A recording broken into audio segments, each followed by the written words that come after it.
guys. As you can tell from the title of this video, we are on a mission, and this is a very important mission because my breathing is effed up badly from being and spending repetitive nights in Van Normus, aka my 2001 Mercedes Sprinter van, which, because of the different allergens that are in there, is triggering my asthma hard. And I mean really, really hard. And it was always premature for me to spend the night in there, but I had no other choice because my other van, my 96 Ford Transit, if you guys have been following along on the streams, the axle hub thing is broken. There's no part for it around the country. So when I went to fix it, it basically doesn't exist. So it's not fixable. My other van, my main one, which you guys, if you've been on the channel, have been following in, my first home, the one I'm in right now, this has been my home for the past half year. This is my 2006 Mercedes Vito van, and currently it is not starting due to a starter motor. My mission right now is to get this vehicle started, because out of the 3 vans, this is the only van that potentially I can, well, obviously I can stay in this van. I know it because this one is clean and I've been in here for 6 months. And I know I can breathe freely in here without worrying about cat hair, about mice hair, about mice poo, about layers and layers of dirt and dust, and all the things that currently in the other Mercedes van is really ailing me badly. That toppled with the cold air at night, and when it gets really cold at night, triggers my asthma, on top of all those other allergens, and also with the fumes and gas fumes. There's so much that my lungs are putting up with in that van right now. You guys, literally at night, like after I finished with you guys on the stream last night, and I was in the van for a while longer trying to sleep and whatever, like I just was done. My nose would not stop running. I couldn't stop sneezing. I couldn't stop free. I couldn't breathe. I was all plugged up. I just messed up badly, man. So every night it's getting worse because it's building up. Those allergens are building up in my system, and I just can't do it anymore. So today, our mission, even though I don't want to sacrifice my fridge in the process, but I will if I have to, and I have to. Hopefully they'll give me the price I need. I've done all my research today. I've got a solid plan. I found a secondhand starter motor from a wreckers. It comes with a 3-month warranty as well. So that starter motor, I'm going to hopefully be able to pick up between now and close the business today, hopefully. If not, then I'll pick it up in the morning. And then tomorrow I've got a mobile mechanic that will come out and do the job to install it in the morning at 10 a.m. tomorrow. And he's willing to do it at a really, really good price, cheaper than the other mobile mechanic I had out here the other day. So this guy's hourly rate is much more fair. And so I was going to attempt to put it in myself and install it, but I don't have the tools necessary to achieve that. I don't have a jack that can jack up high enough the vehicle. I also don't have jack stands, which I'll need because apparently you have to install the starter motor from underneath, and you have to remove quite a few different things. And Mercedes likes to have special bolts and things that you need a special tool to remove and do stuff. So at the end of the day, it's going to be cheaper actually for me to get this mechanic to come out than for me to buy all the things that I would need as well. Not to mention the fact that I've never done a starter motor in a Vito van before, or any van that for that matter. So I would also rather just know it got done right instead of me messing around, spending all this money to try to get parts, things to do it myself, and then just fail. So we'll let the professional come in and do it. Anyways, guys, welcome to the stream. What's up, Nicole? What's up, Karen? What's up, Jazzy? What's up, anyone else who's in here that I've missed? What's up, everyone in the background? And thank all of you guys for tuning in. Thank you for your continued support in the various ways you show your support, whether it's through donations, whether it's through super chats, whether it's through buying merch, whether it's through reaction requests, whether it's through giving me the thumbs up, which apparently helps the YouTube algorithm, whether it's through watching ads, whether it's through um, just subscribing or becoming a member, whatever the case is. Thank you for the various ways you show your support. It is much appreciated. So, anyways, we're on a mission today. We're going to freaking hopefully be able to pull this all off and it works smoothly. But you guys know my luck. Yeah, we won't go there, but let's hope it works out for us because I cannot and will not spend another night in that van. I'm better off literally getting a blanket and a freaking my sweater and going on the beach and sitting there all night. I am better off than being in that van overnight again. So anyways, and yeah, there's a lot of things I got to figure out in regards to the van and all this stuff, and the vans, I should say, with an S, and that is definitely a lot of stuff on my mind, along with the Beamer, which I couldn't find a fuel pump for. That was my first choice. If I could find, well, my first choice was whoever was going to be cheapest to fix. Long story short, so I thought fuel pump would be the cheapest because I could definitely install that myself. And unfortunately, I couldn't find one for the Beamer. Um, so here we are. So let's see how we go. I'm going to be moving the fridge. My fridge is the one from my original, my favorite one. I'm gonna try to get a loan against that one. The one that I just got back from repairs, since that one isn't full of food and it won't currently fit into my little space here. I'd have to modify this before I can put that other fridge in here. So it's easier. That one's already empty and it's a bigger fridge. So hopefully I can get more for it. But I'm going to go ahead and take that over and load it into Van Normus, which I'm not looking forward to. I want to spend as little time in Van Normus as I can. I need to get back on top of my breathing. My lungs is literally getting worse and worse and worse. And it's taken me all day till now to get back to a bit of a regular sense of well-being with my breathing and stuff, like better than it was, and my runny nose on to get on top of it.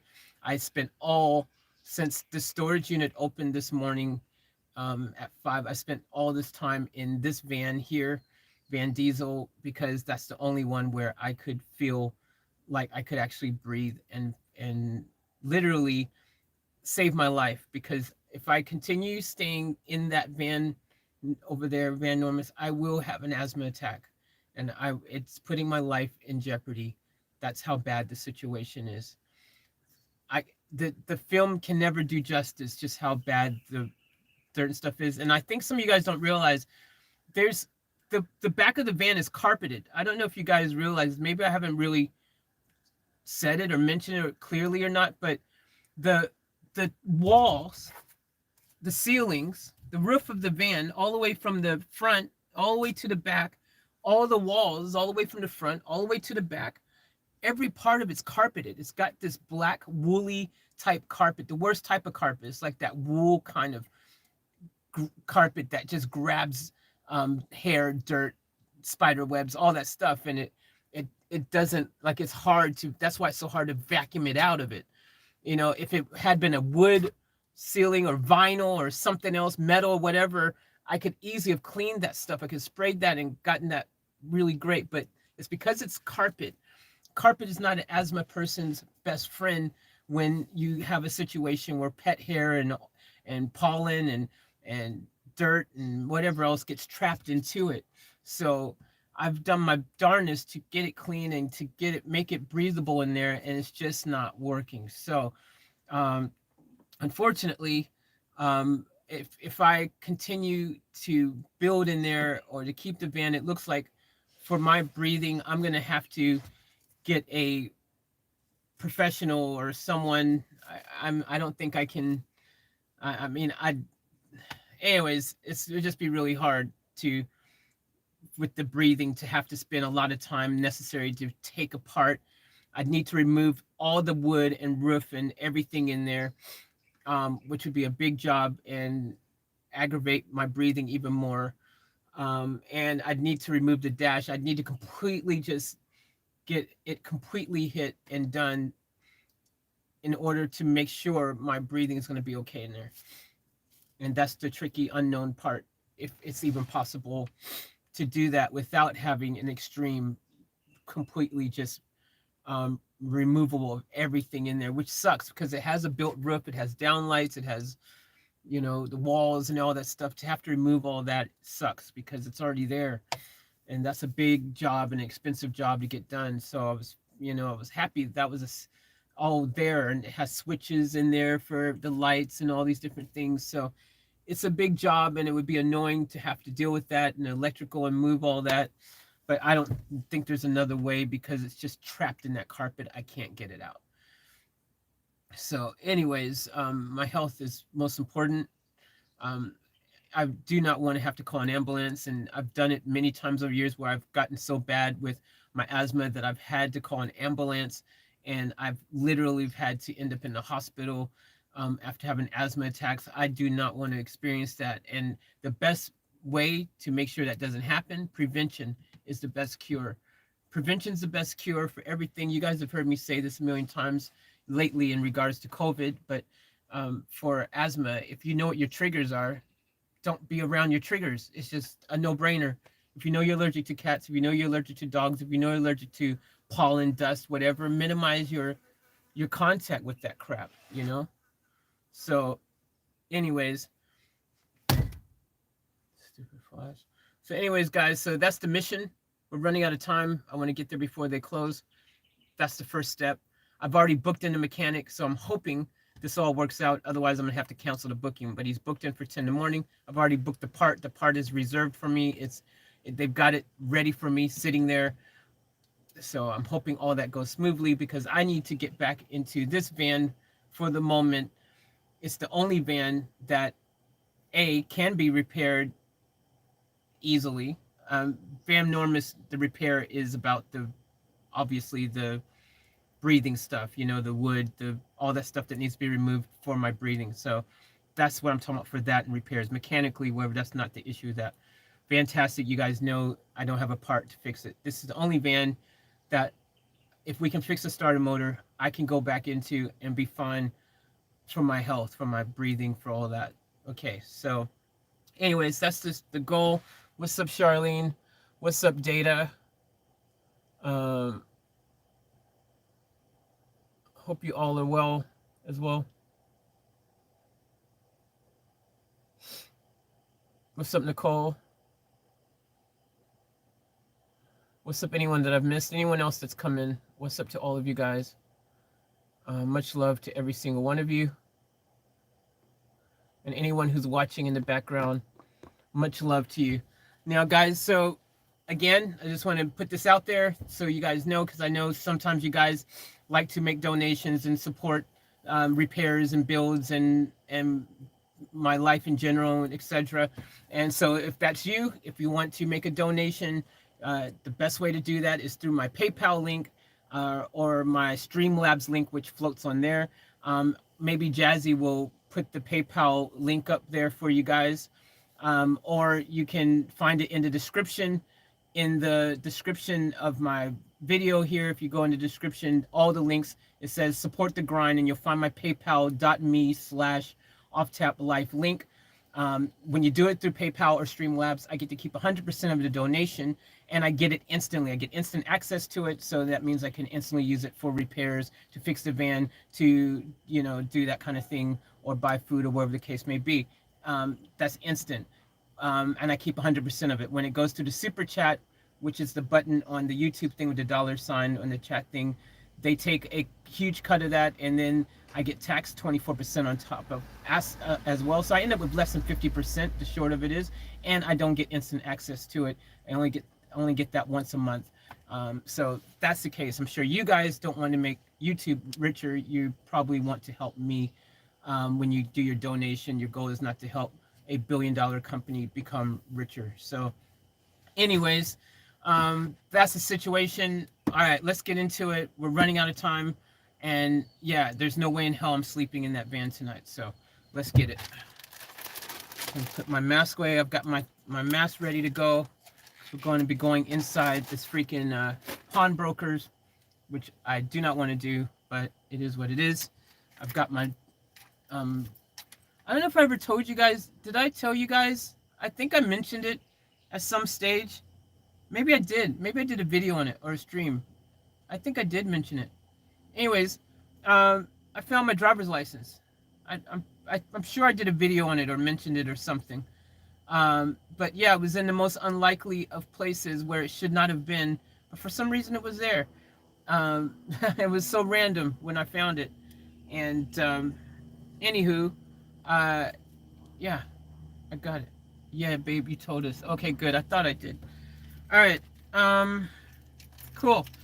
I've got my keys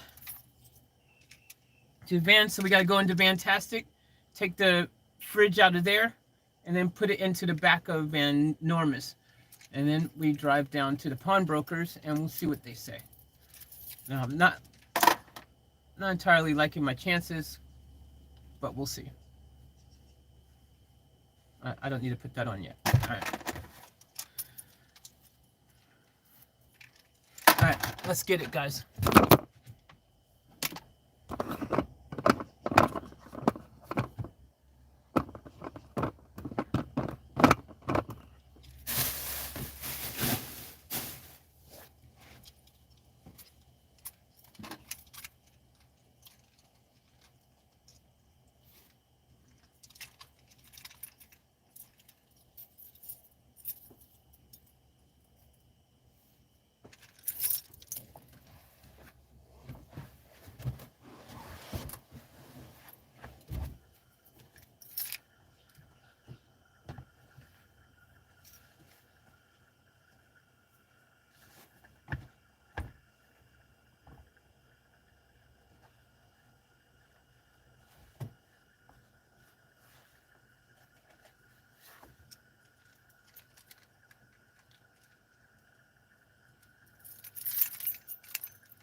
What the hell? Guys, how did I do that just now? Somehow joined both of my sets of keys together. And I literally didn't. Oh, wait. Okay, no biggie. All right, let's go.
All right.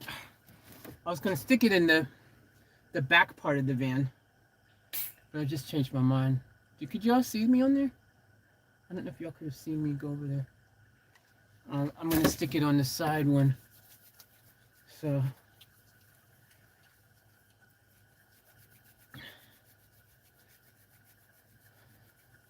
it sucked right when I opened the door. The back of the van in particular, really bad. You could smell all that just boom, just in my face. Like I could smell it already. I just dread getting back in there, literally. Alright, anyways, it is what it is. Alright, let's keep moving. Alright, so, I'll put you guys here.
So that's the fridge.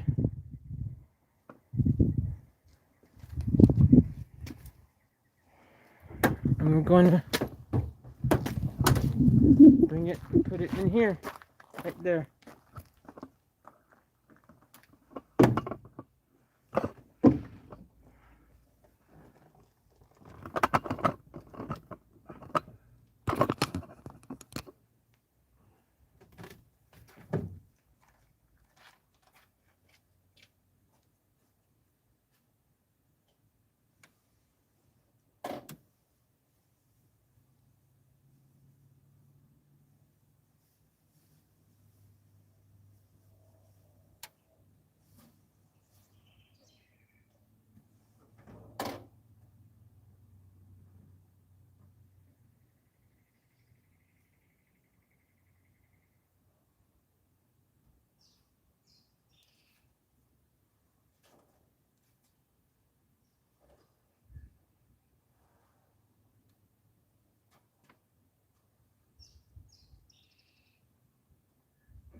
All right, I just realized I better grab my inverter as well.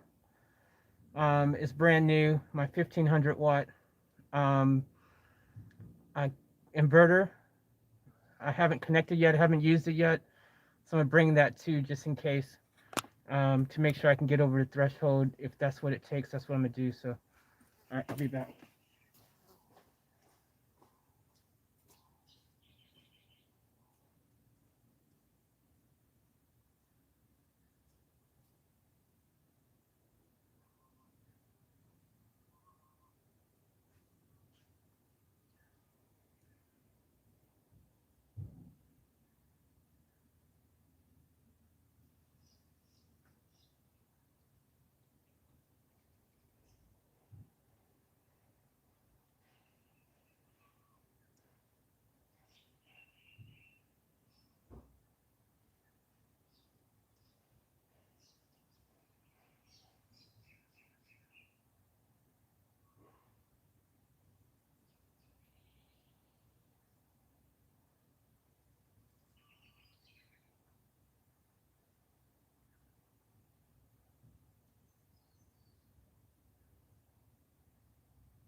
So that's this here,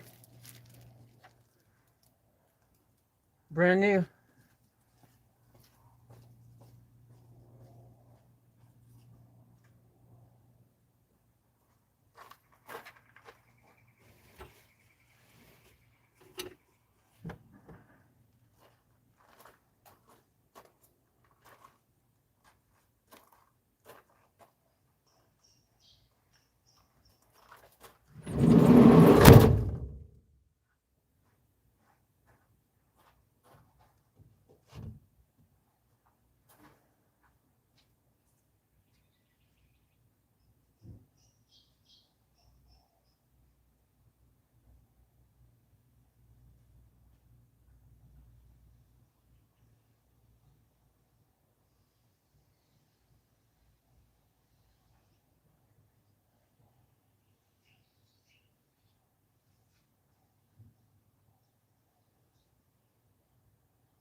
All right, we're all loaded up.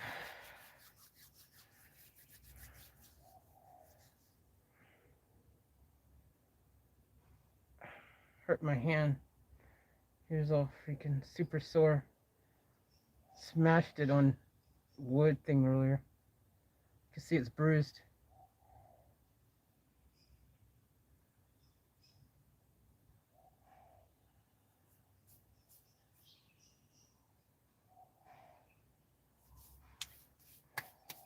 What's up, Victor? What's up, JP? What's up, anyone else who's rolled in?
Forgot to grab my pen.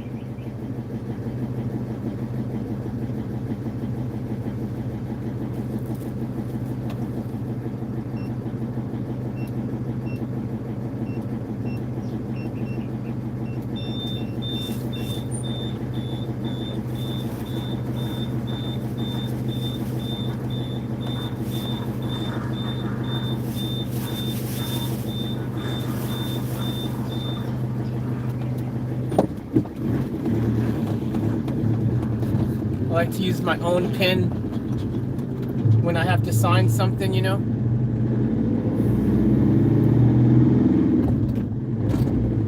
Don't like touching the pen that everyone else has been using, especially during COVID.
it's the main pawnbroker in Australia. They're a franchise, but it's also the only one of few that actually exists in this region. Even in Australia, there's not tons of pawnbrokers around, really.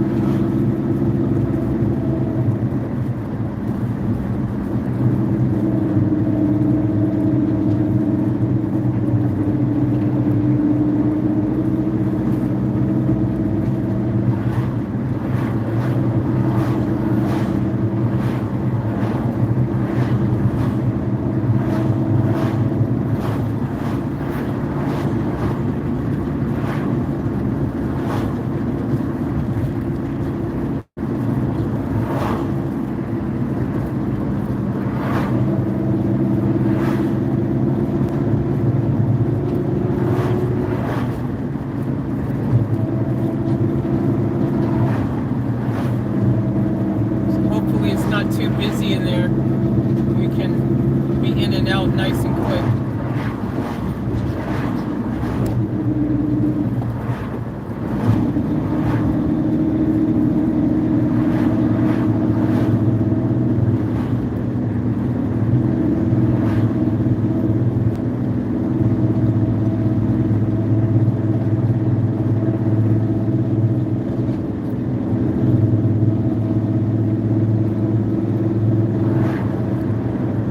Also a really hard area to park at, and I'm gonna have to carry that freaking super heavy fridge for a long distance because there's no parking in front of the store there, and they don't have a drop-off area either. So I've got a huge freaking walk ahead of me carrying that big ass freaking thing. So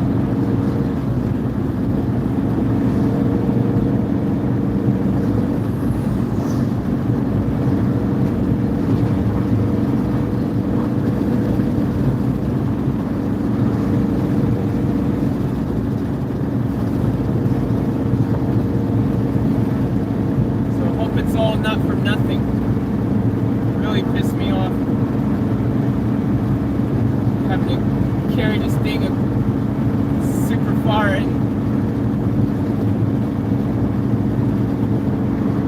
and it doesn't pan out.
I also hope and pray that it is definitely the starter motor like that dude said, and there's not something else wrong with it completely different, or that and something else wrong with it.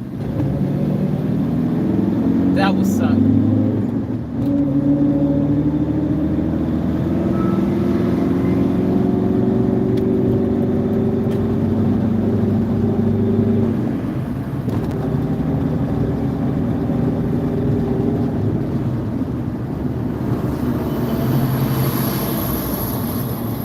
Fingers crossed this works. Well, when we get to that stage.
stuck in tons of traffic now.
So this traffic's not helping the situation.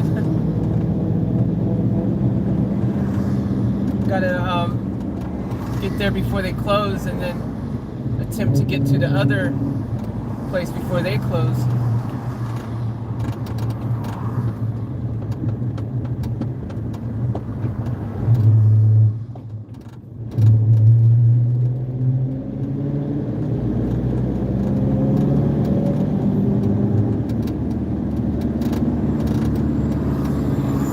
Not a biggie. I can go in the morning and pick it up if need be. But I'd just rather get it all out and done.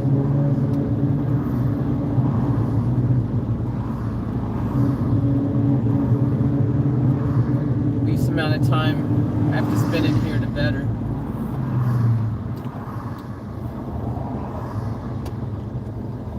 Got my window down. It's kind of a tricky situation, you know, because I put my window down and I have to deal with pollen and stuff outside, or I keep it up and deal with the stuff in here, you know. It's freaking one of those situations. Damned if I do, damned if I don't. What's up, Toddy? Yeah, Karen, and Crocs, exactly.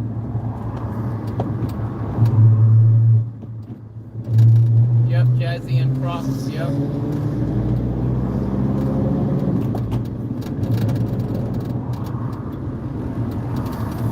Look at that cute dog in there.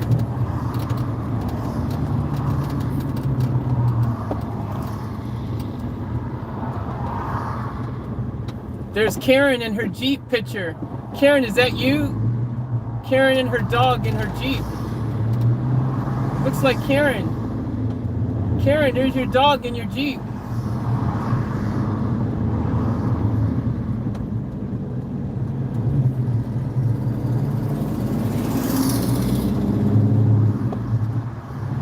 What's up, Margarita?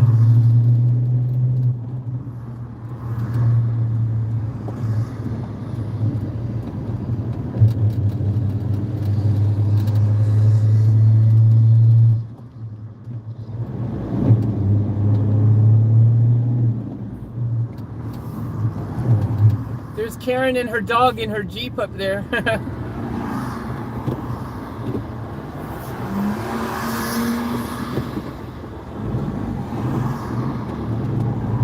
If you guys don't know what I'm talking about, go to the community page and you can see a picture of Karen's Jeep and her dog that she sent us.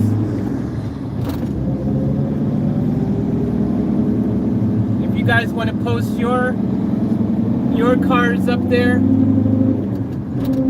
you can do so.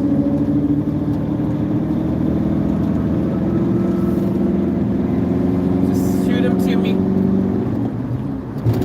You want to send your picture of your car, your baby, your pride and joy, and I'll put it on the community page. I've got the mask, his car coming up soon. So stay tuned. You get to see his baby, his pride and joy. So just send your pictures to offtaplifeusa@gmail.com, and I will put the pictures up on the community page and any info that you want to share with it.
About to sneeze.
I think what I'm going to do is, instead of going to the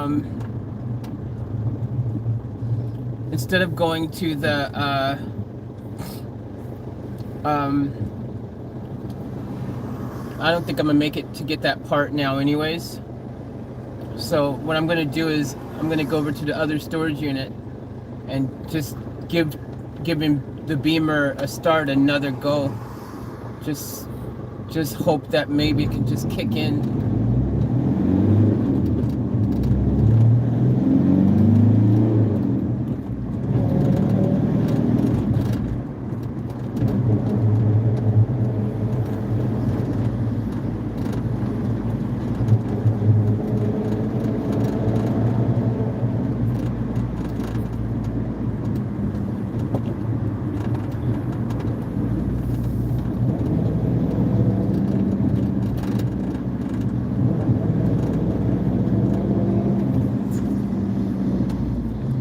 The only thing is, even if I can get the Beamer started, I just realized that I've got nowhere I can actually park this van, because this van won't fit in the storage unit.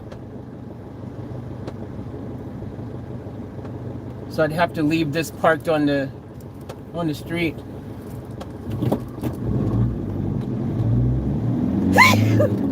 Excuse me.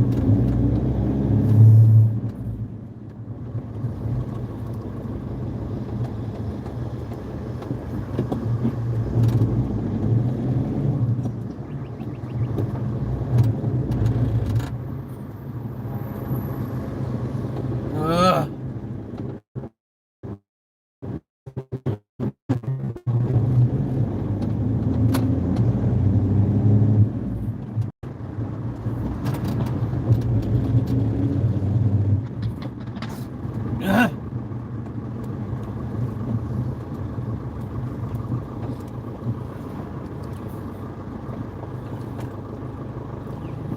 This camera's having a hard time focusing.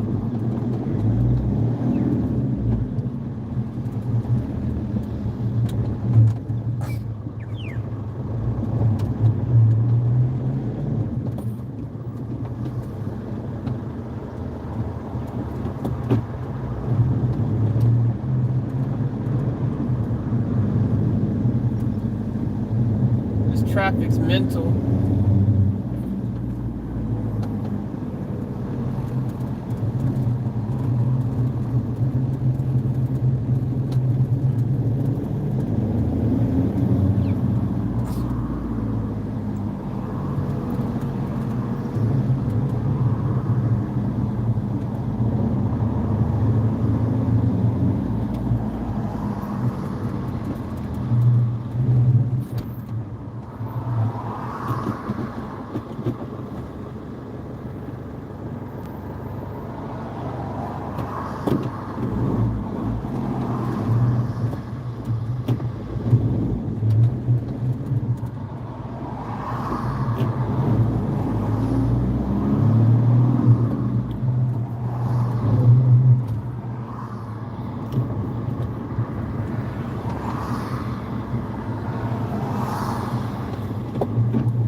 Cash converters is over there.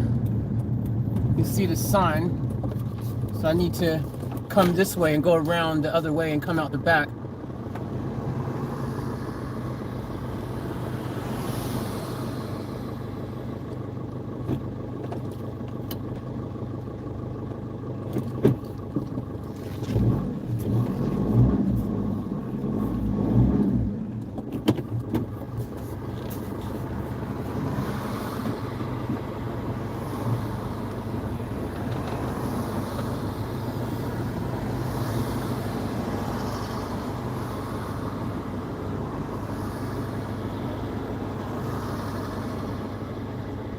So I don't know if you guys can see the yellow sign on the right hand side over there. It says cash converters.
Alright, so I've got to try to park basically somewhere around here, and I'm going to have to walk up there to where that light is and go left. So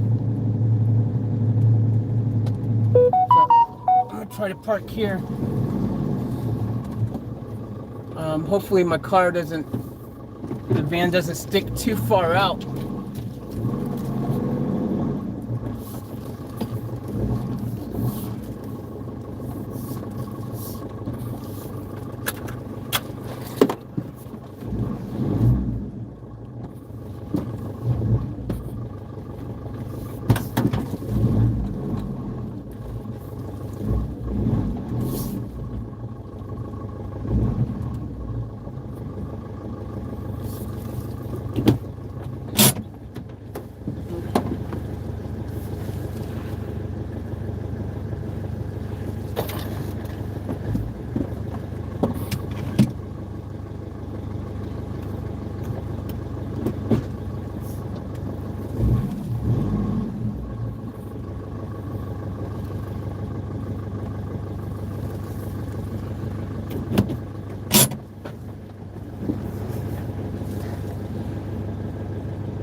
Alright, so we've managed to park here.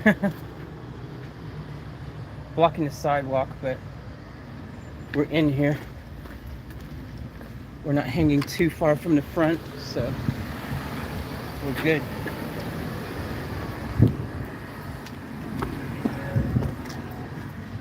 So I'm going to be taking that out that side door, walking up to that light, going left into the cash converters. That's that over there. And it's going to be a pain in the butt, and heavy, but it is what it is.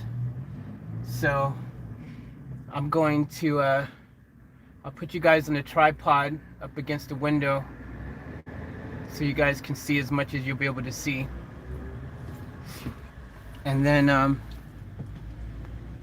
And then I'm going to carry that thing there, and I'll have to come back and, well, hopefully I won't have to come back to get the inverter, which is behind the fridge. Hopefully I don't have to do both of them to get the money I need to fix the van, but we'll see what happens.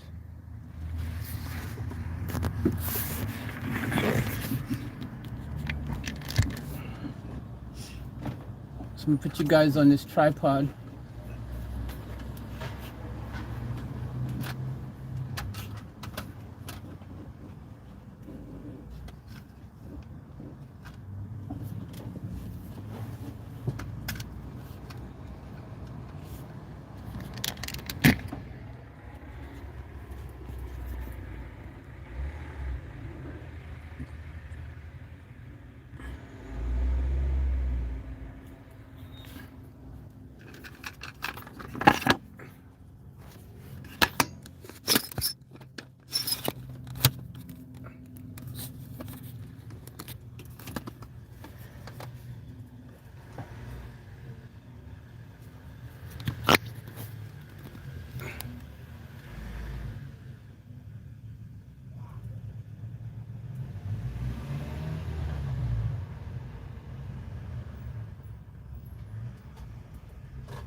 There we go. That's much better.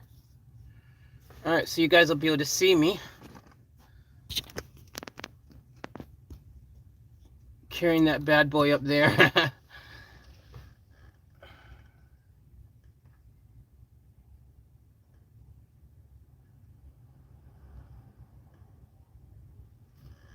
All right, let's get it. I'm running out of time.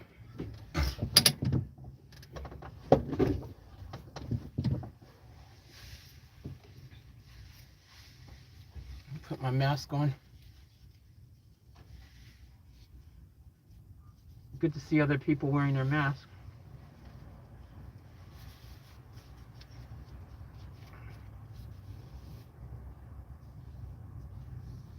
Respect.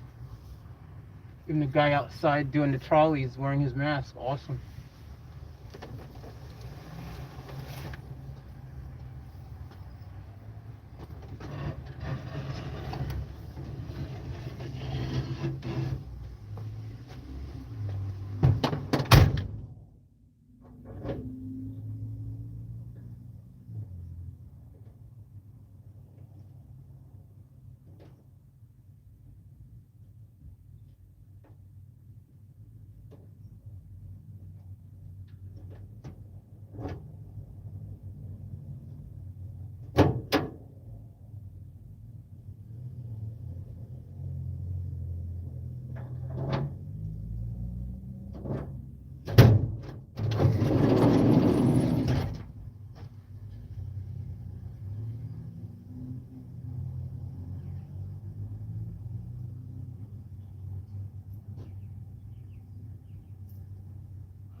All right, there's good news and bad news, like usual.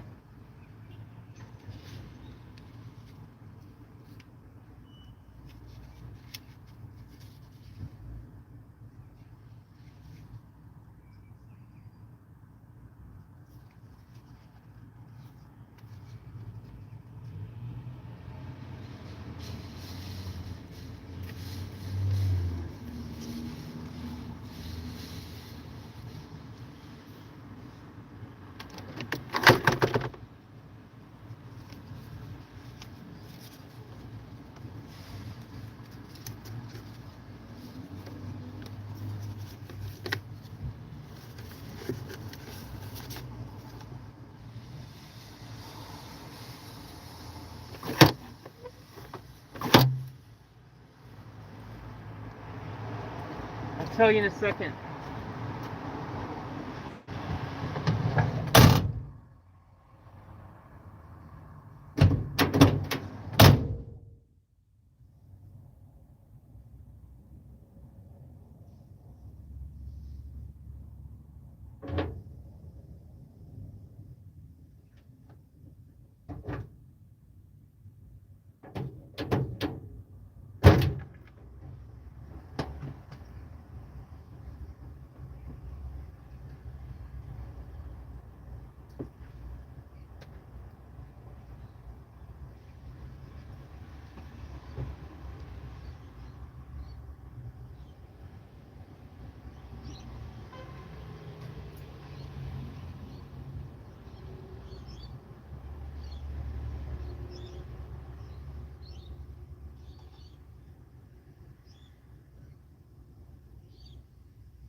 My camera's broken.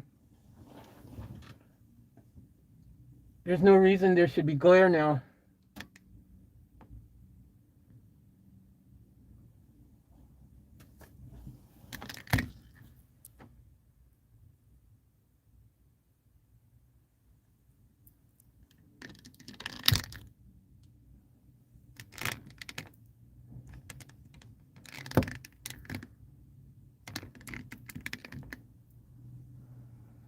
All right, guys, let me tell you what happened.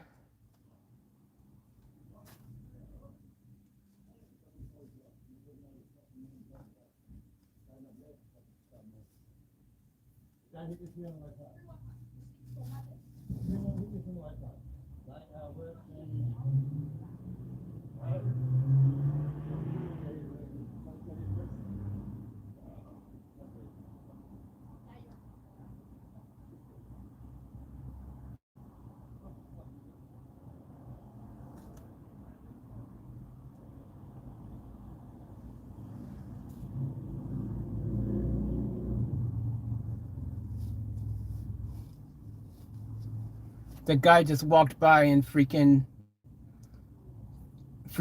tried to open my door. Did you guys hear that? Freaking asshole. Did y'all hear him try to open my car door now? My van door? That guy over there. Him and that girl.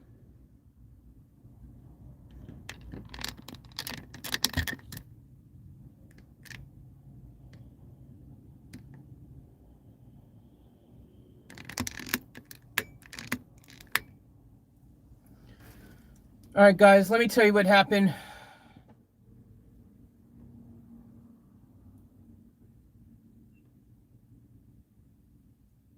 So anyways, they didn't give me what I wanted for the fridge. Obviously, you know, they never really like to give people what their stuff is really valued at because they want to make money. That's just how it is. Fair enough. You know, that's what they do. They have to, you know, their goal is to make some money. It's a business, so fair enough. It is what it is, but I didn't get what I needed. I didn't get what I wanted. So they offered me less than what I needed and less than what I wanted, but I took what I could get because that's all I could get. So it is what it is. I just got to make sure that I can get the camera, get the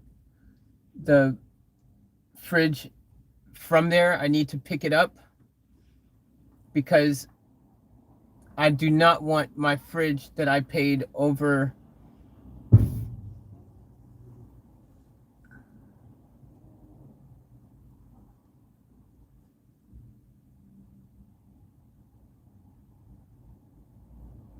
I do not want my my fridge that I paid freaking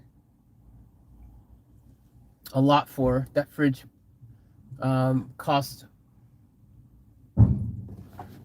Hey! Shoot, sorry. Why does he keep kicking my car?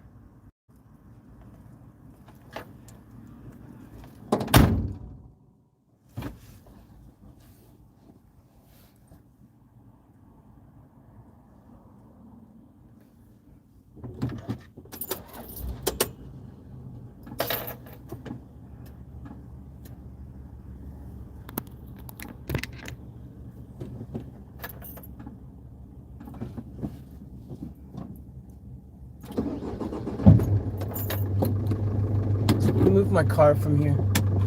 People keep smashing my door and freaking kicking my car and crap.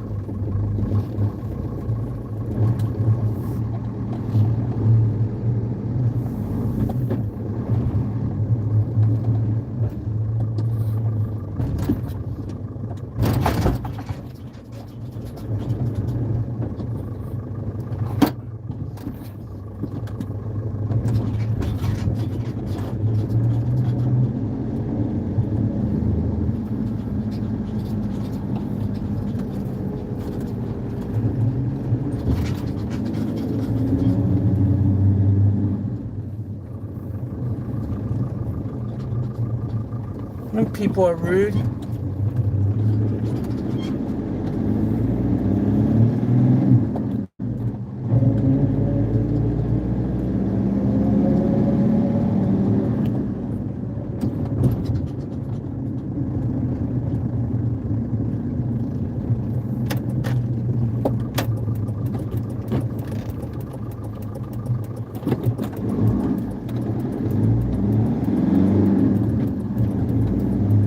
I'm gonna be satisfied like till I just freaking explode. Getting like people pushing me, man, to the brink of freaking just losing it. When people kick my car, man, like that's just rude stuff, man. Like how am I? How are people going to expect the expectation of how I'm going to respond in that? Intentionally kicking my vehicle. Y'all heard it? Y'all heard it on the stream? Did y'all hear it? It kicked. Someone tried to open the door the first time that someone else kicked the back of my vehicle. Did y'all hear it? Let me know if y'all heard it, if it picked it up on the thing.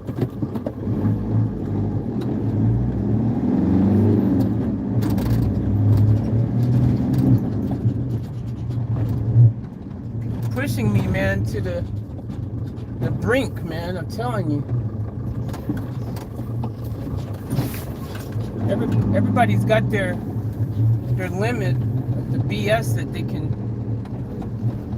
take, man.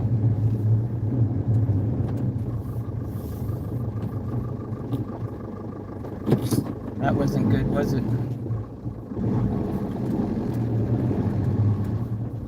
The sun is not cooperating.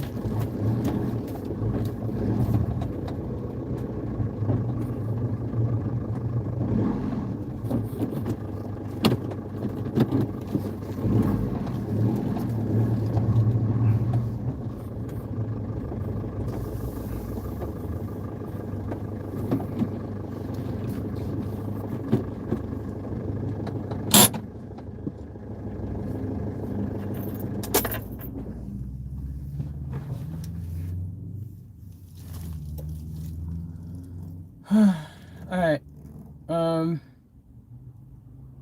Anyways, so yeah, it is what it is. I got what I could get. That's it. Freaking, so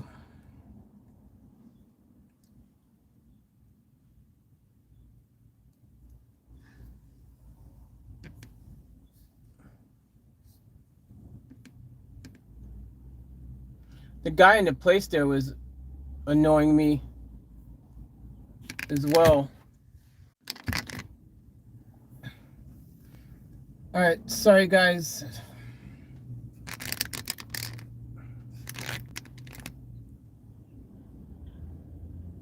All right, sorry guys. So, what's up, Ozzy? What's up, JP? What's up, Karen? What's up, Jazzy?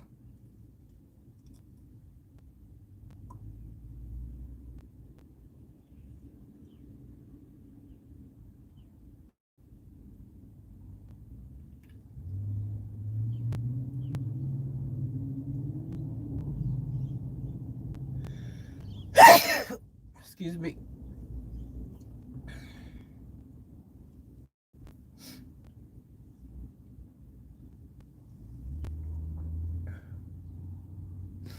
All right, so guys, just to Just to repeat, you heard the kicking of the car back, JP? Yeah, cool. Yeah, I was hoping you guys would heard it. You could tell. It was very obvious. The,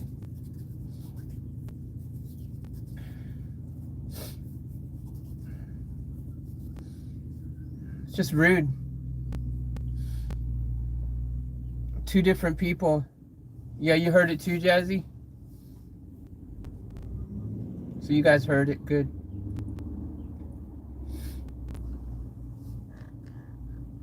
Thank you for... Bless you, Faith. Thank you. Faith, we got none of that. Oh, you didn't hear it, Karen?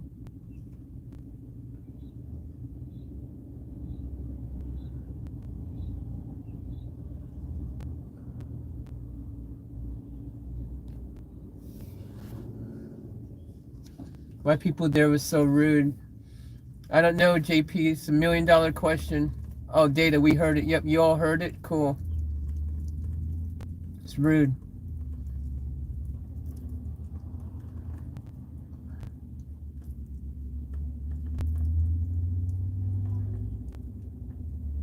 All right, so anyways, so yeah, I didn't get what I wanted for the fridge, unfortunately. It is what it is, but nevertheless, I took what they offered me, and I need to now make sure that I got to get my fridge out of there because I paid a lot for that fridge. Way more than they gave me, and you guys know yourselves that fridge is new, like it's barely been used. I've not used it much before then. I had to send it off to warranty, as you guys know, so, and I never hardly used it, so it's like in new condition, and I refuse to let my fridge go at super cheap money.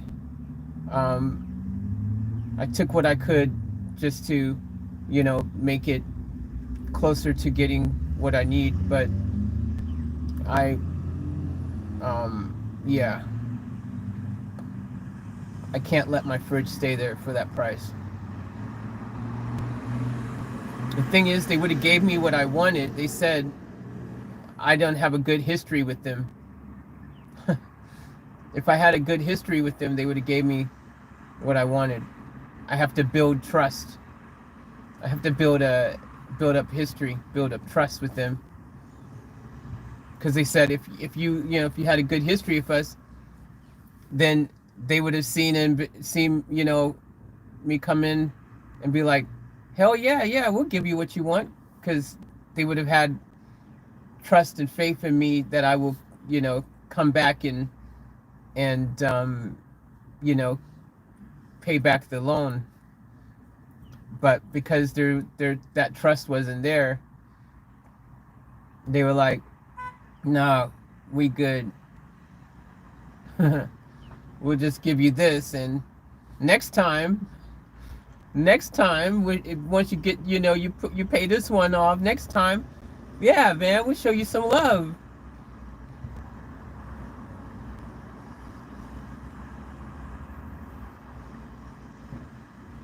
Anyways, it is what it is. So, what time is it? It's 4:55. Hold on, guys, I'll be back.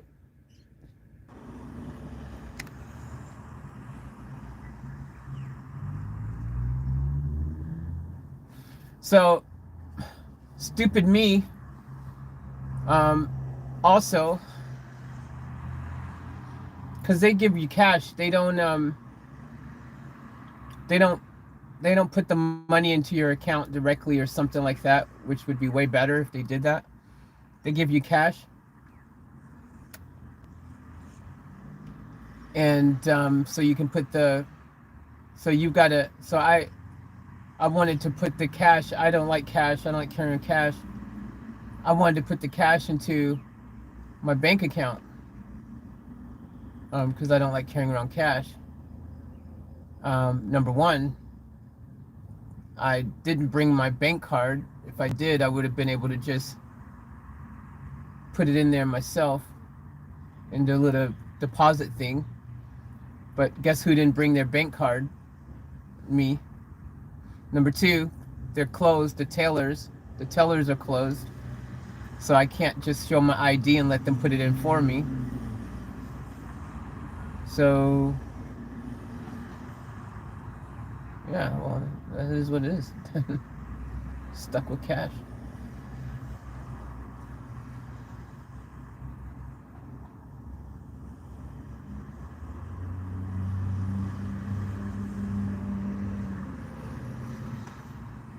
So,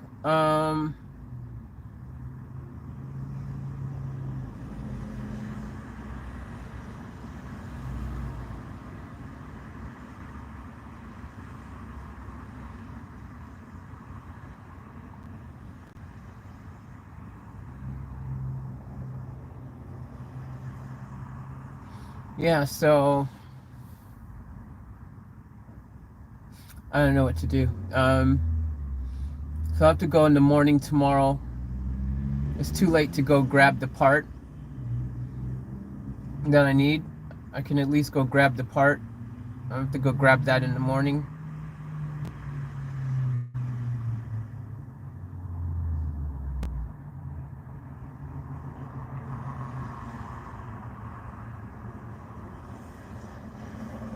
I'm gonna grab that in the morning. Grab the part in the morning. I'll grab that. I didn't bother taking my inverter back in there because I asked them what would they give me for that, and they said they'd give me $50 for it. And after just getting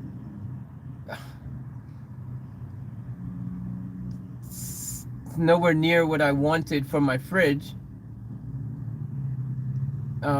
so after not getting nowhere near what I wanted for my fridge, there was no way in hell I was gonna give them my inverter too for $50 freaking dollars. It just wasn't happening. It's brand new. I haven't used it. I bought it brand new. I haven't even used it.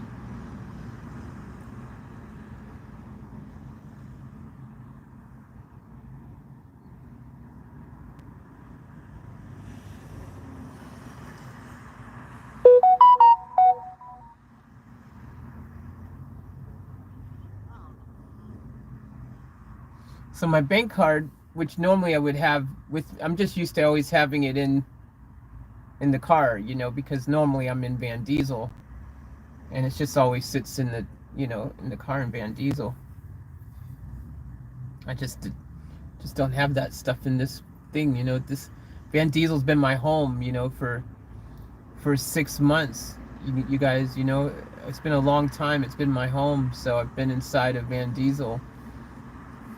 And I never leave my van, you know what I mean? So I just have everything sitting in Van Diesel like you do, because it's your house, you know, like you do at your house. It was the guy at the freaking,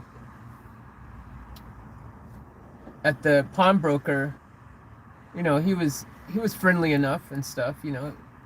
The one thing he did that annoyed me, though, was he kept taking his mask off, like lowering his mask. Every time he started talking to me, he'd lower his mask. I'm like, that's not how masks work.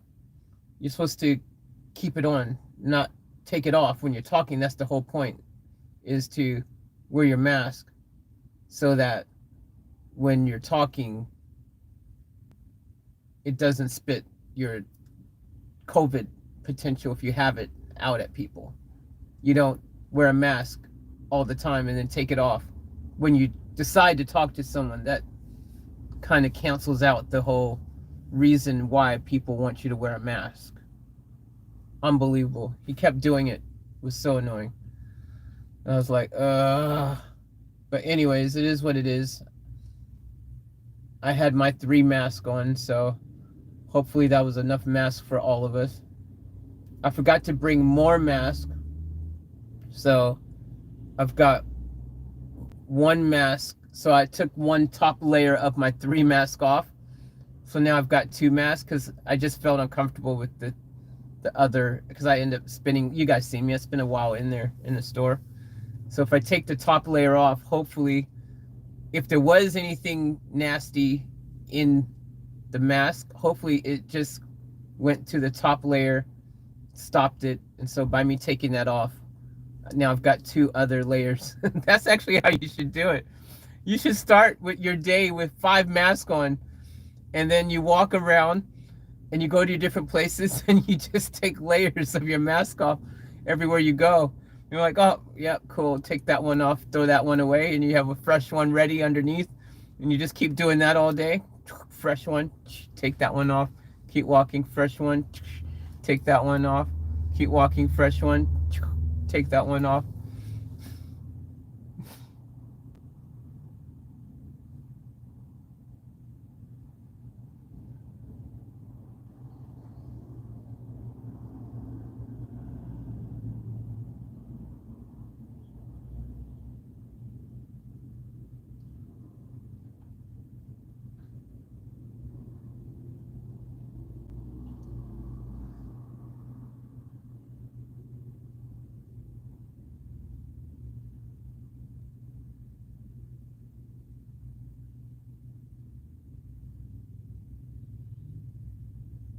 All right, so I guess what we're gonna do now is we're just gonna go over to the Beamer. Hey, Data, thank you for the dono. I appreciate it. Thank you for the super chat. Thank you. Thank you to anyone else who made a dono or super chat or anything. If I missed you, I apologize. I don't know. It looks like someone else made a dono on here as well, a super chat or something. I can't tell who it is. I'll scroll up and see. It looks like 679 total Australian. I don't know. Whoever made the first super chat on here, thank you for that. Because it's 2. Looks like someone else made like a $3 super chat or something as well.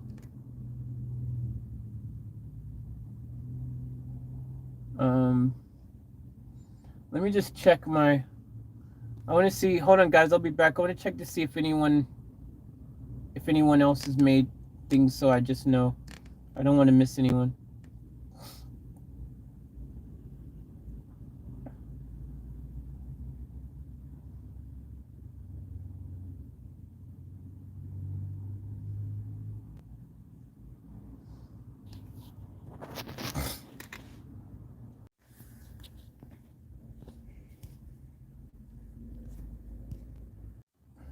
All right, so thank you, Clinton. Clinton made a dono. Thank you, Clinton, for the dono. I appreciate it. The tip. So Clinton made a tip or a dono. Thank you for that. And thank you, Karen. Karen made a dono, a tip. Thank you, Karen, for that. I appreciate it. Thank you for the tip, a tip. Thank you, Karen, for that. I appreciate it. Thank you for the tip. I appreciate that. And Data, thank you for the dono. I appreciate that. Thank you for the tip. Thank you for the dono. And I guess this Victor. Okay, thank you, Victor, for the dono. I appreciate it. So from what I can tell, there was someone named Clinton who made a dono. Karen made a dono, Victor made a dono, and Data made a dono. So thank each and every one of you for your donos, your support. I appreciate it. Thank you all. Thank you very much. I appreciate all the love and support. All right. Okay. Got it. Okay. Right. Got it, Data. All right. Cool. Thank you, Data. Thank you for that. I appreciate that. Thank you, Heaps. I appreciate that. And thank you, Victor, and thank you, Karen. So thank you guys for the donos. I appreciate it. Thank you, anyone else. If I happen to have missed you, I apologize, and thank you as well. From what I can tell, those were the only ones, though. Thank every one of you who show your support in various ways, whether that's through donations, whether that's through um, uh, uh, uh, super chats, or through buying merch, or through whether that's through um, buying reaction requests, whether that's through um, watching the ads, giving me the thumbs up.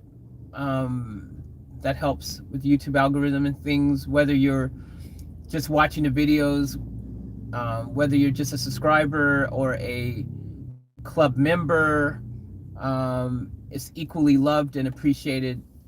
Thank all of you, no matter how you show your support. I appreciate it in the various ways. But yeah, thank each and every one of you for your support. And I also want to thank all of our club members, each and every one of you guys, who some of you have reached huge milestones. Some of you guys have been club members for a while now, which is really impressive. So congrats to all of you guys. Some of you getting ready, Karen's getting ready to hit her 6 months, so congratulations on that.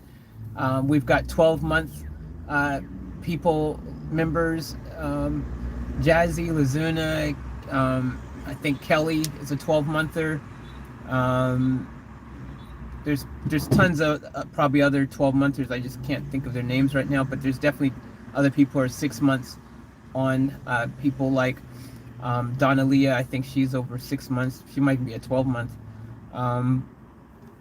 Charlene is 2 months, going on, I don't know how long Charlene might be, about a 6 month soon as well.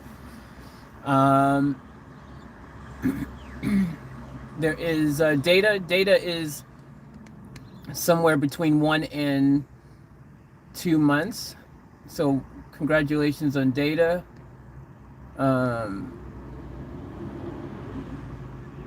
Who else is, I don't know who else is in here right now who are members, but congratulations to all you guys. I want to thank all of you guys as well. I really appreciate that. And thank you to all of our awesome, I want to also thank Donna Lee is a 12-monther. Okay, yep, awesome. Also want to thank all of our people behind the scenes who also donate, that you guys don't hear about. Maybe you don't know that they're there, but there are people behind the scenes who show their support and make donations and things like that.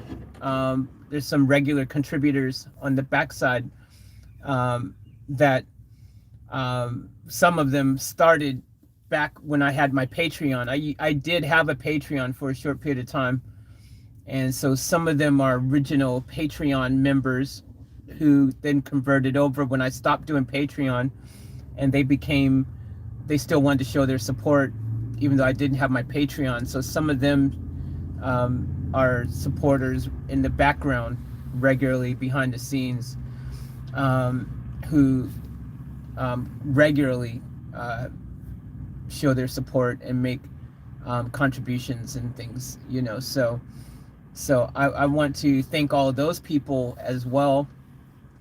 Just because I don't say their names doesn't mean that I thank them any less. It's just for privacy and things, you know, like unless someone makes a dono here where everyone can see it, then that they've done it, then I like to respect their privacy, because they may not want their, you know, it to be known that they're doing that in the background, or they may not want their real name to be mentioned or things like that. And I may not know them by any other name but their real name, because if they're making donations directly through my PayPal or something like that, that's their real name.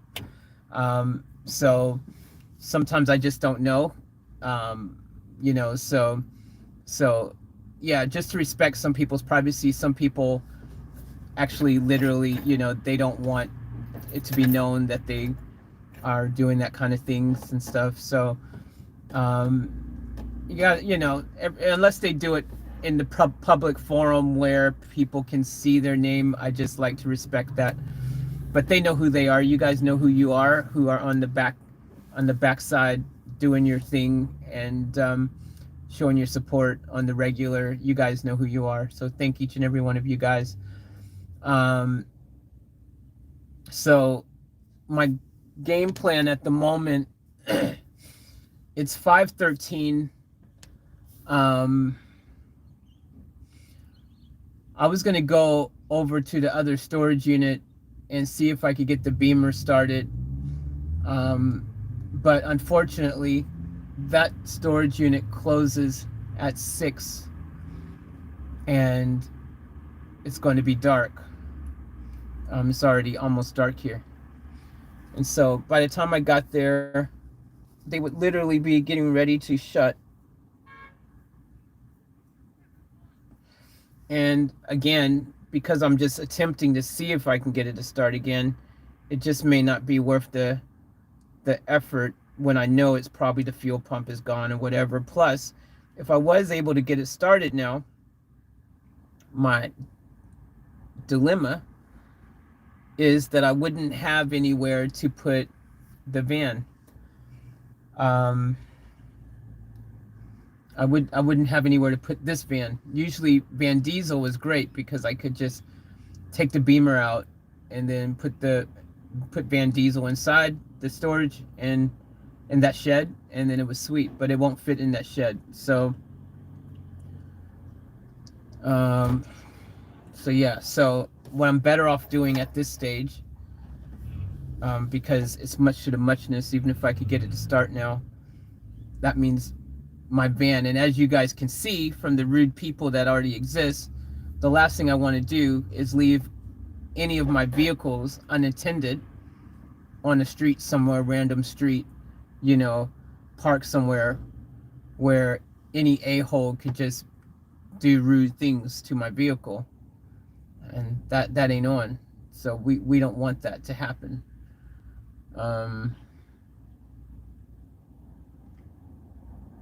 So with that being said, I refuse to stay in here in this car tonight. I just can't do it to myself again for my health. So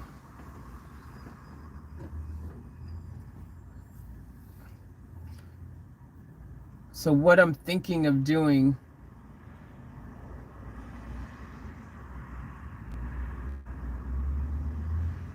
I mean, that's why I wanted to get the beamer started, but it's just complicated.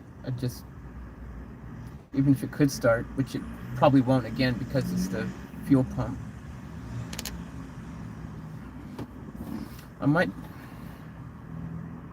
by the time I got there, and try to push the beamer out enough to jump it again, because it won't start on its own accord. I'll have to jump start it, and then I have to keep it running, and then if it starts, that means I have to freaking leave this van parked on the street, which I don't want to do. Just don't trust anyone. It's not going to do rude things, you know, and freaking potentially freaking try to break into my van. And you know, the thing is that when people see a van and stuff, you know, especially like this, it's it could definitely be, you know, some people, there are criminal types who look for things like that. They see if looks like there's any activity there or anyone's moving, and you know, it can be risky. I know some people who've had their van broken into. I mean, I don't know them personally, but I've heard stories on other van life people and stuff like that. So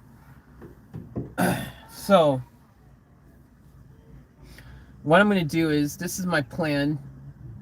It's the best plan I have at the moment. It's really the only plan that I can really do. I'm going to go grab some food really quick right now. So the plan is grab some food super quick from somewhere on the way back. Maybe.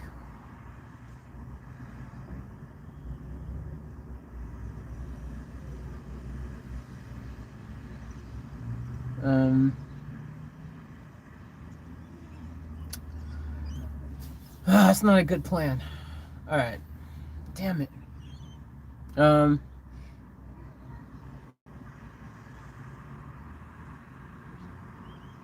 I was thinking go to the storage unit and just get.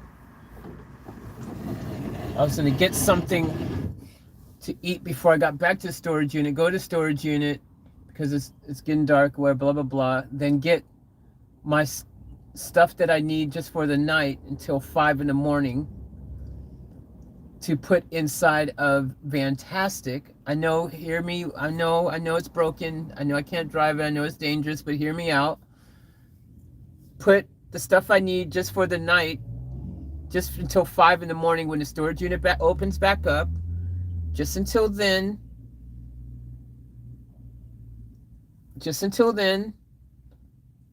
go to Fantastic. Okay, I know it's broken. I know the hub's gonna fall. I know all that stuff. But what I'm saying is, my thought process is to drive it just outside of the storage place. I wish I could sleep in the storage. I cannot, obviously. They will not let me do that kind of thing. Of course not. For legal and liability reasons, there's no way they're going to let me do that. I wish I could, but they definitely ain't going to let me. They put everything on a timer, lock, so once you're in, and you can't get out. The codes don't start working again in the morning, which is scary. I wouldn't want to put myself in a situation where I was trapped inside of somewhere and couldn't get out, because if there was an emergency, like my breathing or health or anything, let's just say any reason, fire, whatever thing, something happened and I need to get out of there, I'd be trapped inside and wouldn't be able to get out. So even if I could somehow just sneakily try to do it, I would not. It's just not safe. It's not practical. On the flip side, my idea that I have an idea now, which is also not really safe and a good idea. But it's a risk I'm going to have to take probably for the next, from now till 5 a.m., because it's the only thing I can do right now, is go and park Fantastic outside of the storage compound. So get what I need out of it. I'm not going to drive a long distance. I'm just driving literally out of the compound and parking on the street. So it's risky for a lot of reasons. You know, it's I mean, that being said, of course, the thing could still snap in that short distance, and then I have to try to get it towed back into the thing. It could happen, but I'd like to think that I could go at least that distance and drive really slow through the compound and park outside the street of the compound, which I don't really want to do because it's not a place where you're allowed to park, and it's a street where there's nothing else and other people. So it's going to be a very uncomfortable night to, sleep, because I'm not in a space where I feel the safest to do that kind of thing. But it's kind of my only option is that, or sleep in here another night. And there's just no way, guys. I can't do it. I cannot put myself through that again, the breathing and everything. I'm already sitting in here longer than I want to be. And I need to get out of it. So I'm going to so I think that it's probably the only play I have right now, unfortunately.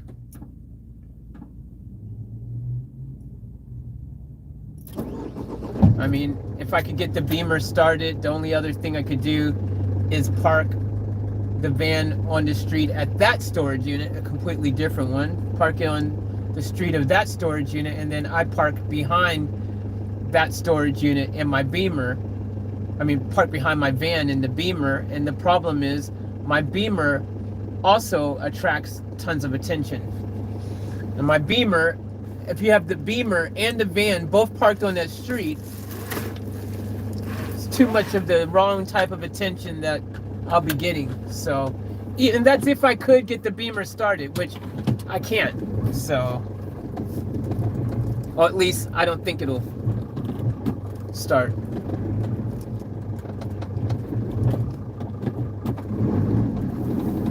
Woo, GTR. Hell yeah. GTR, guys. Just in front.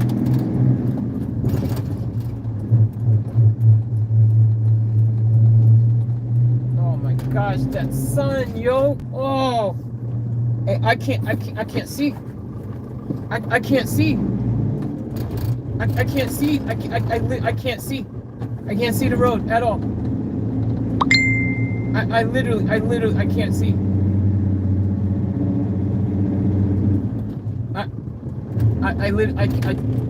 What the hell? What the hell? I literally, I can't. Holy crap. My windscreen is just gone. What the hell?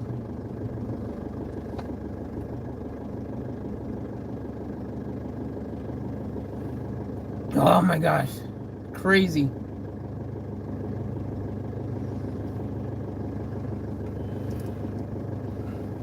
So yeah, I could park on the street with the Beamer and behind the van, but that is also risky because Beamer just attracts too much attention, and you know, that's the kind of car that people want to try to steal. So we can't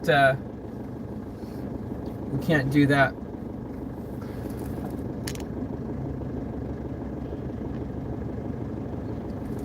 So yeah, so I'm stuck in traffic.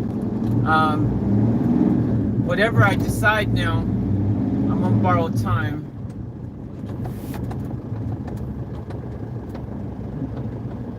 Because I'm gonna end up in a peculiar situation, and I don't got any of my stuff in here. I took everything out of here. I don't have my sweater on me. I don't have blankets or anything. I've got nothing in here now. So if I did end up now missing out on being able to get to the storage unit, I would be completely, that looked like my ex. Why does everyone always look like my exes? It's really weird.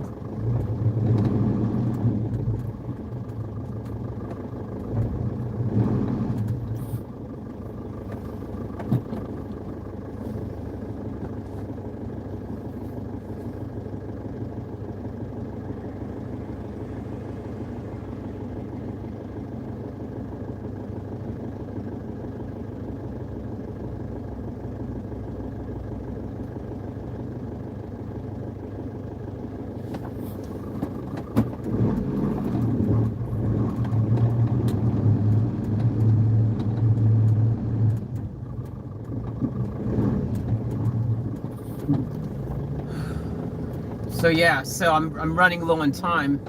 It's 5:30. And see, the situation though is, if I say I was risky, like if I go to pull Vantastic out on the road and park on the street there, the other thing is, if I end up in an emergency situation and I need to drive or something, like an emergency, that van, I can't drive it. It's freaking, I can't drive it. So I'd be taking a huge risk. I mean, even just pulling it out of the thing, it could snap off. He said the thing was ready to just freaking go, you know? So, but I just can't sleep in here tonight again. I can't do it. I refuse to freaking put myself through that again, man. It's getting worse. It's just building up, you know? Building on to it.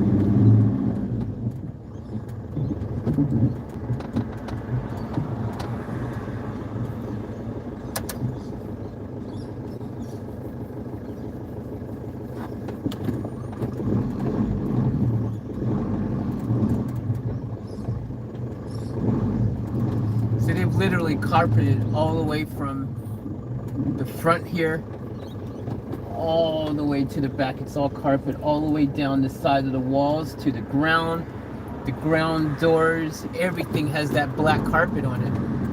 You can't escape it. It's everywhere, dude. So that's one of the reasons why it's just so hard to get the allergens out of this van, because that black carpet, unless I rip it all out, again, it's just everywhere.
Made a decision,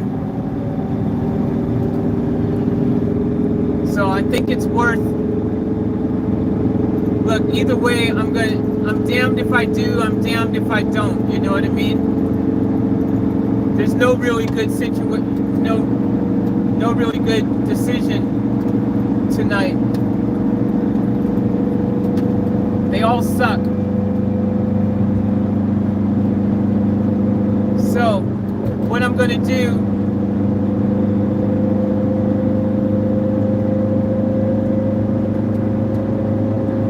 is I'm going to go quickly to the storage unit, the other one where the Beamer is, and I'm going to go ahead and I'm going to see if I can get that started. Again, I'm going to try one more time really fast and see if I can get that started, because realistically, out of the two areas where I can park, where I could park, like if I have to park outside of the storage unit,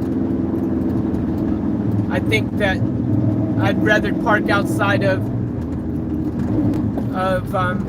this other storage unit instead of the other one. If I have to choose one, you know what I mean?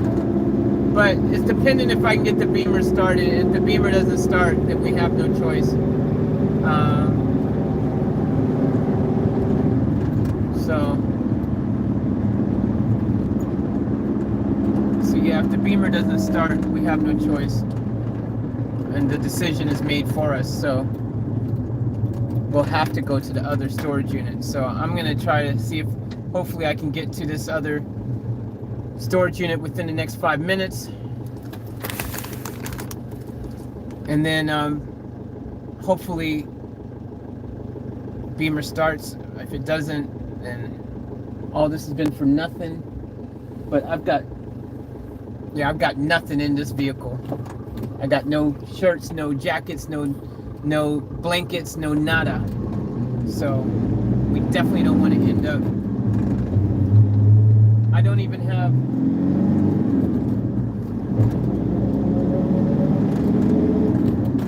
I'm pretty sure I don't even have trash bags in here.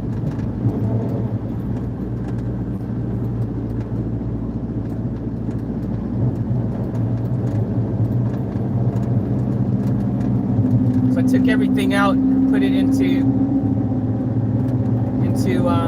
Van Diesel this morning.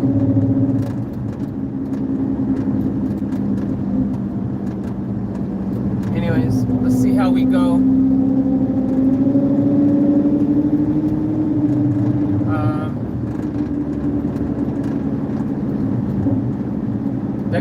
good at his job. I wish I could have showed you guys. There's this Domino's dude jumping up and down with the $5 Domino's pizza signs. And he's just jumping up and down and going like this and going crazy and jumping, and he really enjoys what he does.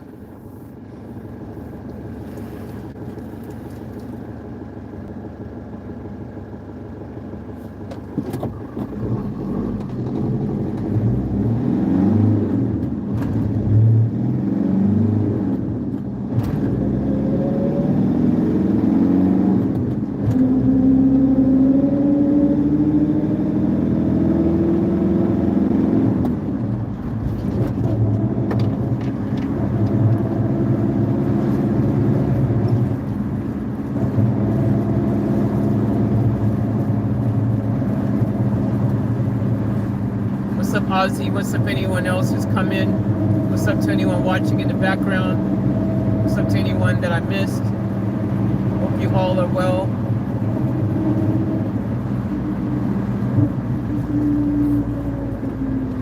It's probably a waste of time attempting to get this Beamer started, but it has in the past not started, and then the next time it started. And that's the thing with the fuel pump. You know, it's the fuel pump, so it's a fuel pump issue, so you know it can do that. But I feel like the fuel pump has been on its way out for a while. I just feel like that's what the issue is. I don't know for sure that that's the issue, by the way, but it's a fuel related issue, and fuel pumps are one of the common things to go on BMW E36s. But it's definitely a fuel problem. The fuel is not flowing and getting to where it needs to get to. So it's either a clogged filter, it's either the fuel pump itself, or it is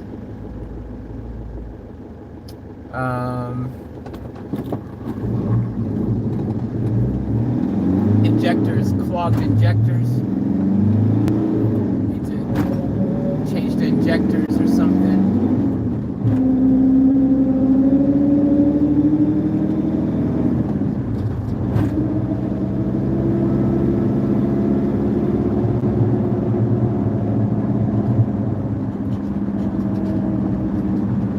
Come on, man. Speed limit is 70. At least drive the speed limit, bro.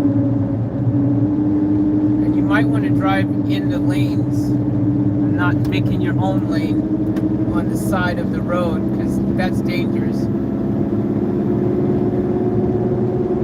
She's on her phone, no wonder.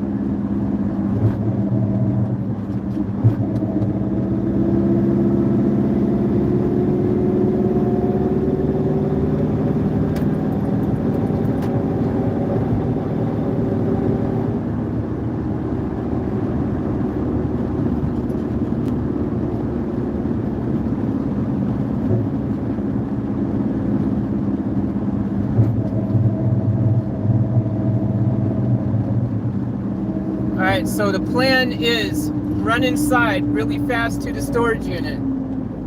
We have no time to spare. Literally no time. I'm still not even there yet. So literally when I get there, gotta run in really fast, unlock the door of the storage unit, unlock the, you know, the thingy, push the Beamer out of the thing. It won't start, so I have to push it out of the garage storage unit a bit so that I can so it can reach the, you know, the jumper cable. I gotta put the jumper cables on, then I gotta get in, and then I gotta hope that after flicking it a few times, that instead of going and not wanting to turn over and not wanting to run, that she will run.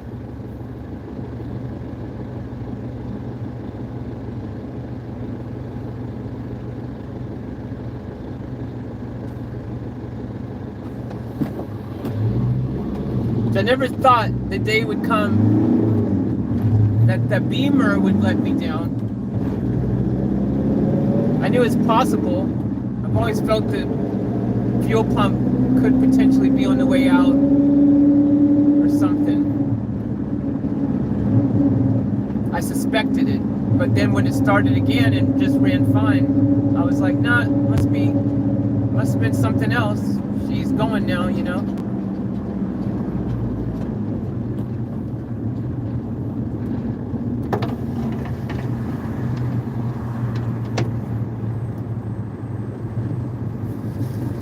Oh! I don't have the Beamer key on me. I do not have the Beamer key on me. I do not have the Beamer key on me at all. I'm driving over here like a Fruit Loop. I don't even have the keys. The keys are freaking fantastic.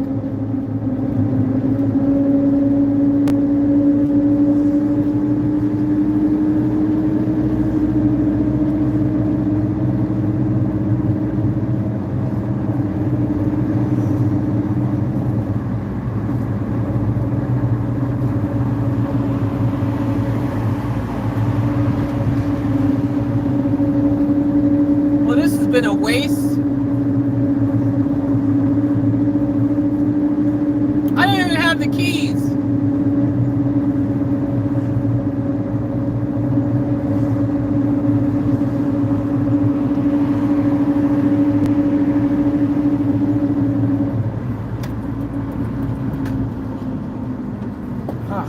It's like a comedy, man. It's like a comedy. It's like a comedy, man. It's like a comedy. You can't write this stuff, dude. You can't write this stuff, man. It's like, how the hell do I've driven all this distance for nada.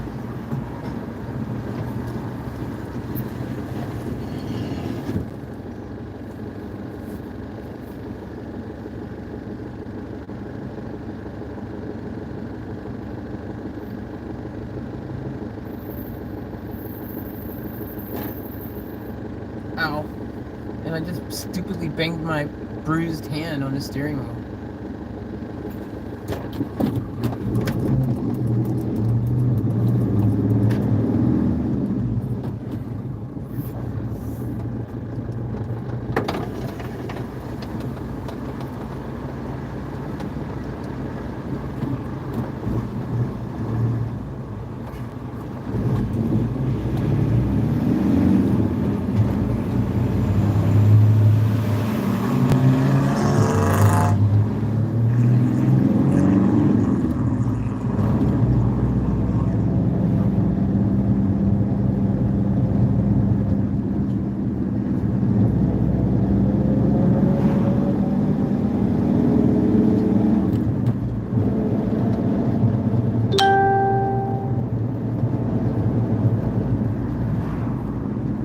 Timing would have been perfect. There was someone getting ready to go into the storage unit, so I wouldn't even need to punch my code, and I could have just drove straight in.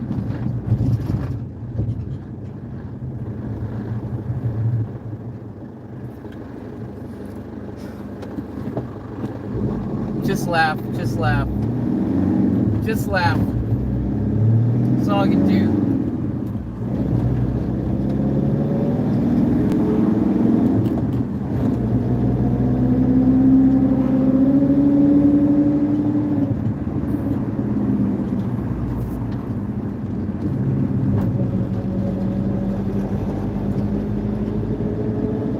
Used to being in Van Diesel, where I have my keys and everything. My life is in there, you know. It's my home. It's been my home for all this time, so I'm just used to having everything with me all the time. You know, I'm just used to it. I'm literally freaking used to having everything with me all the freaking time. It's just the way it is, man.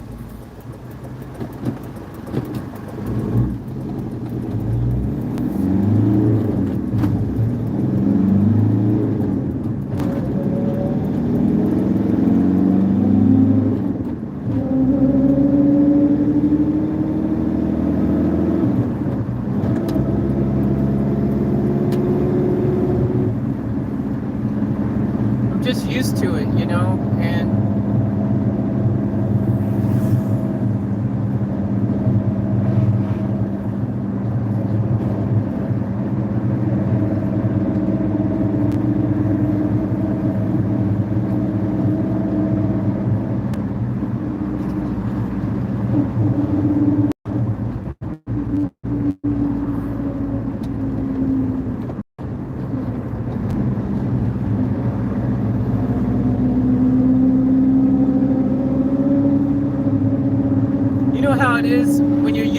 doing something, you know, and it's just repetitious. That's how you've been rolling for a long time, and you're just like, oh yeah, it's, you know, it's all good. That's what I do. It's like that.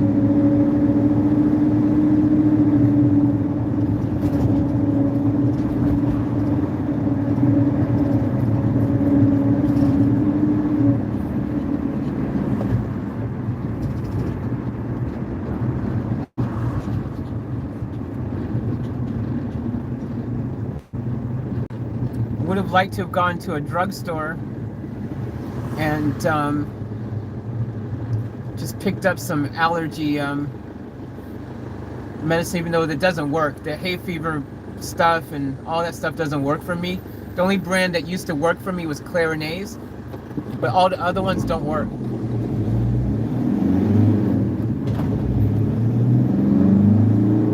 But now I risk not near a freaking chemist. There's nowhere near one near on the way where I'm at the moment.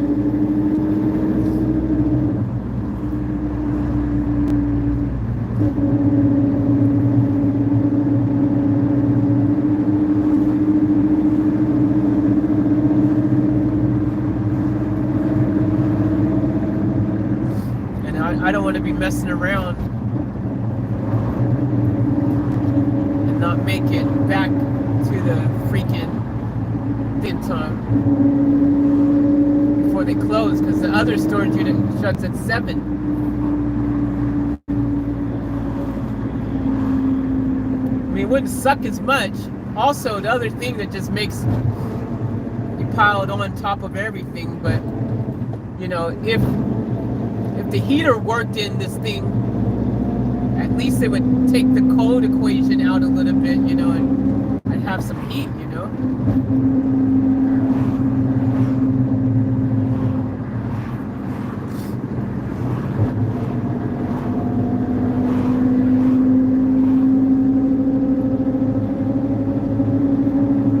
I'm trying to figure out in my head where's the nearest freaking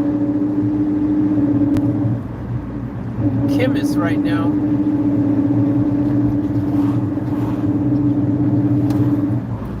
Equations ain't equating right.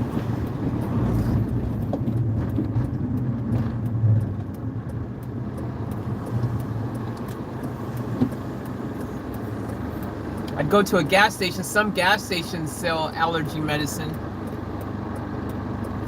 but some don't. You're better off just going where you know you can definitely get it. I had some in the Beamer. I actually had some allergy pills in the Beamer.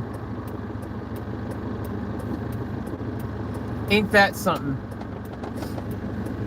I had allergy pills in the Beamer. I bought them before. They don't work, but better than nothing, right? But they literally don't work. Clarinase is the only ones that work for me. But I had some in the Beamer. They've been sitting there for ages, but they might have been expired, I don't know.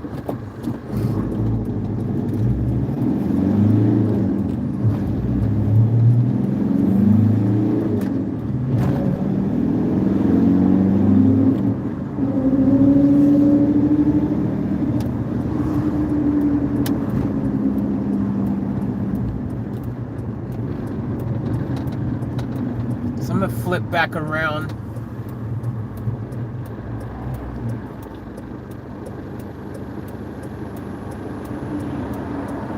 Fortunately, the area where I'm going, where the storage unit is, there's nothing.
warmer, it'd be better.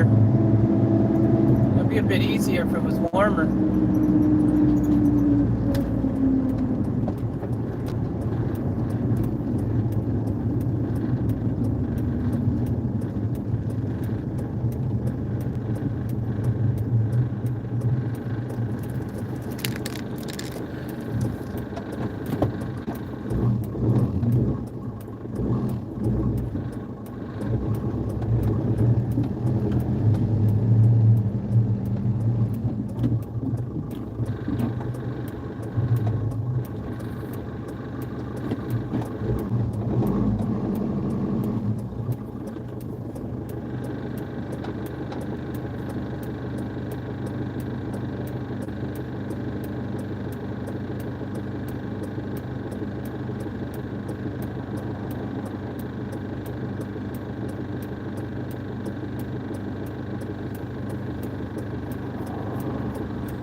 Alright, just traffic.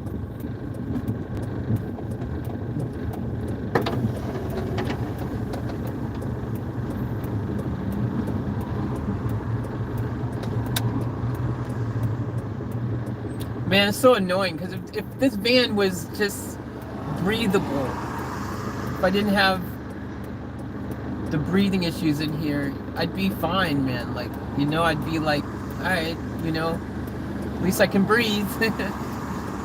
Breathing is nice.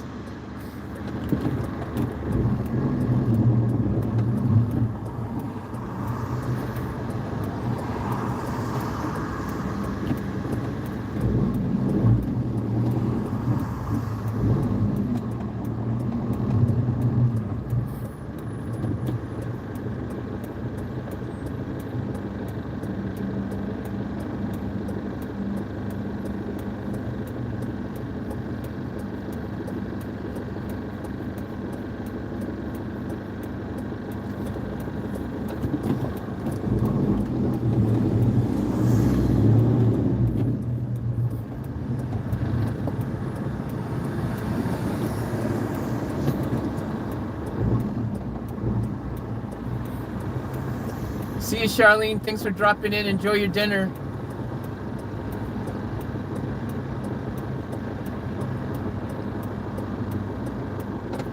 Let's go, bro.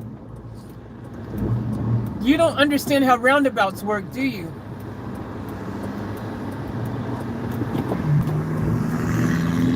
Oh my gosh. What a Fruit Loop.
All right, so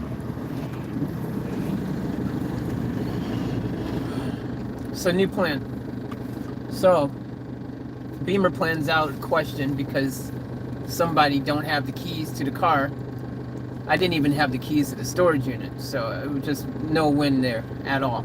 Had nothing on me. Crazy. So I'm ahead freaking, and I'm already starting to get all stuffed up and runny nose and everything happening. And we ain't even freaking gotten to the freaking rest of the night yet. It's already going freaking stupid. Woo! So, I'm gonna, yeah. Alright, so I'm gonna head to see if I can find a chemist really quick just to get some sort of allergy medicine, because even if I stay in Fantastic, I'm not entirely sure, even though it's clean, I'm not entirely sure of its, if it's had pets in there or anything like that. I don't know. So, I need to,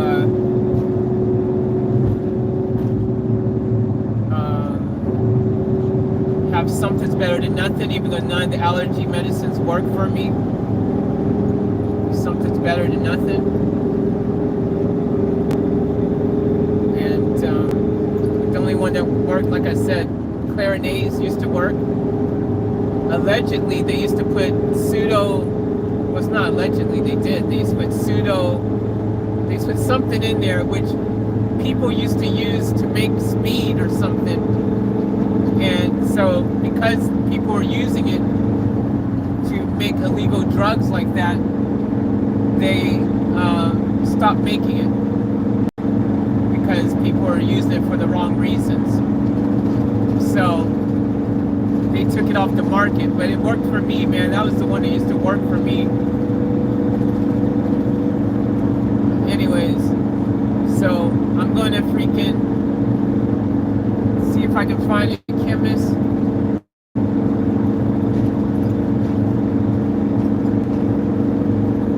And then after that, I'm hoping there's a chemist or supermarket or a gas station or something closer to where the storage area is. I've never seen anything really around there of significance, but I wasn't really looking either. We'll have a look, see what we can find. And then I'm going to,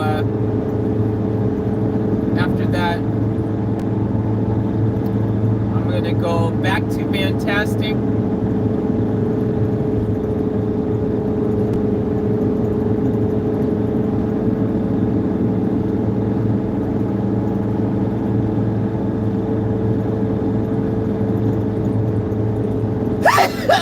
Excuse me.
Gotta get through the night tonight, and with a little luck,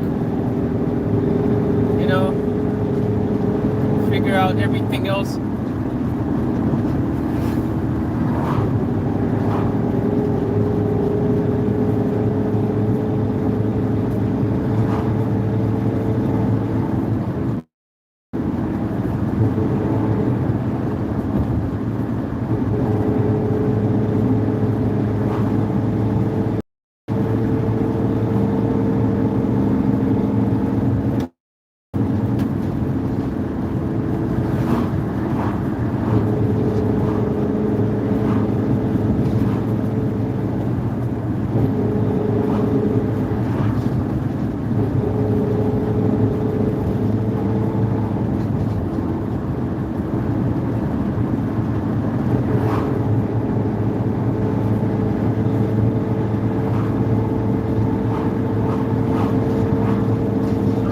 maybe well, it's not a good idea because I don't want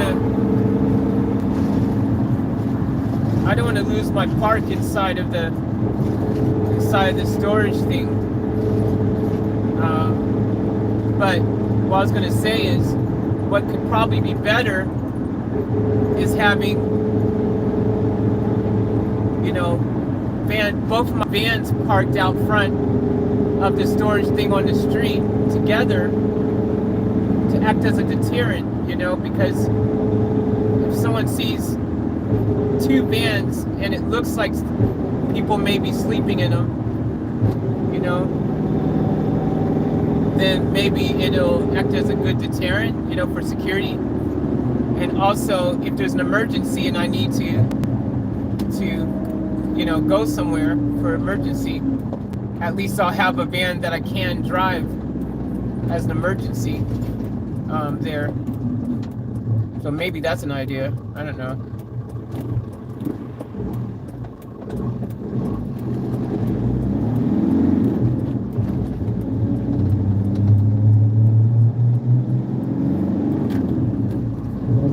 What do you guys think on what I just said?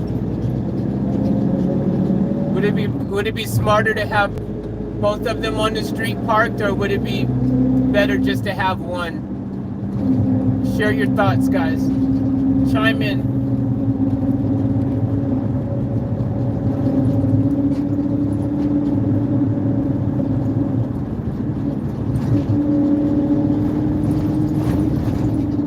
The only reason I wouldn't want to do it, though, I just really wouldn't want to miss my park, inside the storage unit.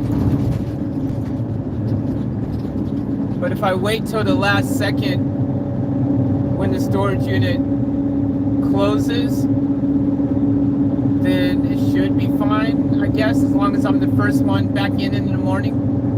Then maybe, I won't lose my park if I'm the first one in early in the morning. What do you guys think about that? Both vans on the street or one van on the street? Does two vans act as more of a deterrent than one vehicle parked alone on the street? Or does two vehicles parked on the street give a better illusion of there being people on the street? Or is it much to the muchness, and either way it doesn't really freaking matter?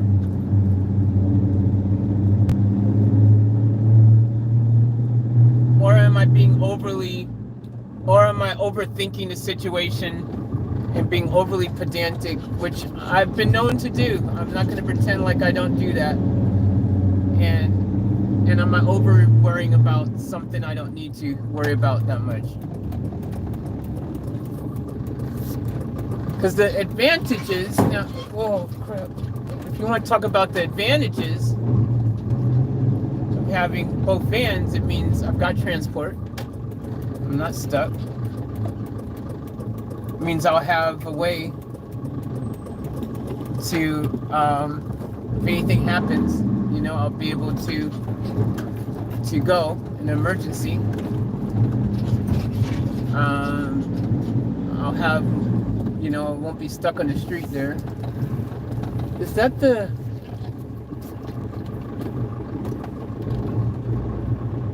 Oh my gosh. That's the convenience, that's the store here? Y'all don't got a chemist?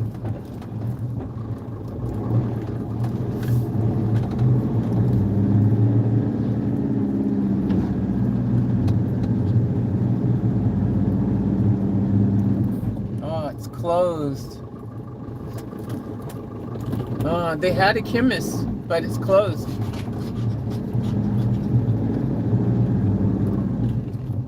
That's what happens in these country towns.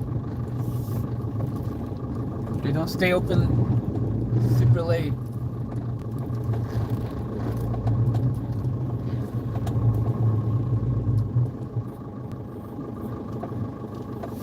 All right.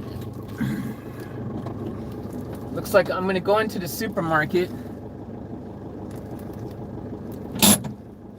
See if they've got some sort of allergy thing.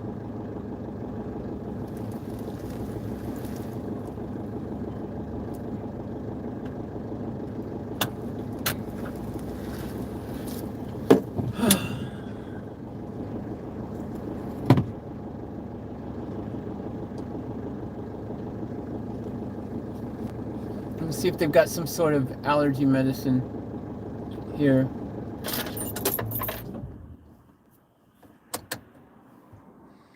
Bet you're looking forward to at least sleeping in fantastic faith. Yes, I am, Karen. Absolutely.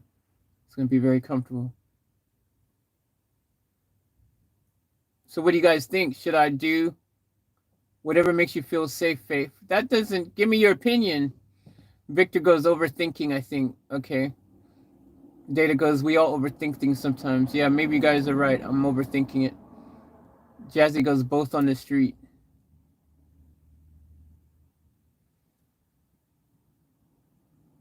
So everyone else says I'm overthinking it. Karen goes, whatever makes you happy, or whatever makes you feel safe. And everyone else says I'm overthinking it. And Jazzy said both.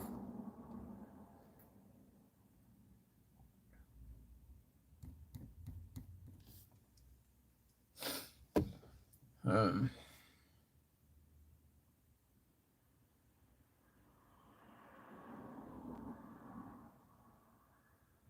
yeah, I'm probably overthinking it.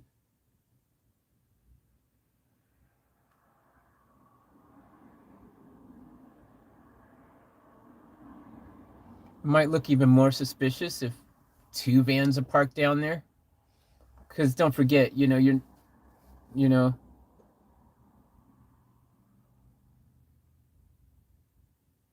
yeah, exactly. We're both on the street. What if something else occurs? Exactly.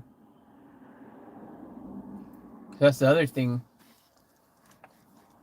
You can't use the code after 7 p.m. and it stops working until 5 a.m. From 7 to 5, there's no access. So the thing is, yeah, like I can only be in one van. That's the other thing. I can only be sleeping in one van. So I could be sleeping in one van and then something could happen to the other van and I'm not there.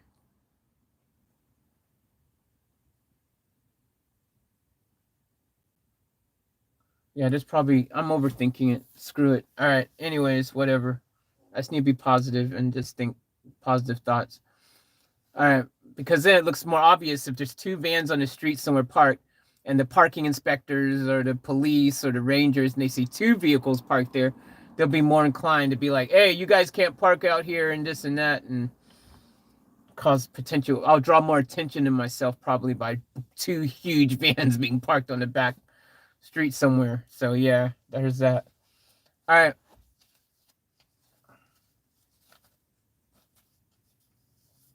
Let's see if we can find some allergy stuff.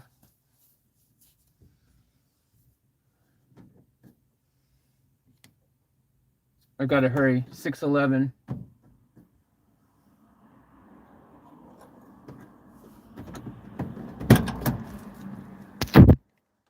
All right, I'm gonna mute you guys.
All right, down to my last mask.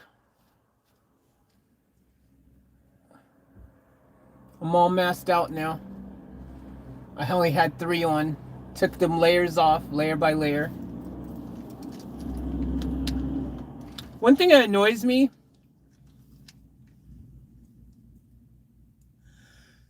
excuse me, and let me know how you guys feel about this.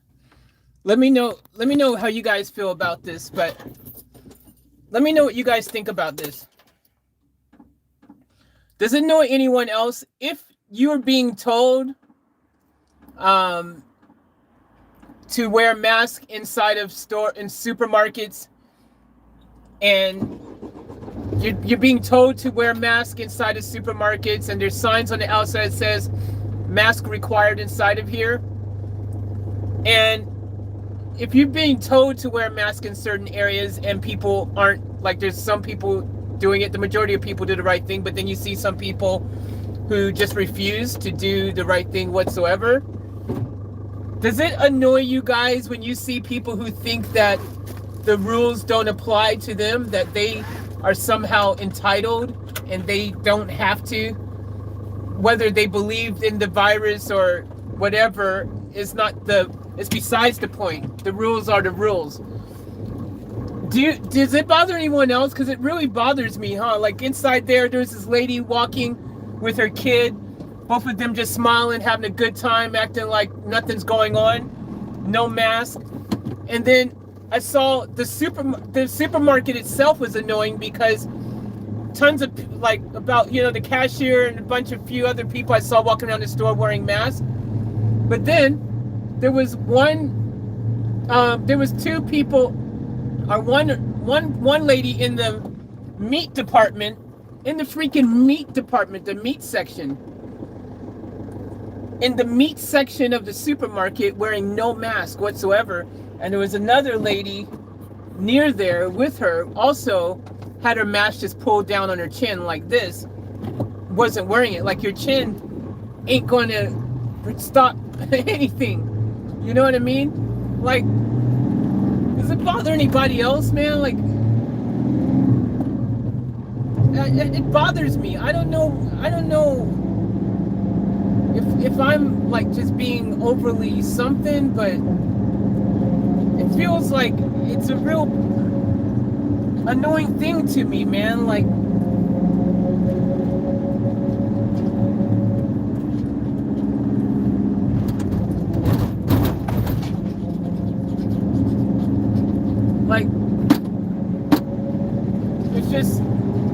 there's people who think seriously, like, they just don't give an F at all about anybody.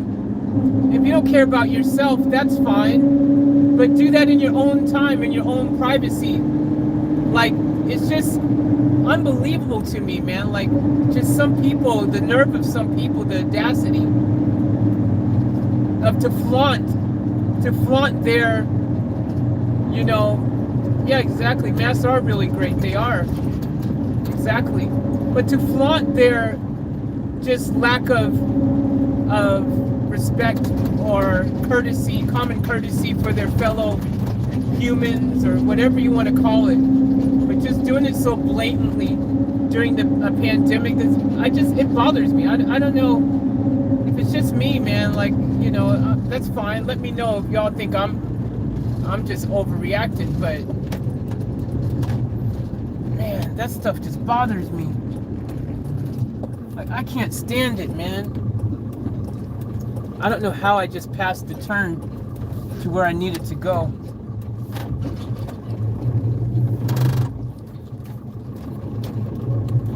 It just really bothers me. I don't know. Man, maybe I'm the one who's just, maybe I'm the one that's stupid, maybe I'm overreacting or something. I mean, I just think, even if you don't believe in it yourself, or you don't think, it's necessary, or like whatever your stupid reasoning is why you think you're special, at least do it for other people. At least do it for other humans, like, just can't you do that? I just don't get it, man. It freaking blows my mind.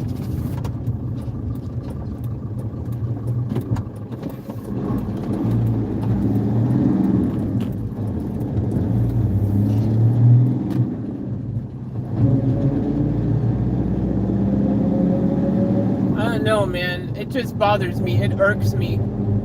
These things probably never really irked me before, because I think in my lifetime there's probably been some times when maybe I've been a bit of a rebel, you know. But I don't think I've ever been a rebel when there was a situation where my actions could, you know, have a negative effect against others around me, for my fellow people on this planet. You know what I mean?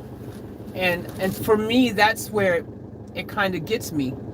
It's just the whether I, you know, if I'm being a rebel and it only affects me, like it doesn't put anyone else in jeopardy, my rebelness or my something, and that's different. But when it's like just completely ignoring everything that the whole world is going through right now. It's not even like one place, it's the whole planet. And so many people are dying from this, and so many people, you know, are suffering. For you to just blatantly just not give an F about it, to me, just really, I just think it makes you a freaking, whatever. I'll save my thoughts for another video.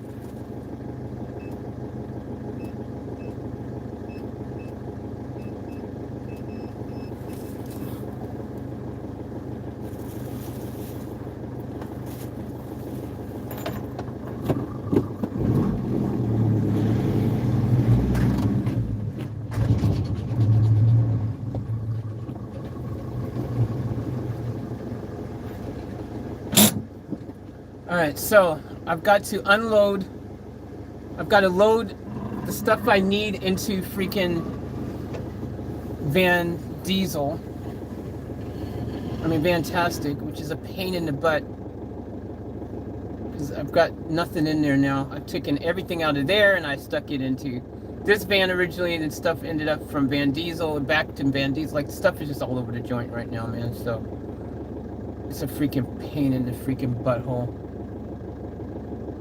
But anyways, I gotta hurry. I'm running out of time. So 8:40.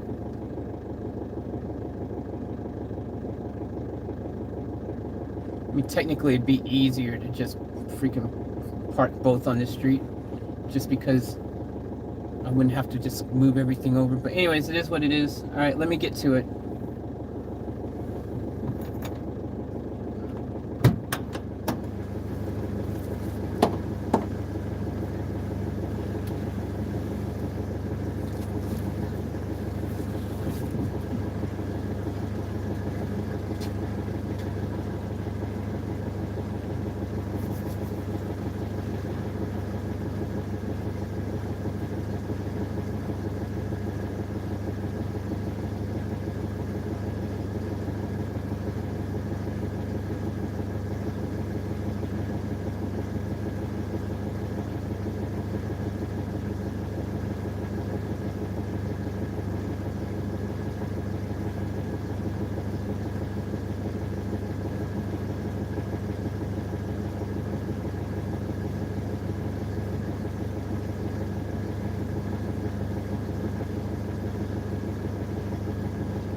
Hey guys, I'll explain to you what's going on in a second.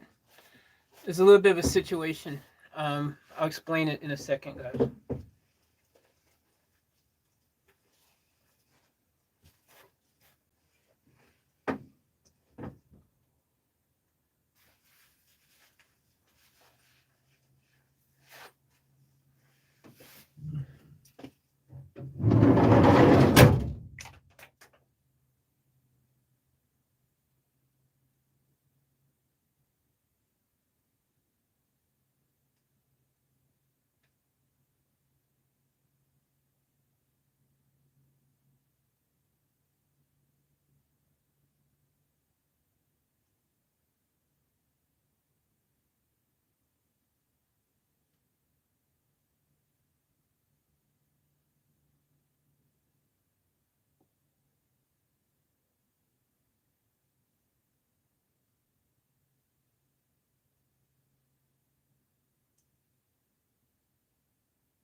All right, guys, let me give you an update.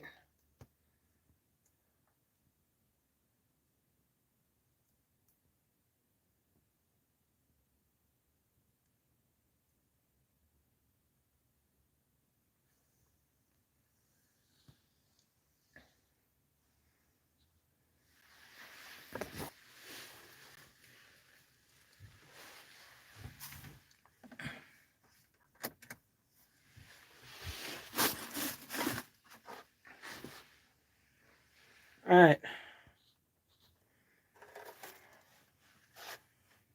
Let me give you guys an update. A lot just happened.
All right, so a lot just happened right now. A lot. Okay, so let me tell you where we're at. So, all right, so basically, all right, so as you guys know, I swapped everything over and put it into Vantastic. Took a long time to do that. It took me ages, but I finally had put everything over. So then I moved Vantastic up, and then I parked Van Normus. And then what happened is I then drove Vantastic out the gate to exit, and then I couldn't get out. It said after hours access denied. So I tried again, and it did again, after hours access denied. So it wouldn't let me out the gate. So I was like, okay, well, since they won't let me out, after hours access denied, then fine, I'll just stay inside the thing. You guys know that's not, doesn't bother me any. I'm self-sufficient. I was only going to go park outside the front on the street anyways, right? So anywho, what happened then after that was that I started thinking though, like, if I'm here, inside of here, and the caretaker, his name is Steve, if he doesn't know that I'm here, and then he suddenly hears some noises in the van, or he sees um, a light in the van, or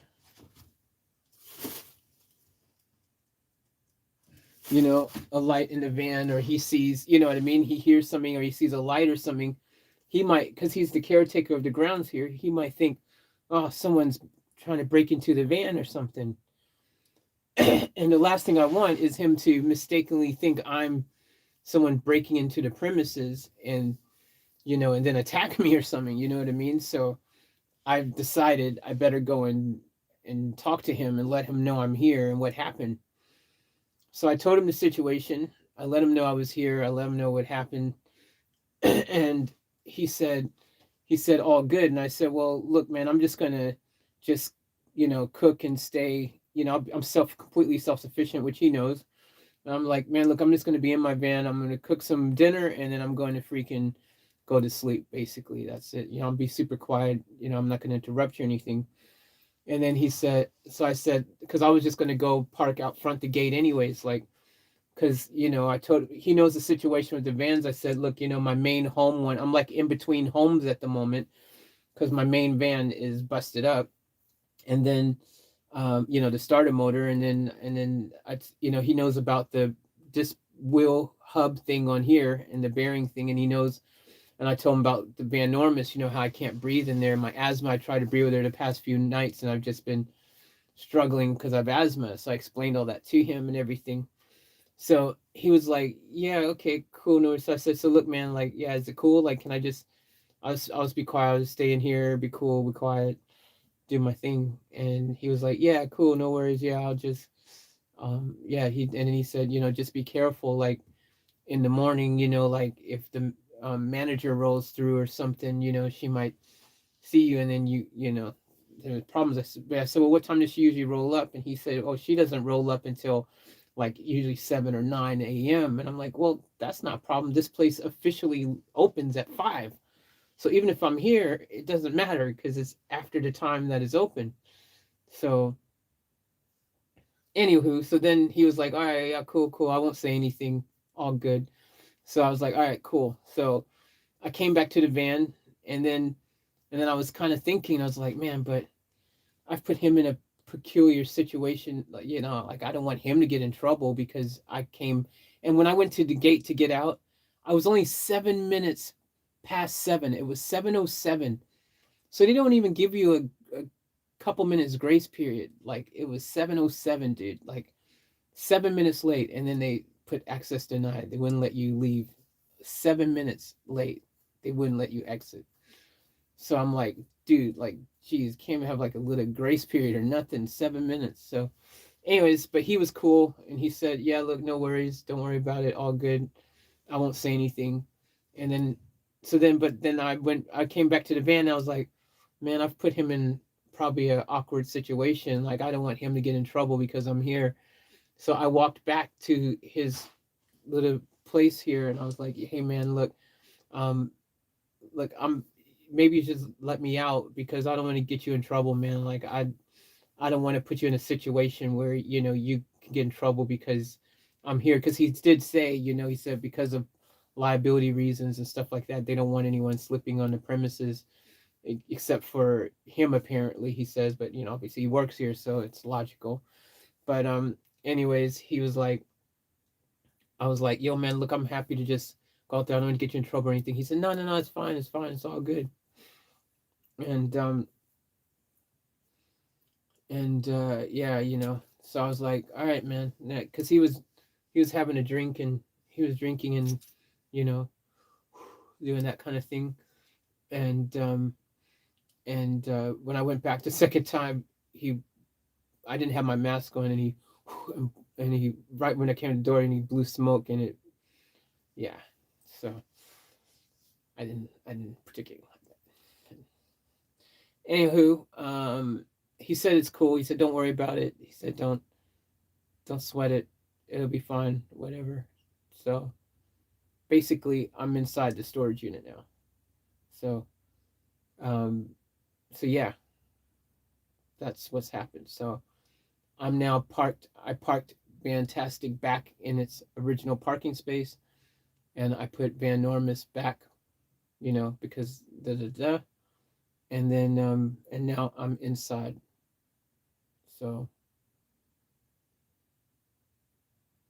that's the situation. That's the update. So I'm inside the storage facility. So and I can't get out. I can't get out. I can't I can't leave until 5 in the morning, which is a really kind of weird feeling, to know I'm like kind of like literally stuck somewhere, like I can't leave until 5, is what it is, but it's just it's an actual kind of weird feeling. Um but yeah, anyways, that's that's the situation. So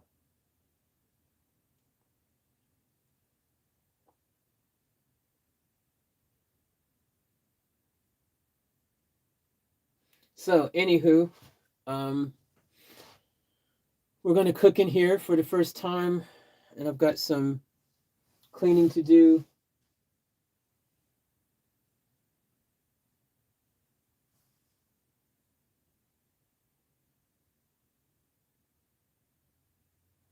I've got some cleaning to do.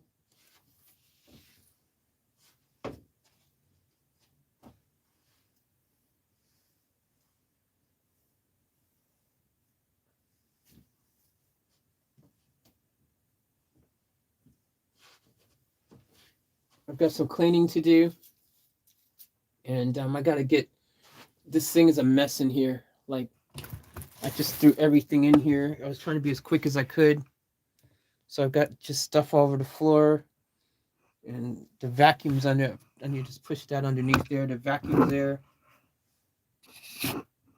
Everything is just thrown in here all over the joint. In the front seat, there's the new blankets and stuff, the new quilts. I grabbed those so I can be extra warm tonight. And there's my pillows.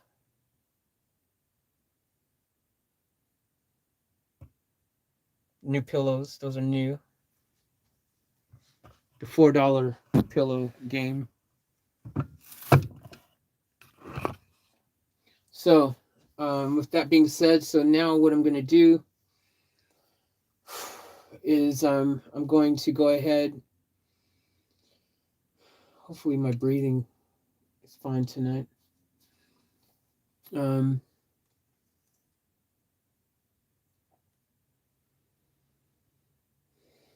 right, so I'm going to make some space here for myself so that I can freaking cook over here. I'm going to set the grill up.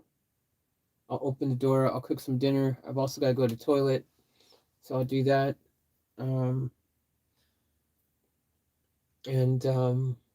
Yeah, we'll just we'll wing it the rest of the night. So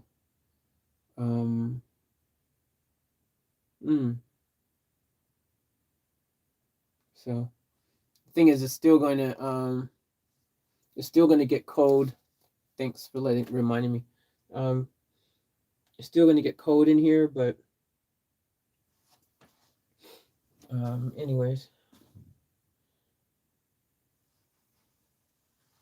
hopefully I can finish cooking before then. I'm just worried about cooking inside of here. I don't have really good ventilation in here, so that's the only thing that worries me. I mean, I could go over and just cook in Van Diesel since I'm in here.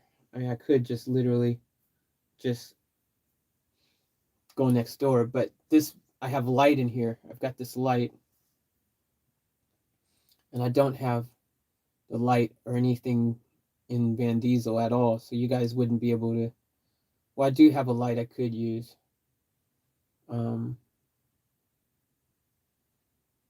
I mean, ironically, like I would probably. Matter of fact, I think I am going to cook in Van Diesel. I know it sounds crazy, because I got this space here, but I just don't have good ventilation in here, and it worries me, because if I'm going to spend the night in here, I really don't want to have excess carbon monoxide in here, and it's just going to get trapped in here because I can't. The windows on the right side don't open. The windows on this side in the back of the van. So I'll show you guys.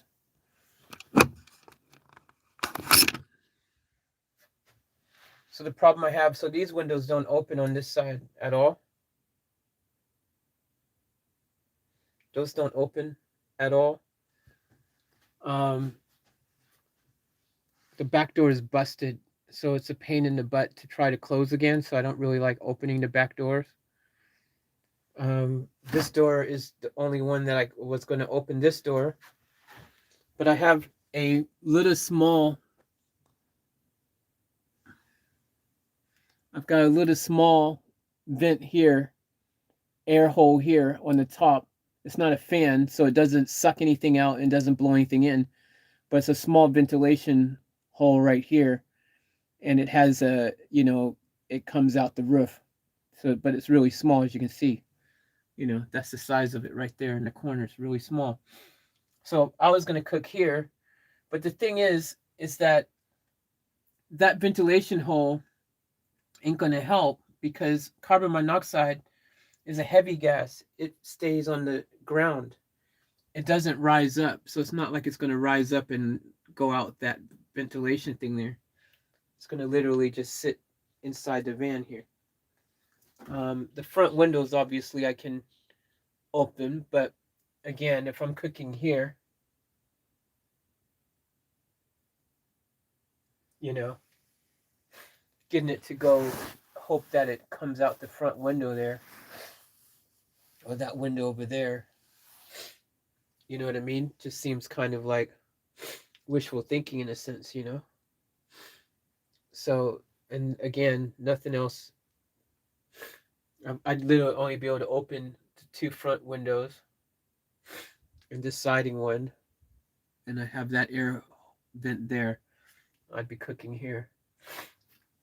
That cooking thing isn't made for indoors. It's not rated for indoor use. So at least when I'm using it in Van Diesel, at least when I got Van Diesel, when I'm cooking in there, at least I'm cooking right by the edge of the door. You know what I mean? I'm right by the edge. So it's a different ball game then, because I'm right by the edge, you know, of the window. You guys see when I cook in there, I'm right by the door. Yeah, and I can't use my fan in there. That little portable fan that I have, you know, to blow air, I can't use it in there because my batteries are low in Van Diesel, so I can't use the fan in Van Diesel. I can't use the fan in there because I'm trying to keep the fridge going all night. So yeah, I can't do that. So I'm going to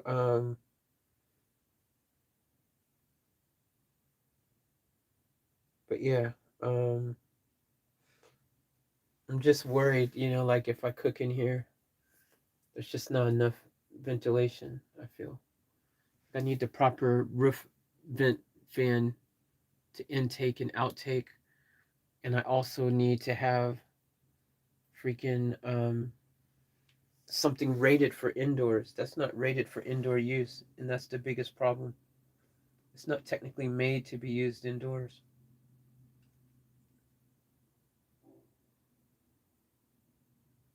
So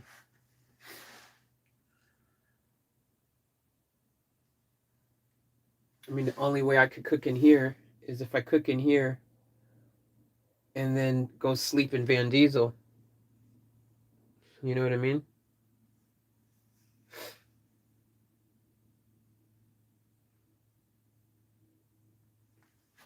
But then I wouldn't be able to sleep on this comfortable bed.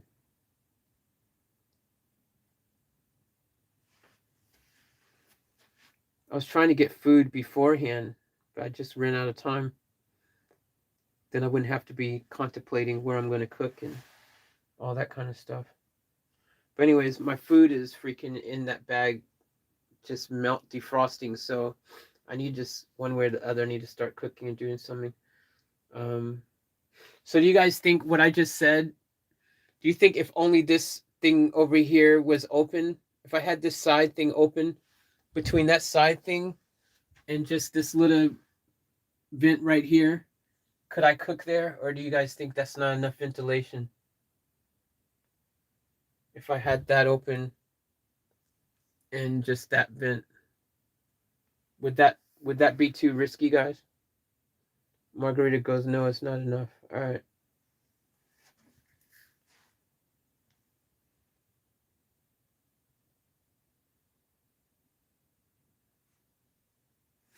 All right.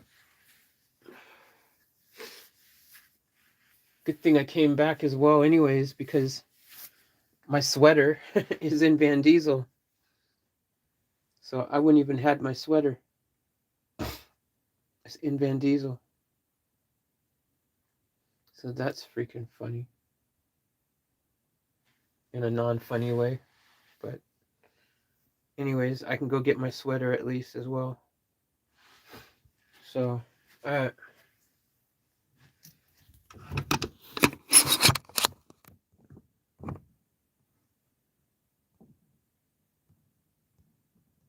what's up, Christine?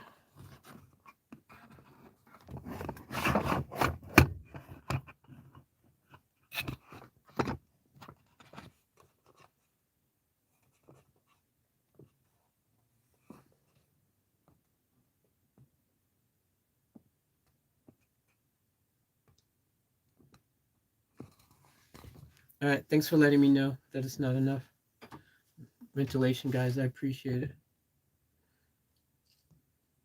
All right, let's get the show on the road then.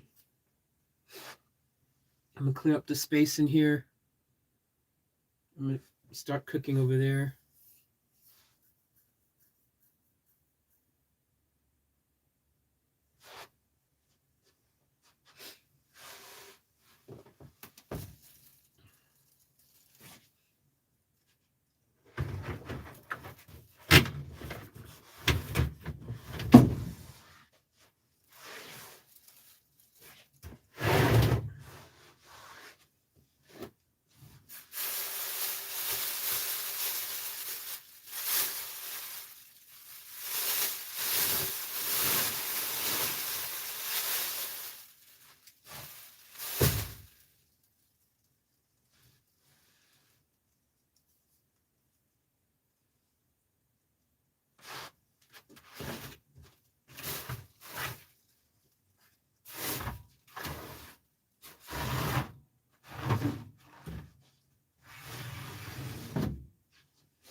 So all my cooking stuff, food, grill, everything's in there.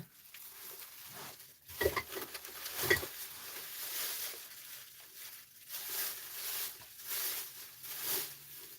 bought tons of water and everything.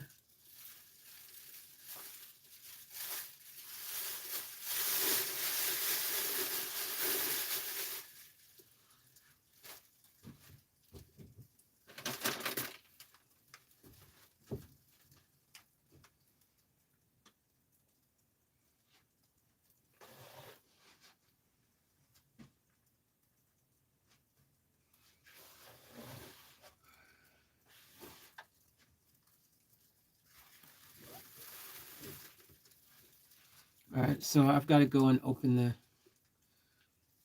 the van again, which is a pain in the butt because I've got to go. I can't just straightforward just go and unlock it. I got to go around, open the passenger's door, unlock that, then come all the way back around. I got unlock the passenger, unlock the drivers, come back around, get in through the driver's side.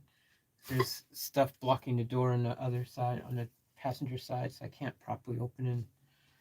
Anyways, so it's a bit of messing around to do. I gotta see if I can create some light in the other van for you guys. So we'll figure it out. How much power do I have? At least we got a bit of power right now, so we should be able to film for a bit. All right, let's get to it. Such a gosh, I wish I could just cook in here, you know.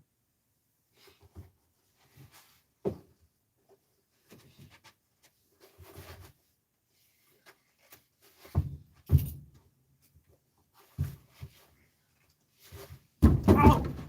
Ow! Ow! Oh! I just banged my head underneath this thing and damn it.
Alright guys, so I'm in here. We're in Van Diesel.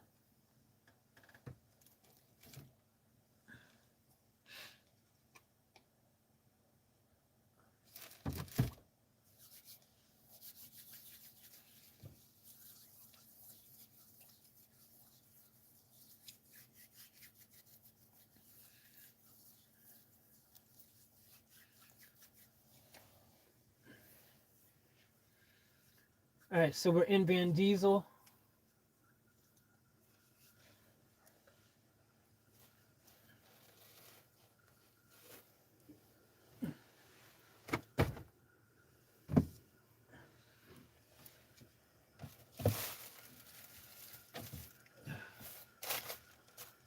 Alright, give me a second, guys. I'll figure out some light situation in here.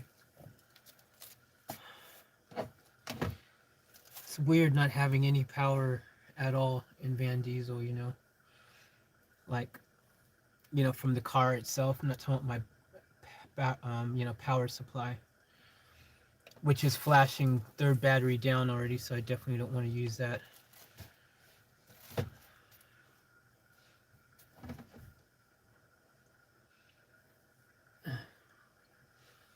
Alright, I'll keep you guys here.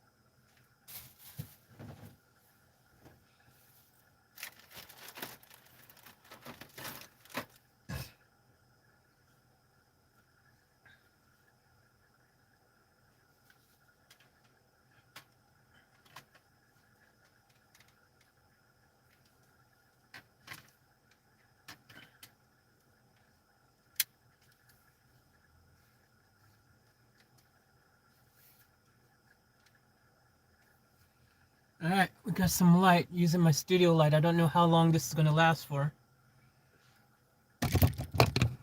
but we got some light for the moment.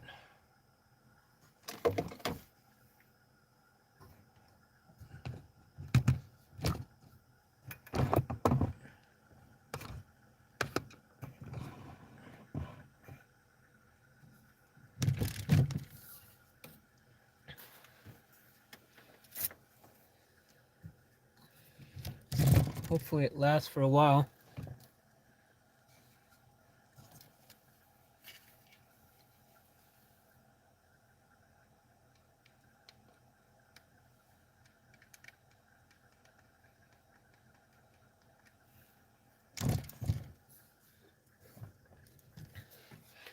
I got it on the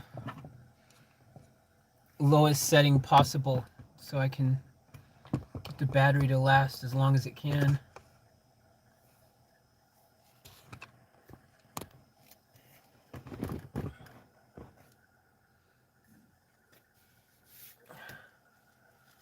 Alright.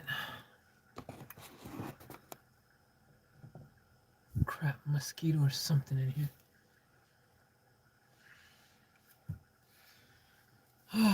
Alright. Now I gotta freaking make space over here.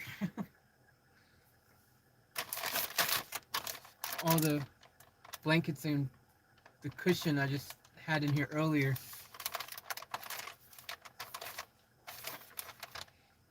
Normally it's folded up nice and stuff, but as you guys know, I haven't been in here, so I put it in this morning earlier today. I wasn't planning on being in here tonight, so obviously it's not. So I got to clear all that out the way so I can have some space to cook.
Let's see this.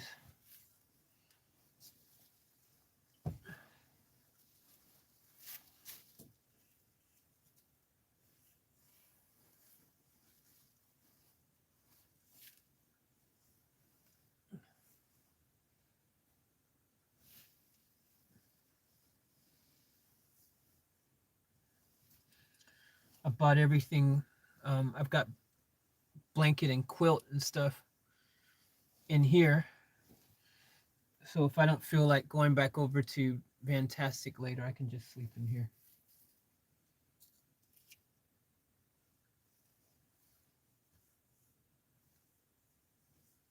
Because the one thing that will stop me from wanting to go over there is cold. Even though it's right next door. Because this is smaller space, so it can stay warmer in here a bit better probably. Because Fantastic has cracks in the door, you know, in the doors and things, so cold air can just come straight in there.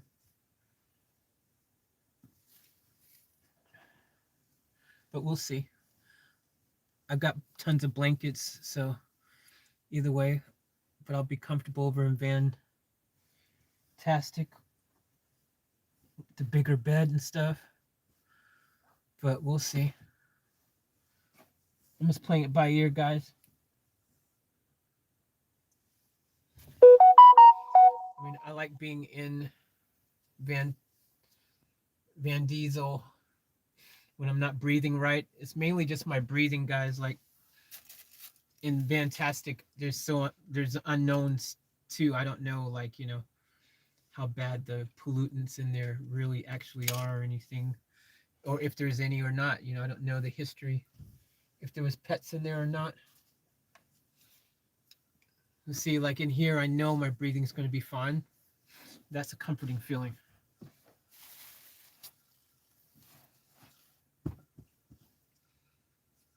So sleeping in a big comfortable bed is great, but if I'm, you know, being able to breathe clearly without any is even better.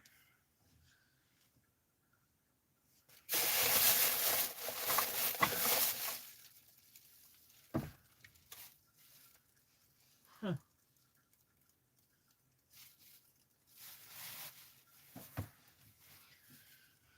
Oh, I took my elastic stretchy thing out of here and stuck it in one of the other vans to keep this from flipping back down.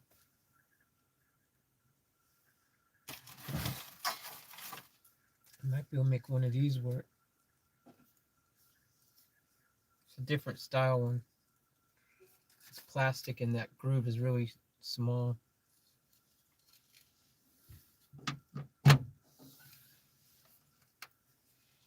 Jeez, and not much stretch.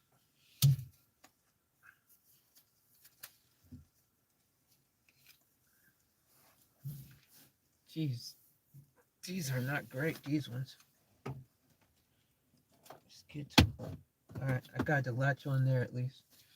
That'll work. I prefer the other ones. All right, oh man, I can't believe how long it's taken me to freaking get sorted. The thing was, I've moved things around, shifted things around in 3 different vans so many times now. The plan ultimately is that each van is sufficient and I don't have to move anything around when I go into them. You know, I just go, you know, hop straight in, and I've got bed linen, I've got everything, I've got toiletries and everything, you know. I don't, you know, and I can just take off and leave and go in the next van, or, you know, the other bedroom of my house, so to speak, 3-bedroom house. But I thought it was pretty cool then when I had this door open, when I had both van doors open, it actually felt like I had like a bit of space, like a bit of a house, because it was cool walking out of Fantastic into here and then from here over to there. I could see how that could be really dope, having all 3 places together, you know what I mean? Like having that kind of,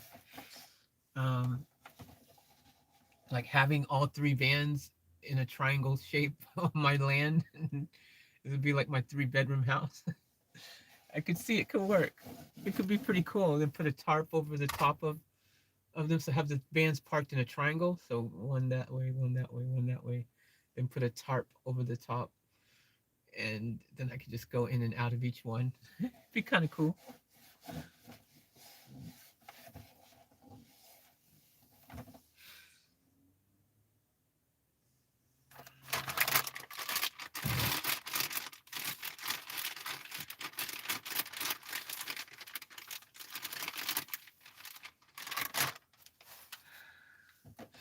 Tell you what, I'm already breathing so much better being in here than I was over in freaking Van Norman's. Tell you that right now.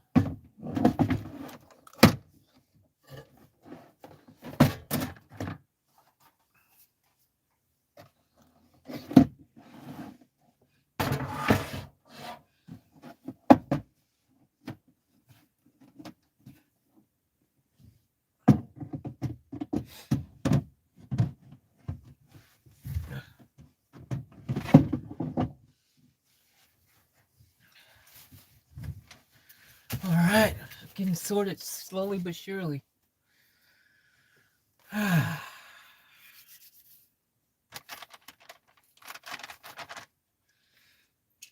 I'll pop one of these. Can I have these allergy Clarentines on an empty stomach, guys, or do I need to have food in there first? Has anyone had these Clarentine 24-hour ones before? I had them a long time ago, but they didn't work for me. But I can't remember if I had it on an empty stomach or I had to have food first. Anyone know? Because I threw the box away.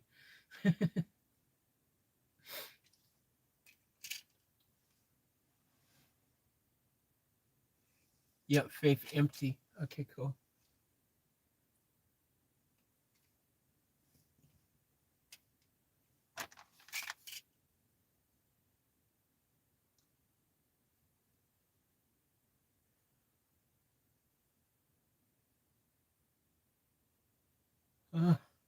Sneeze teasing me.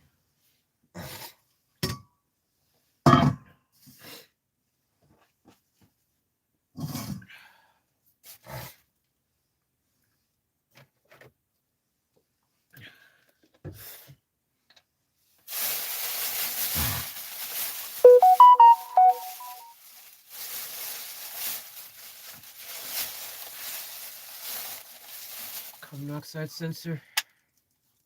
Check.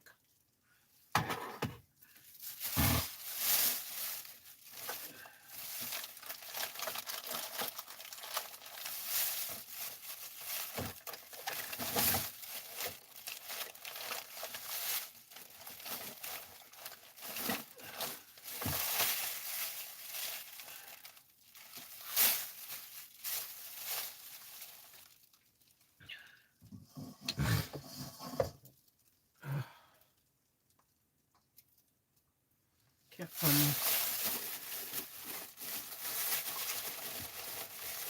I know it's in here.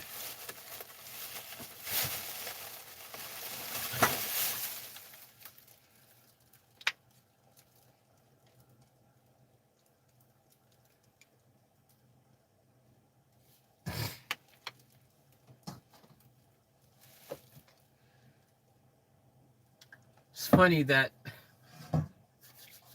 I wouldn't have thought after having these other two high roof vans for all this time now. I've had them for, between the both of them, I've had them for at least freaking a month and a half, you know, ish, month and a half, going on 2 months maybe even for Fantastic, or it is maybe 2 months for Fantastic. But I would have never thought that I would have still been Van Diesel would be my main freaking place that I'm sleeping and cooking and doing everything in still. I would have never thought that.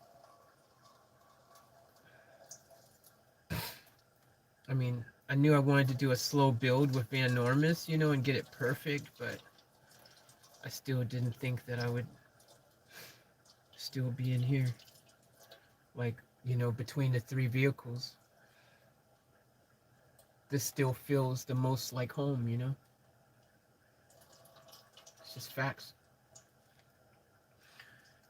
Even if all three vehicles were running right now, I mean, all of them will run, but I mean, if what I mean is, if I could stay in all three of them, even though, like, if all three of them were perfect right now, and I could stay in all three, Van Diesel still feels the most like home. And there's an attachment, of course. I've been here for 6 months in here, half a year. It's a long time. We've been through a lot together. We've been on tons of adventures together. So, you know, it's pretty, makes sense, that I feel such a connection to Van Diesel.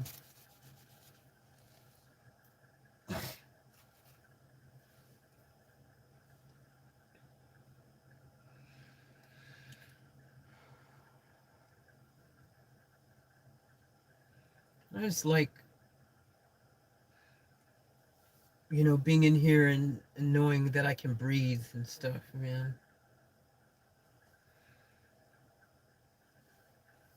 At the moment, just knowing that and knowing, you know,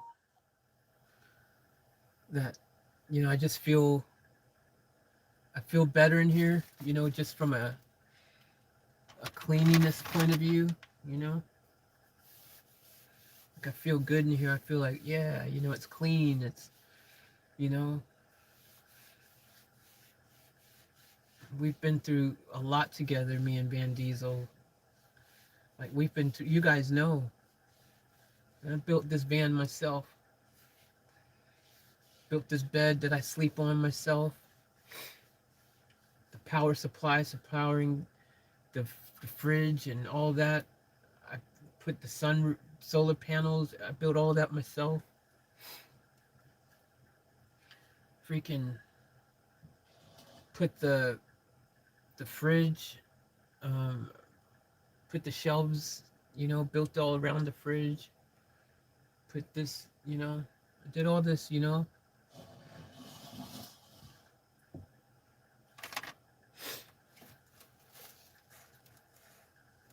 It's there's something about it, that's just really, there's a connect. And I'll probably feel that way once I be able to spend actual quality time in the other ones. But I haven't been able to do that yet.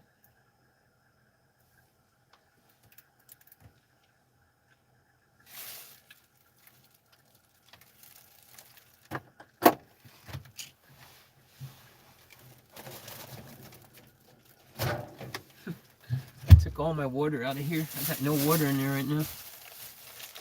That's why it's working overtime. There's nothing in the fridge side in there.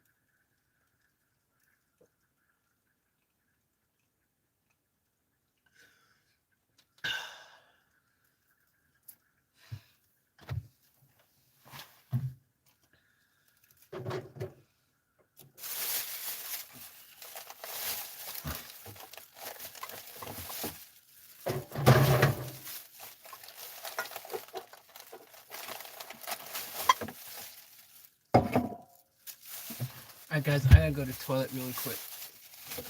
And then we'll get into this.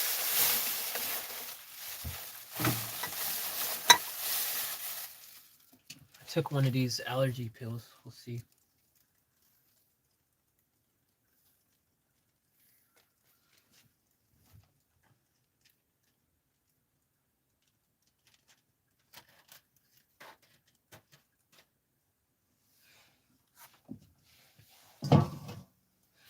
Muting.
Don't know if this thing works, but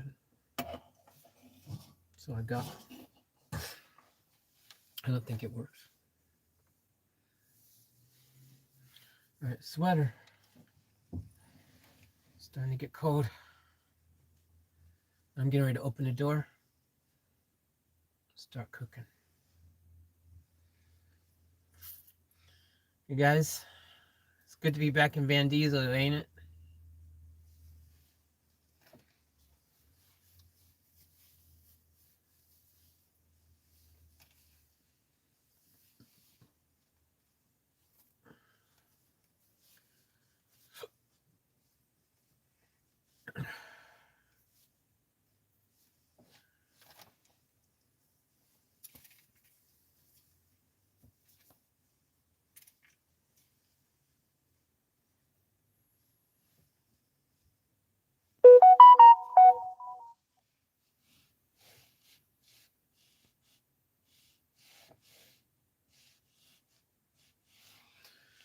All right.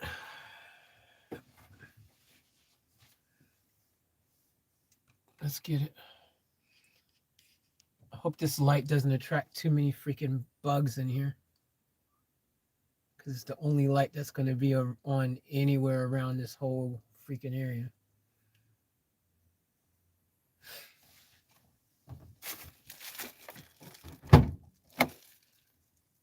So maybe I should try to filter it a bit. So that's not shining bright this way. Make it shine that way a bit while I'm cooking or something. Like a little bit, you know what I mean? So it's not completely, wow.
Food on.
think I brought too much food.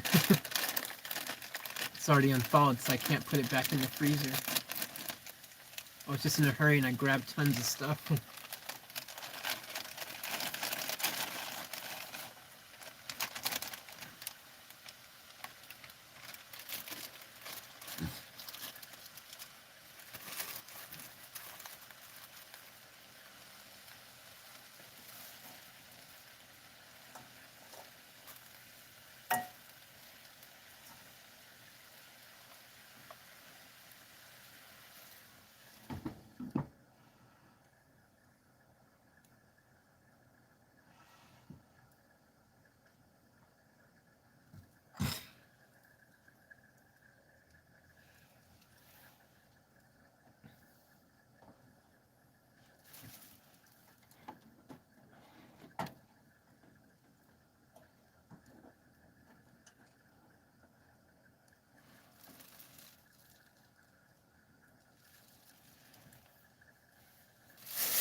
This trash.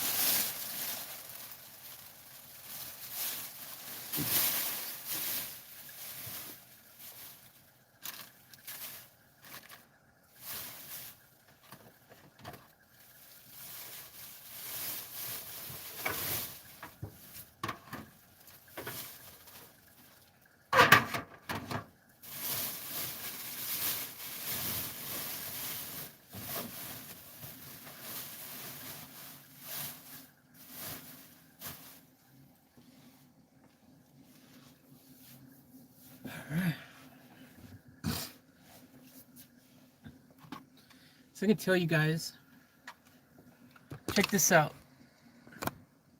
So this is the carbon monoxide sensor. And I have it right next to the flame here. Right here. And it's not putting off. It's not setting it off. Even this close to the fire.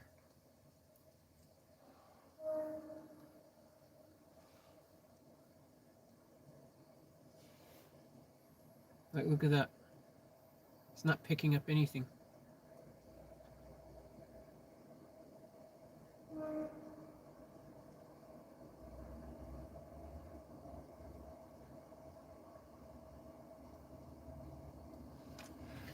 Don't flame burn it off. Really? Karen, is that what happens?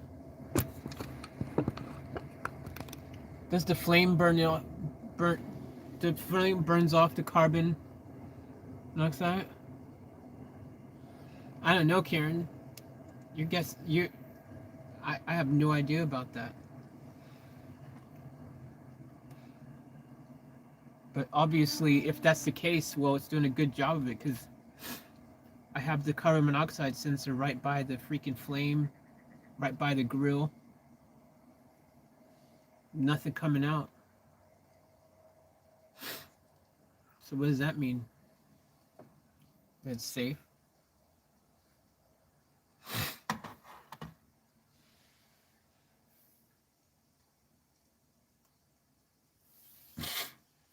Any thoughts, anyone?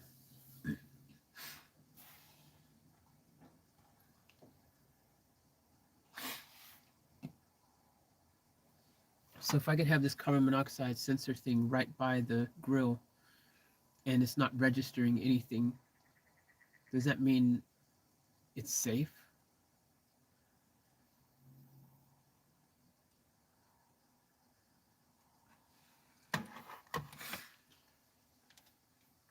Come on, surely one of you guys know. You guys are expert, smart people.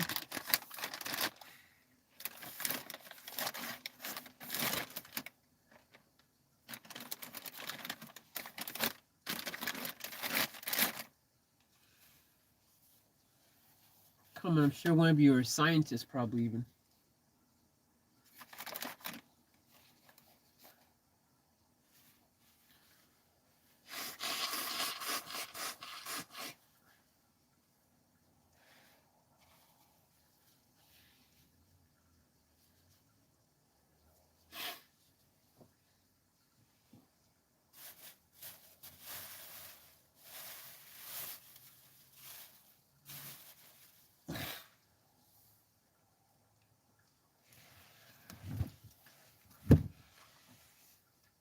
Nope, I'm wrong. Wait, Google.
Is it blue flame? Yeah, it's blue with a little orange tip on it.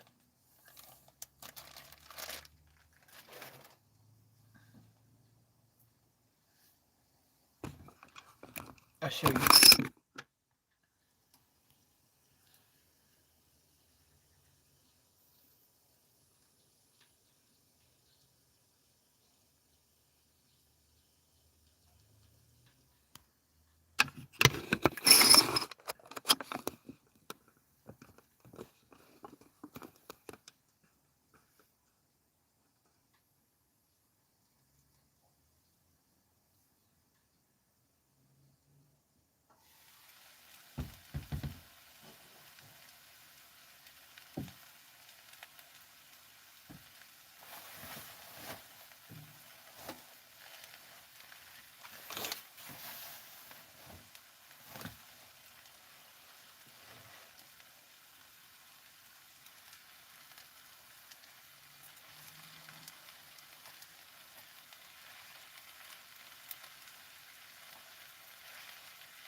Oh, really?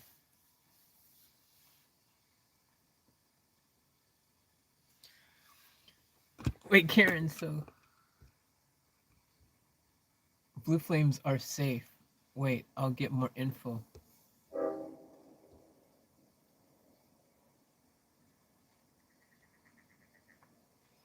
A blue flame means complete combustion of the gas. Like it's just about completely blue. Like it's 99%. Like it'd be like 95% blue.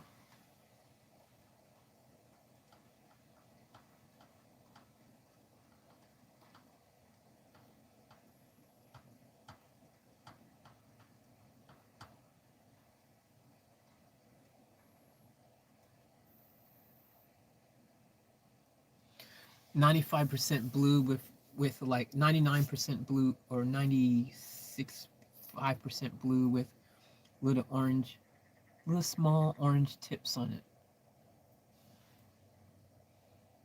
but super small orange tips. But the majority of it is blue.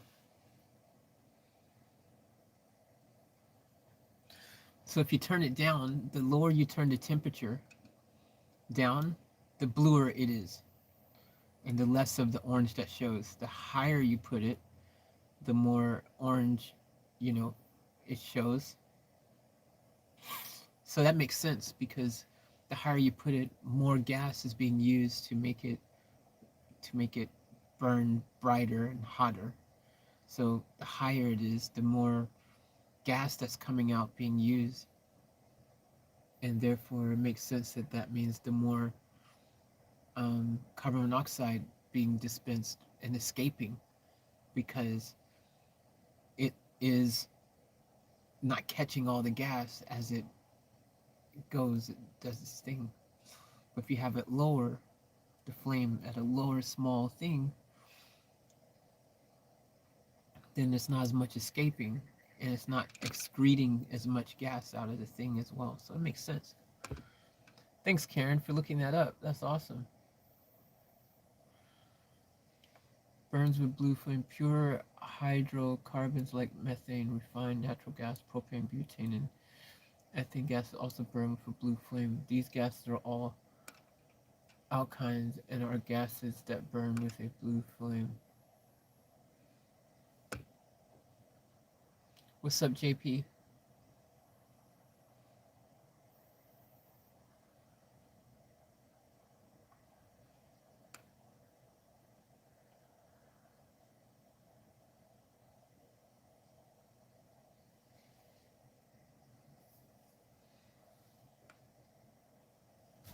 So blue flames are supposed to be safe then, huh? From carbon monoxide? Like there's not much carbon monoxide.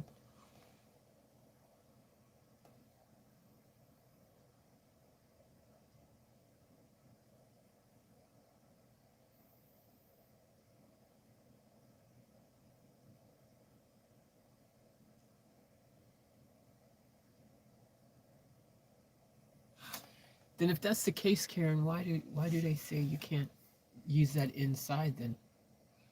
If it's all blue flame, why can't you use that indoors then? Why do they say not for indoor use? Do not use indoors if it's all blue.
So pretty much safe as faith.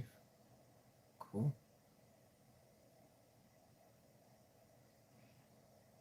They burn the most bad garbage. Good.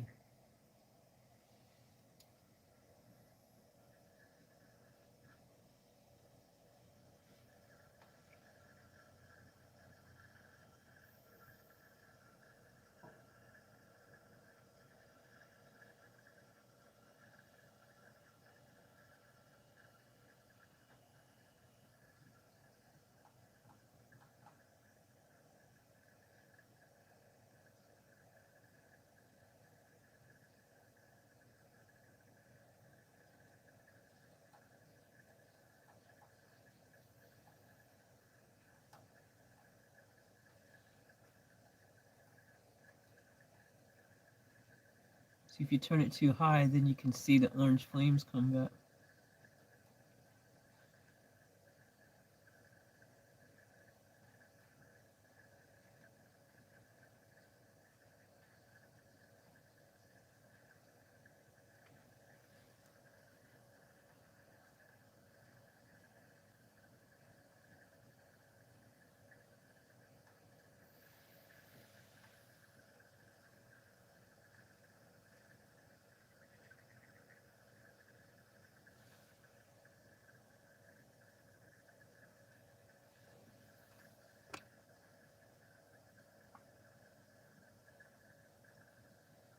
Wait, I'll Google.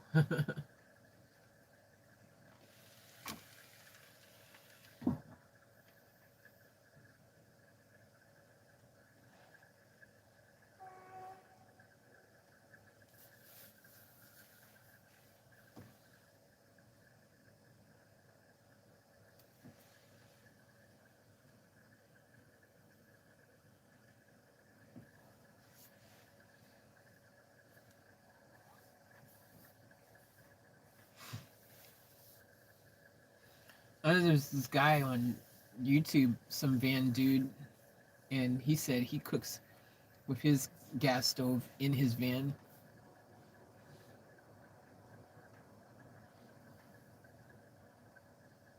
All right.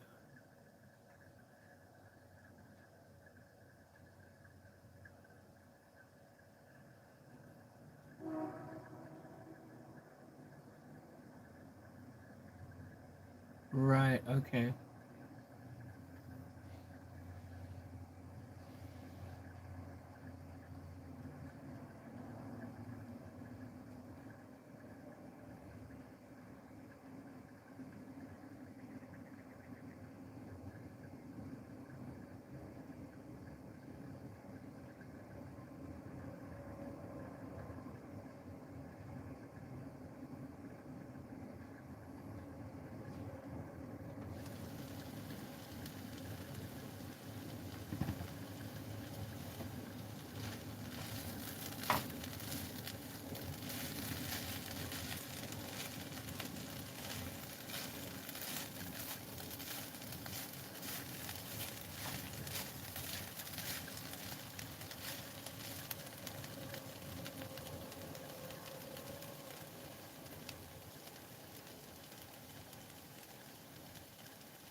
Mm.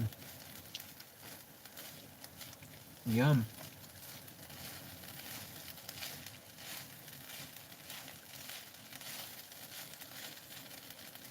I'll show you what we're having for dinner tonight.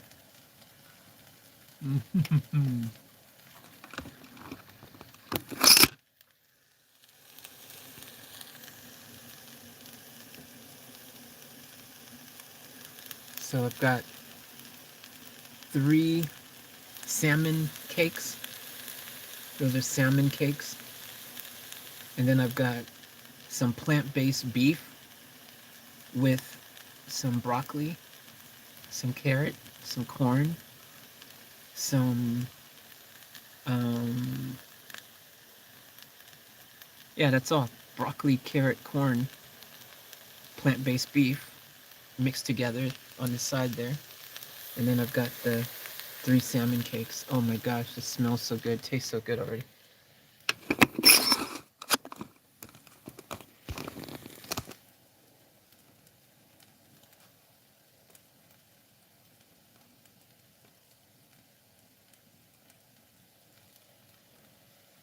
Cool. As long as the flame is blue, you are cool. Awesome.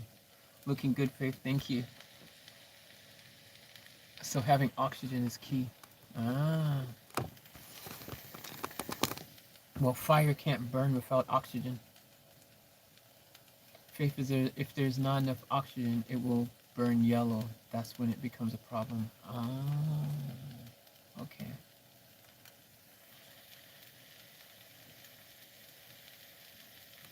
They burn red or yellow when there is a problem.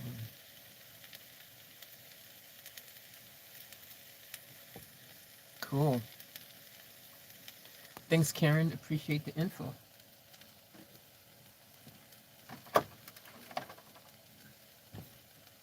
Thank you for doing the research. You just got an A plus.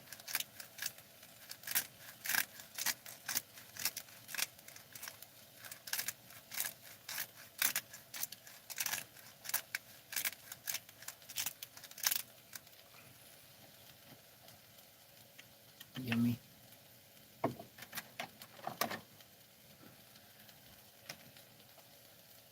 I miss cooking my own food every day.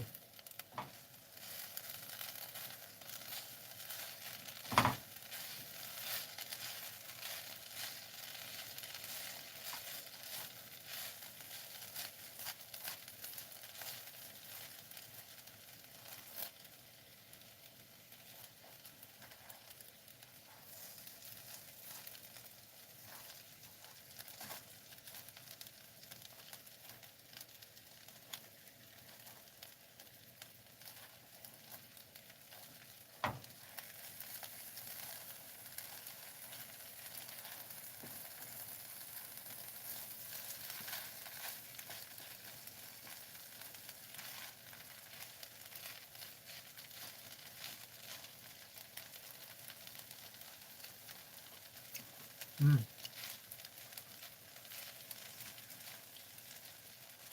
That's nice.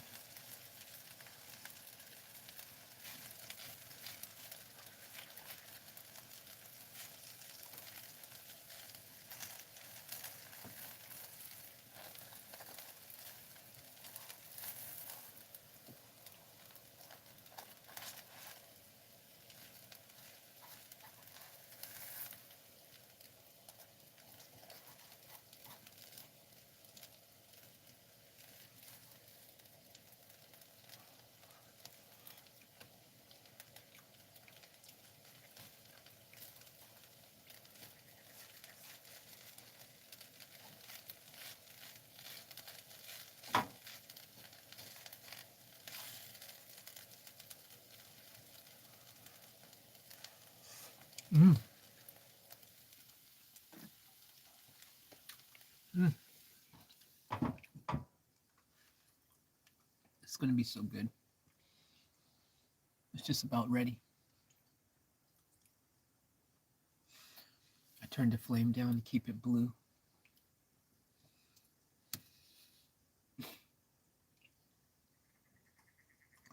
It's got little orange peaks, like little orange peaks on all the blue, but the majority of it's blue.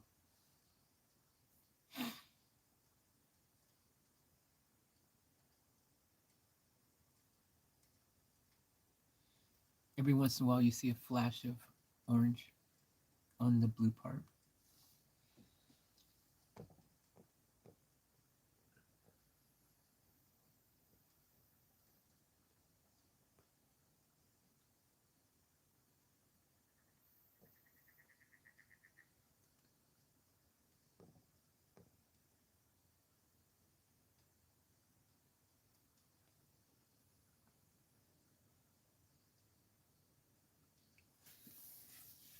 Mm.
Open the other door just in case, so I can get this action.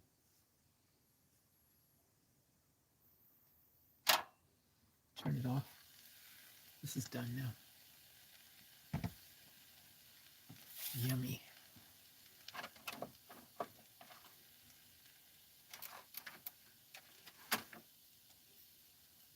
Just a little bit of salt, not much, just a little bit. That's it.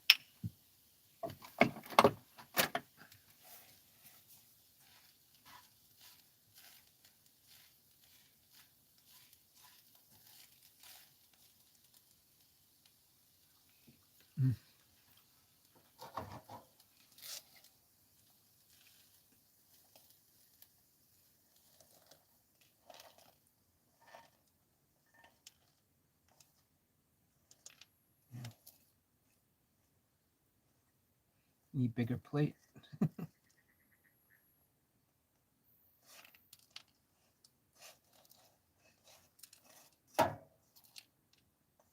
Yep, made a complete mess.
That's what we're working with.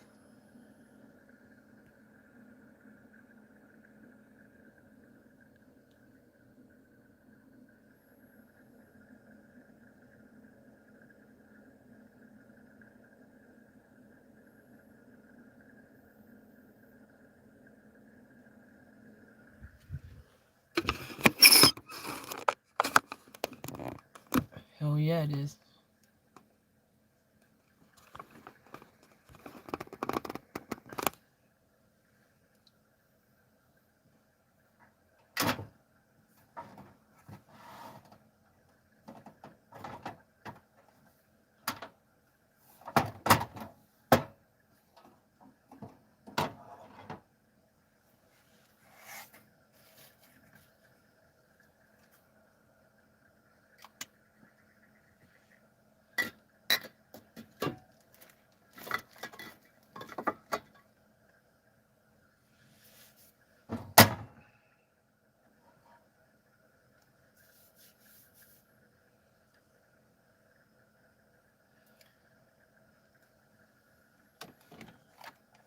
Just turn this on real quick.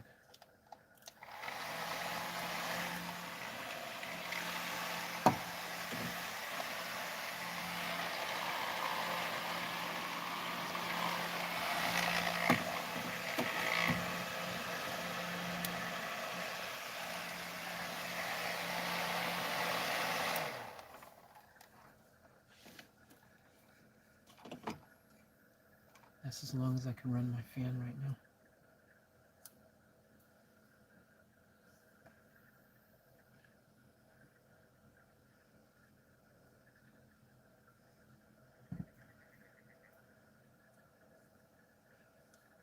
All right, diving in.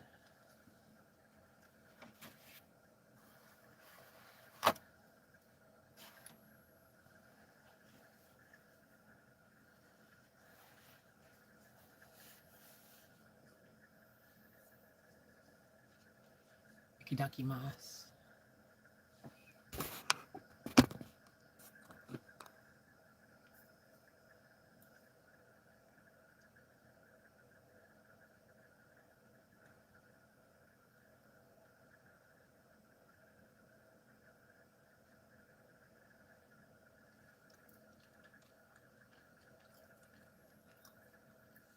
Mm.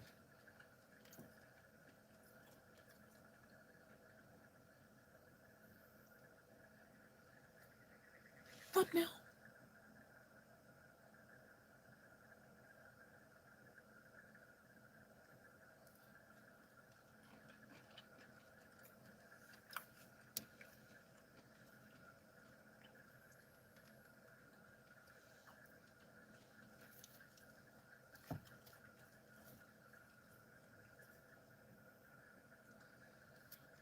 Mm.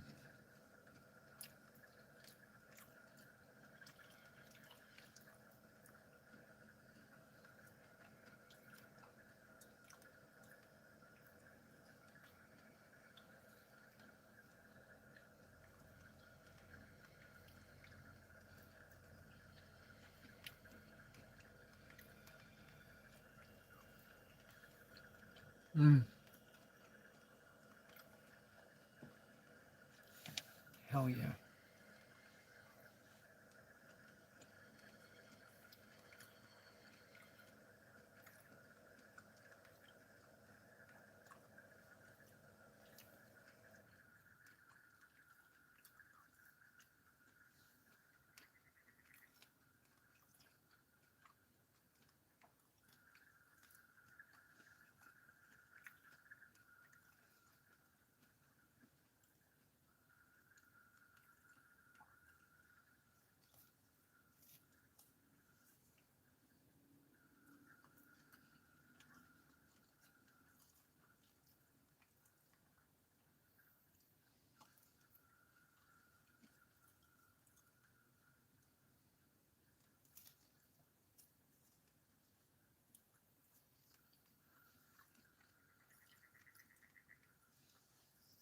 Mm.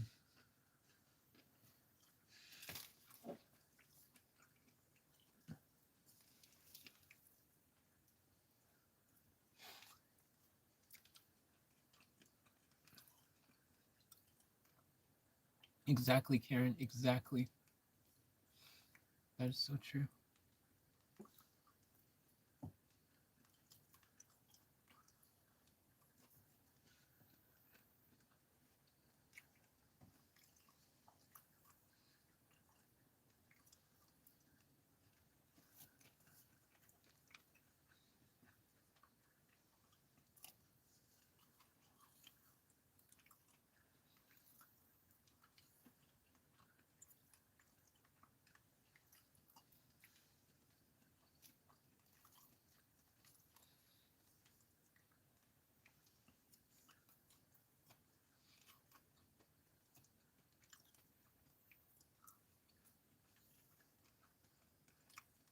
Mm.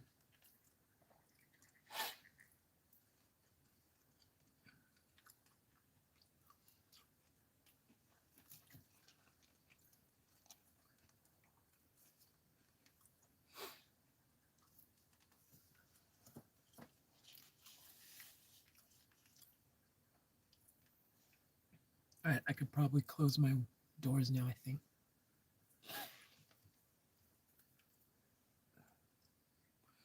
What do you guys think? Close my doors now? Safe? Good idea?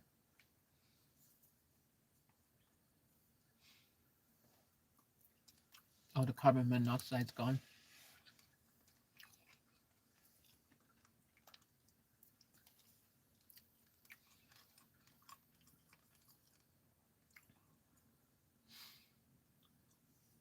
See, it's weird because, see, usually when I cook, I drive after cooking with the windows open for a bit, you know? So it's never a situation where I'm like eating, then, everything's closed up. I usually drive for a while with everything, open to get cool, clean air blowing in. I can't do that right now.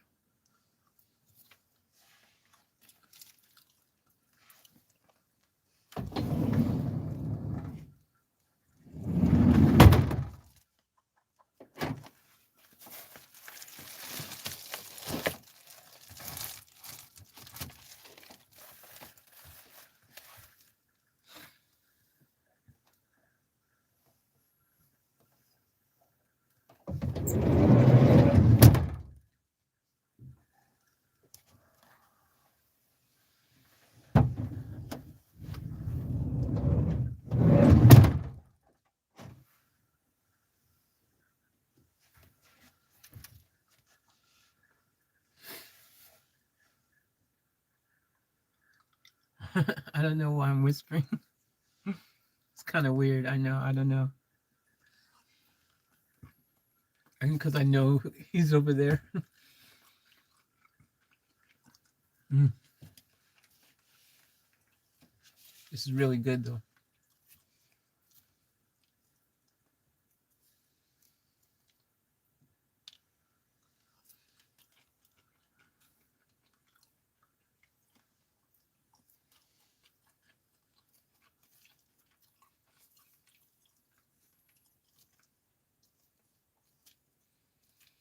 I don't know.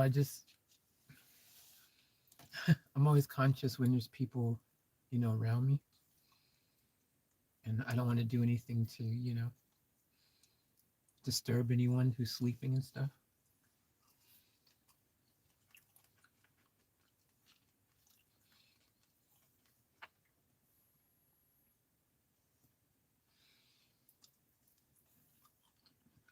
Because we're in the middle of nowhere, so sound travels a lot more.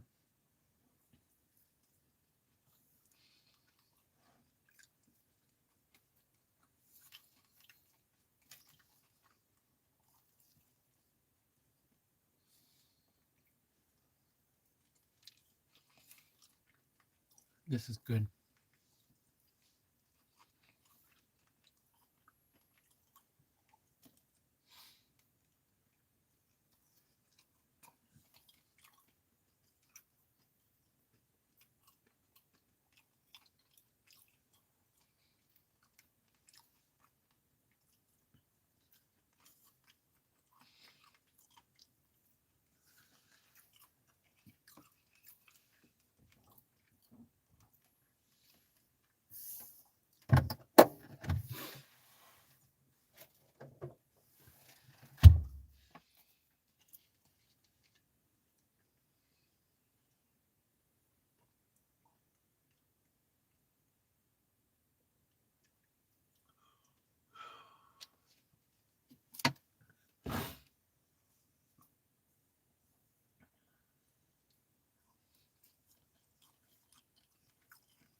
Mm.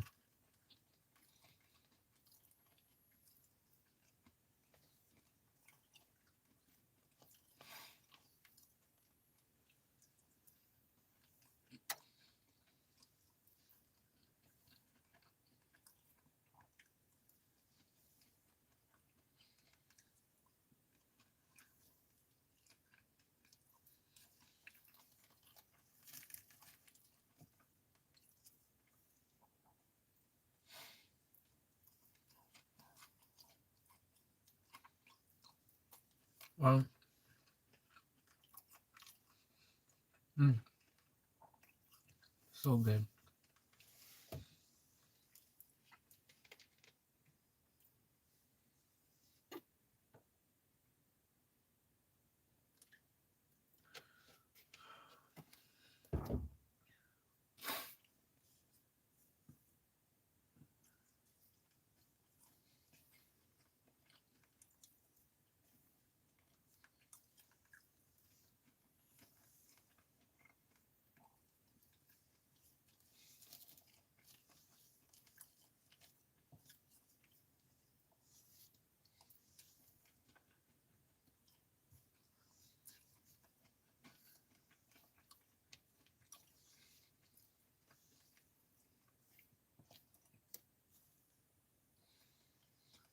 Mm.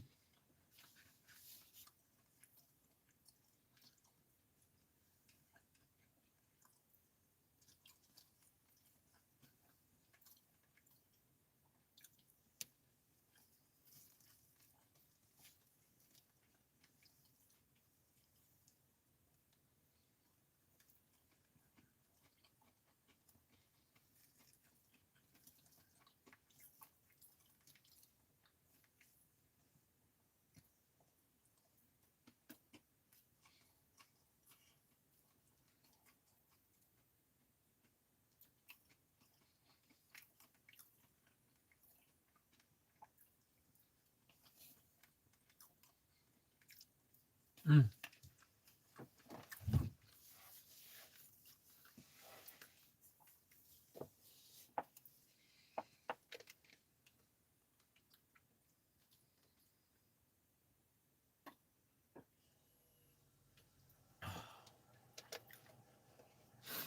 The only thing when you open the fridge like that, I mean the door like that, it gets super cold.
It would have been perfect if I was able to get the part last night. Now we gotta do it in the morning.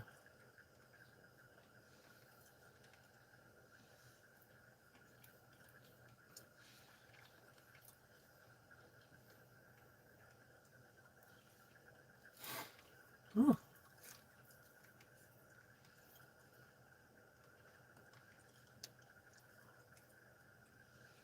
Mm.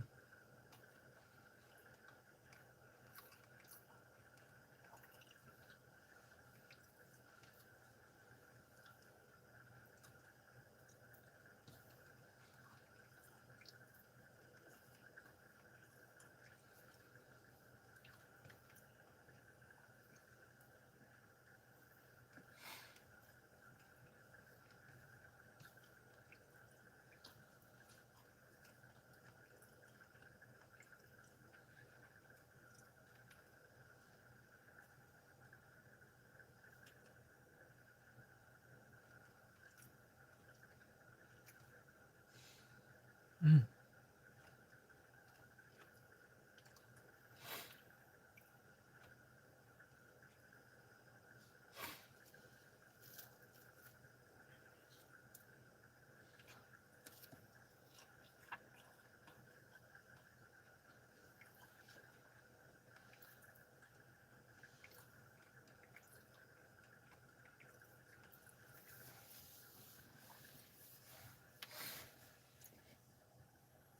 Mm.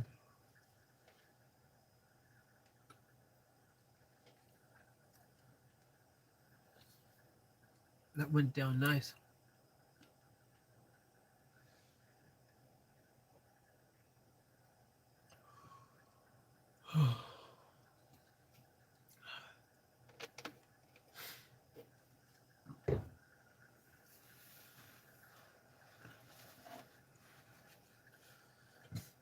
Ooh.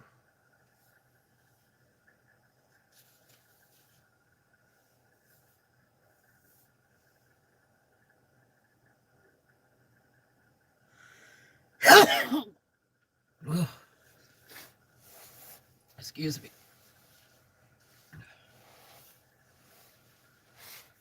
Oh, it's cold. Cold messing with my.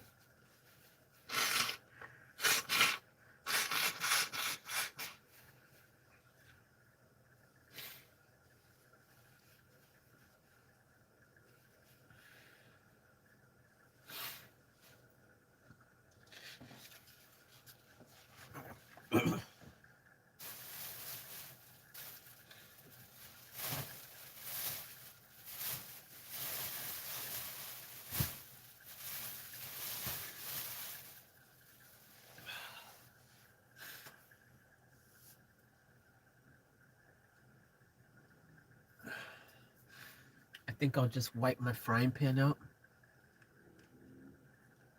with just a freaking wet wipe, and I'll wash it tomorrow. I don't want to open that door again. It's cold and it's loud when I freaking smash the door closed. Like I said, I don't want to disturb him.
Actually, I can wash it and pour my water into my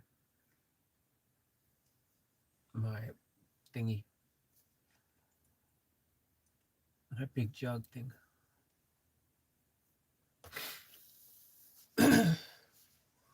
Oh, it's freezing.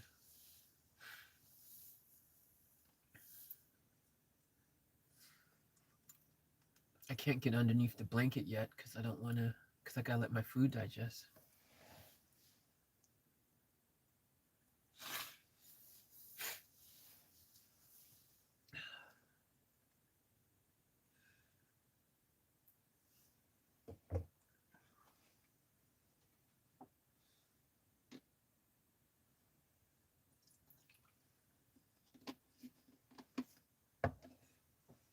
I'm gonna go ahead and wash it. Like everything clean.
That's what's cool about Fantastic, having a sink.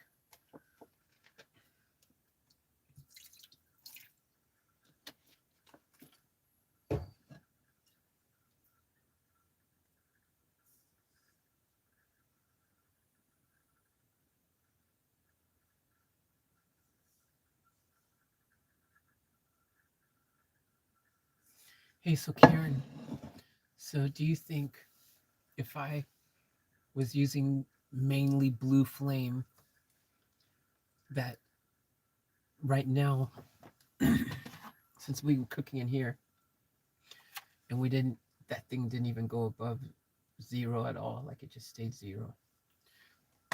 So if we were in Fantastic and we did blue flame and we had the door open in that one vent, then technically we should be good, right?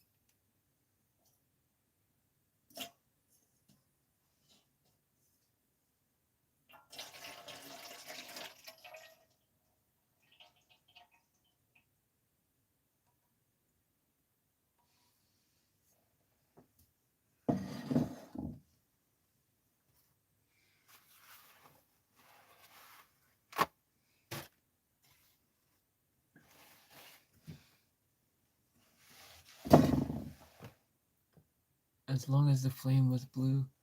If it is not blue, there's not enough oxygen, and that's when bad gases come. Okay.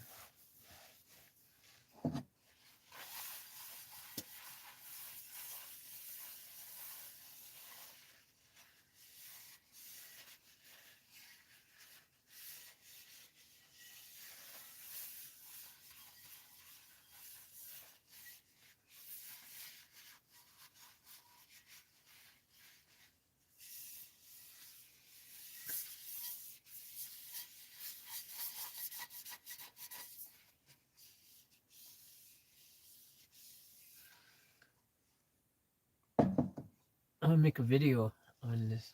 The trick to cooking inside your van. Expert tips to keep you safe.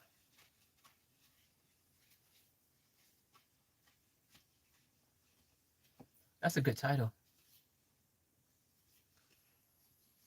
The trick to cooking inside your van.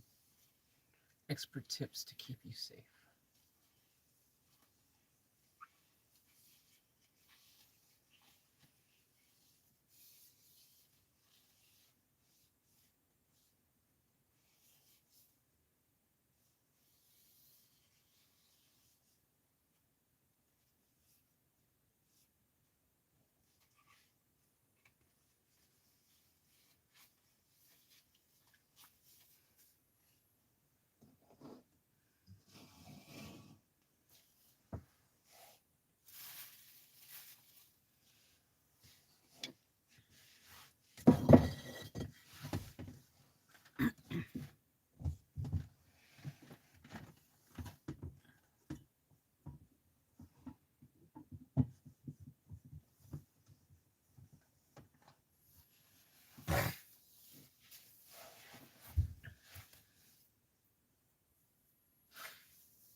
Oh.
I might pour this outside because I don't really want any excess more water in my jugs. It's already getting pretty full.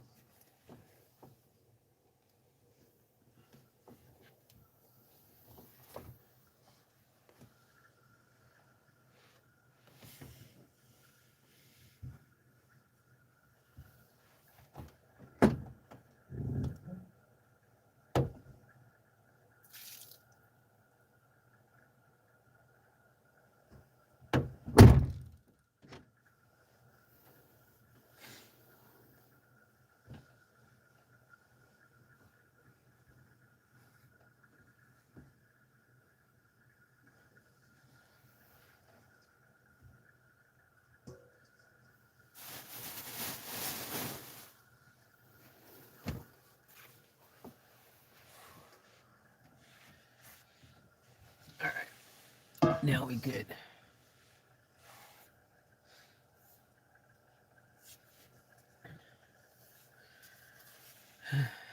Everything's clean.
No, I'm gonna stay in here tonight. I'm gonna stay in Van Diesel because it's cold and I still gotta. If I go over there, I have to open more the two new blanket plastic things. I gotta open those up.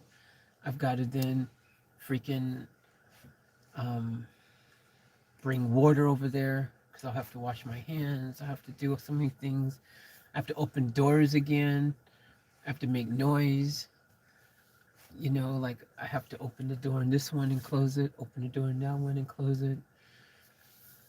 His home thing is not far from where the band's park, so I don't want to keep making tons of sounds and stuff. But sleep is key. Yeah, but I've slept in Van Diesel tons, you know, and been comfortable. It's all good. Van Diesel's home, you know. There'll be other opportunities to sleep in Fantastic. But here it just feels a little cozier because it's smaller. It's a bit warmer feeling. Plus, I know my allergies are going to be good in here. I'm not worried about them.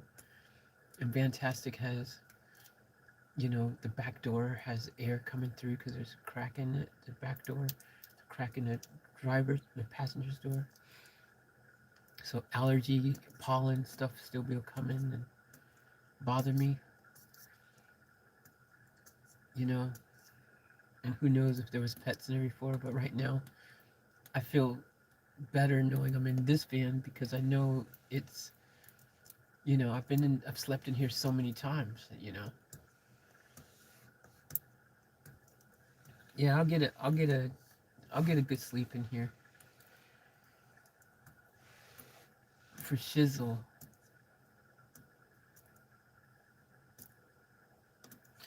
If I start not having a good sleep in here, then I'll go move into Fantastic. But I'm so tired right now. Like once I let the food digest, I should be able to fall straight asleep.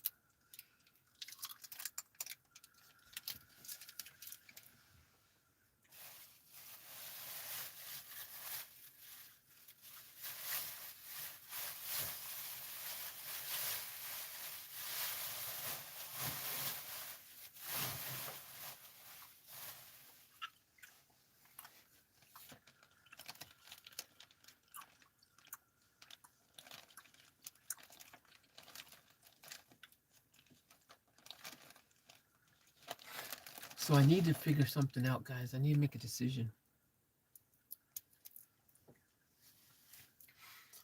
I need to decide if yeah, I feel that I could sleep on dog poop and sleep like a rock without the drama you had this week. Yeah. Yeah. Exactly, Karen, exactly. I'm just excited to be, you know, like just in a van that I know I can be comfortable in.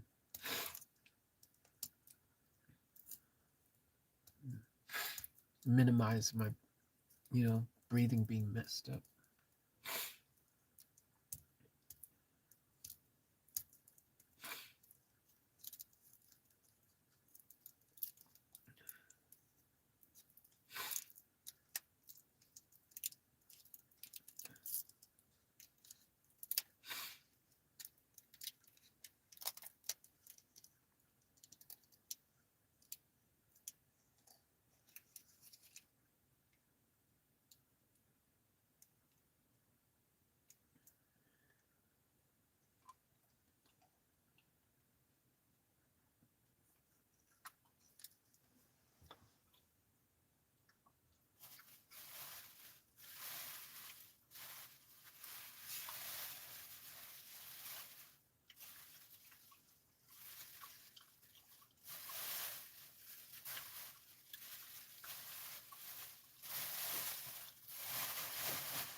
So I need to decide something. Do you guys think that I'm going to be able to get Van Normus clean enough to be able to get all the dirt and cat hair and mouse hair and freaking poop, mouse poop and spider webs and dirt and freaking whatever else from inside the entire Van Normus, behind all the cracks and crevices, behind the freaking dash, out of the carpets and everything. Like, do you guys think I'm gonna be able to pull it off? Um, you know, do you think that I should keep Van Normus and continue trying to make it work for me? Or do you guys think I should count my losses and sell it?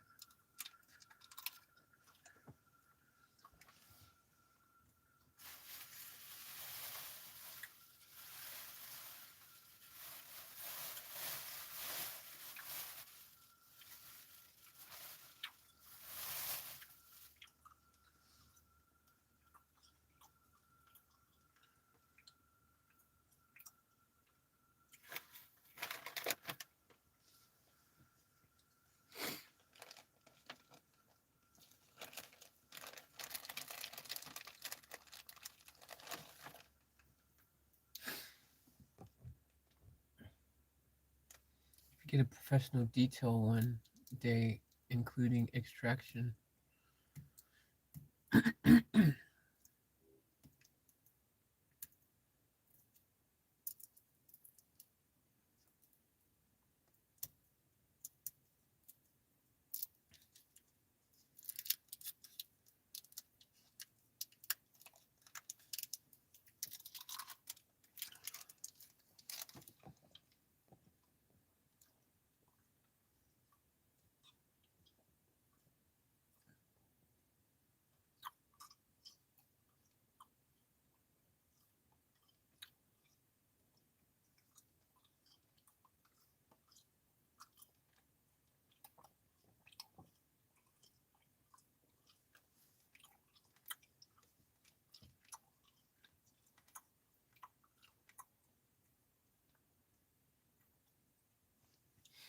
No, I don't think you will be able to get Van Ormus clean enough.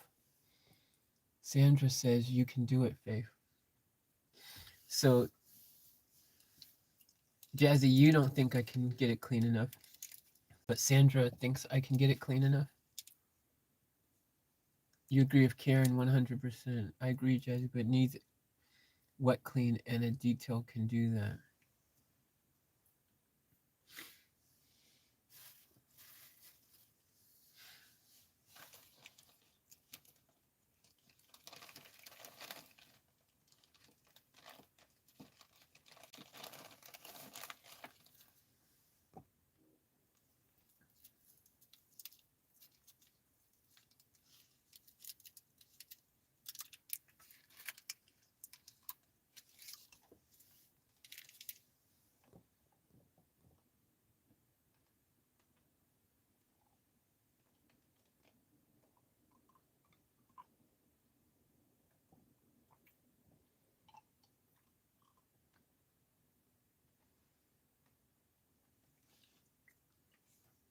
Karen, are you missing a message or something? It goes, you wrote, if you get a professional detail one day, including extraction, and then the next message says, from you says, especially if you can't find parts for Fantastic. Confused.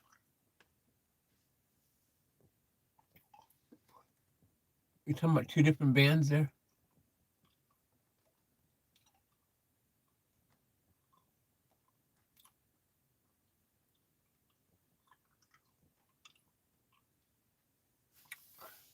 I quoted 300 max for full wet clean inside details.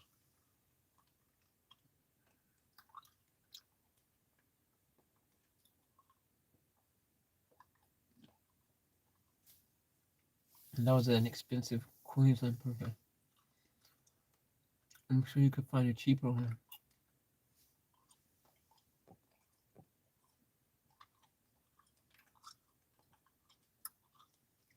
Yeah. Jazzy goes, Faith, let someone else do the hard work as it's making you too ill. Mm.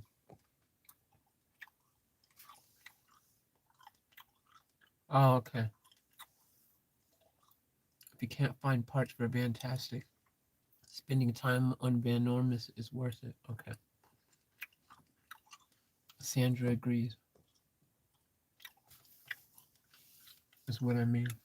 Okay.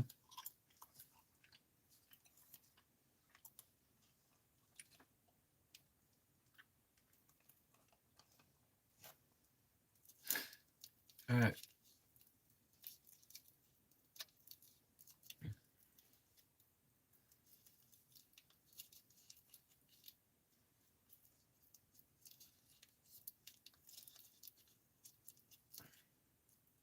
So, so that means you guys think I should sell Fantastic?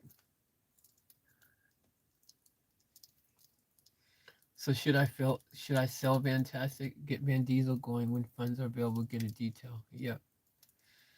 So should I sell Fantastic?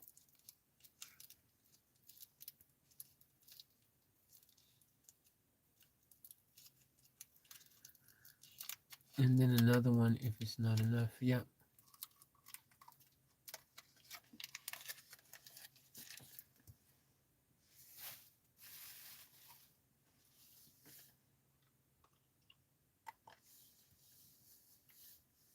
Can't find parts, unfortunately, yes. Mm.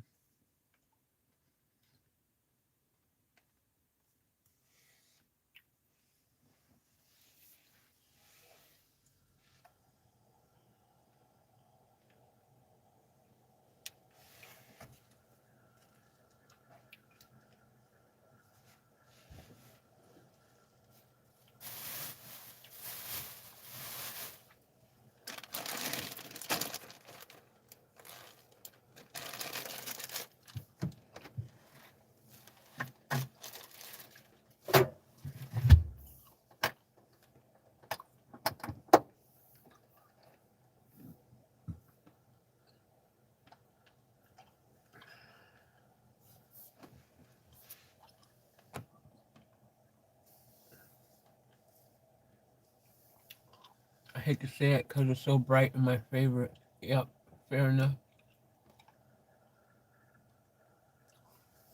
What's going to happen next time Fantastic S's itself? Yep, true.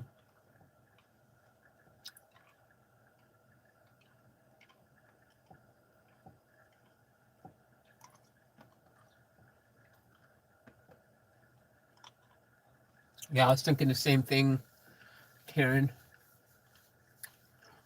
I was thinking the same thing, like, what happens when I need some other parts? I already can't get parts. Then we'll need other parts. I can't get those parts. Never ending cycle. And eventually, there'll be no parts anywhere.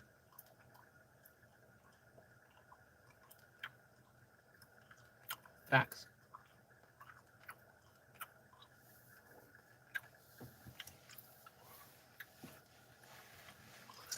But what do other people do when they got old classic cars, though?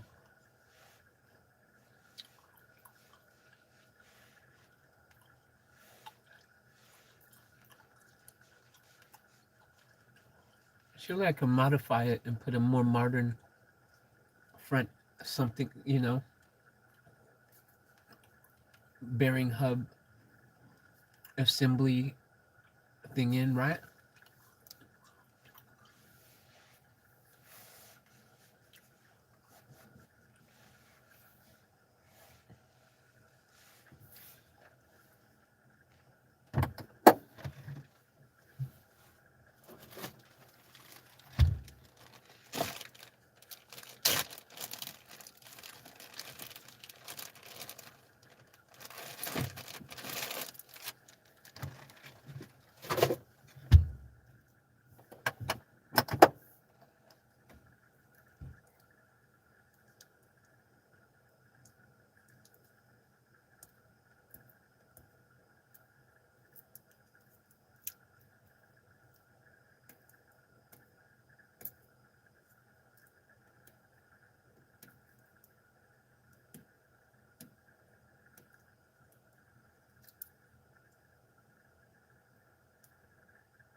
Yeah, true, Jazzy. If you're going to have problems finding parts, no, wasting money on it, true.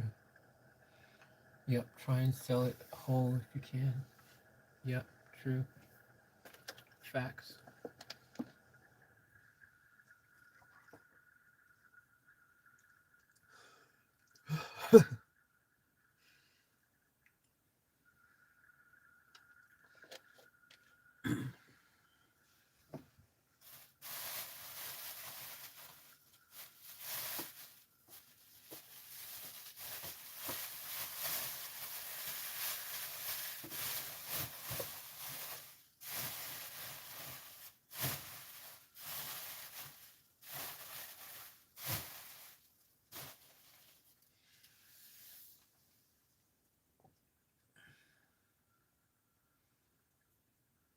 Someone might need a good body and interior.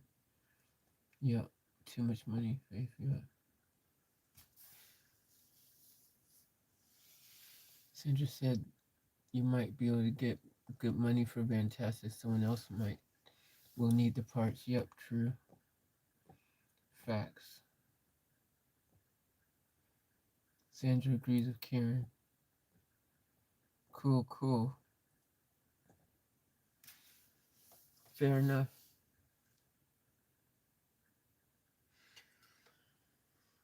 Whew, it's freezing, so guys, I'm going to get under that. I might put my my reflectors on to help insulate a bit.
It's gonna be super warm. Oh, I forgot to grab a pillow.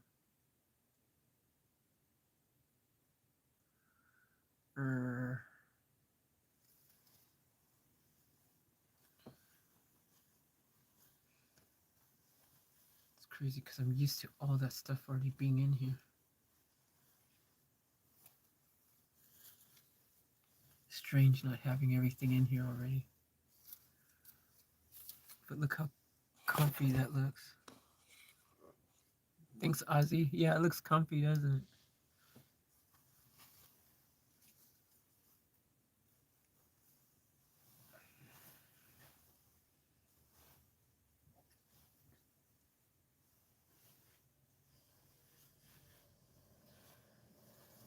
it? Yeah, with the queen one. It's the first queen one I bought. The queen one, you could pretty much do it like 4 layers worth.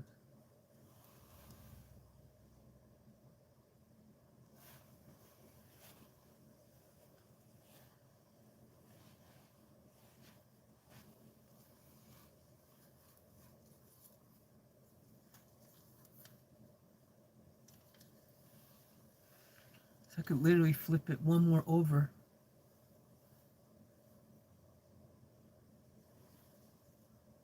But I'm not going to.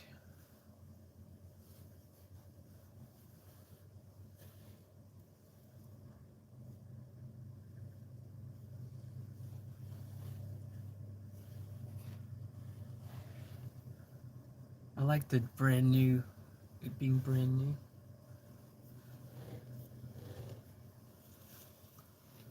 It feels so clean and new and stuff.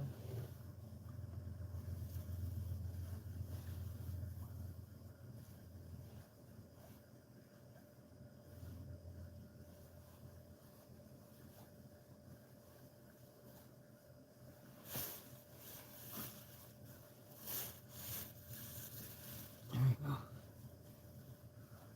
And pull that down. There we go. There we go. Oh, hell yeah. Whew, this is gonna be so nice.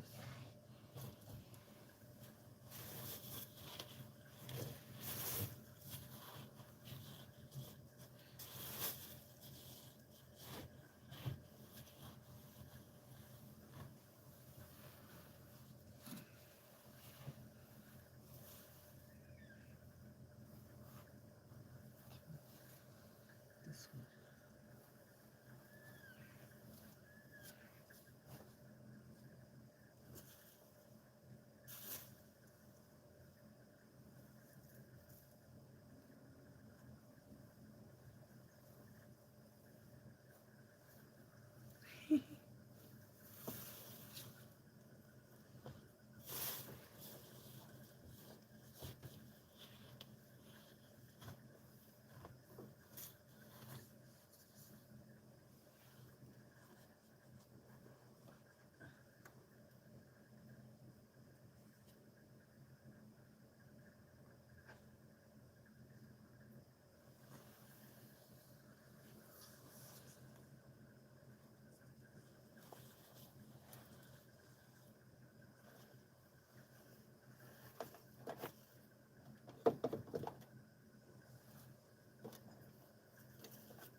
And one more layer.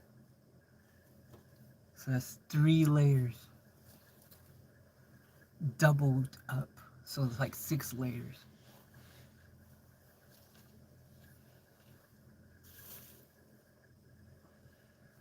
Actually, I might not put this last layer. I might use it as a pillow instead. So I'll use this one as a pillow.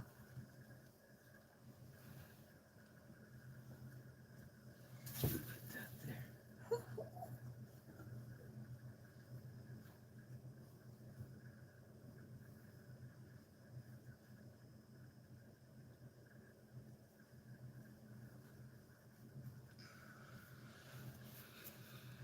All right. Let me say a little prayer.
What time is it? All right, 10:30. Well, tomorrow got hopefully a good day, a big day. Going to hopefully be able to get Van Diesel fixed tomorrow. Hopefully, fingers crossed. So, so tomorrow, even though I don't want to, I'm gonna have to um, drive, drive this. I'm gonna drive Van Normus to get the parts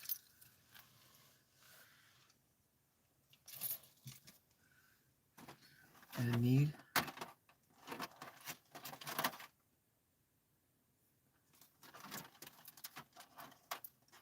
I think freaking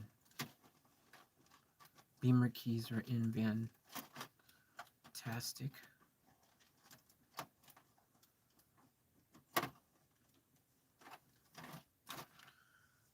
I gotta remember to get those tomorrow, because if I can get up early enough, I wouldn't mind going and giving Fantastic another Beamer just another shot, see if I can start it, just to see.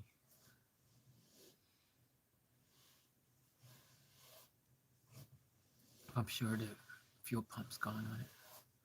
It's most likely fuel pump.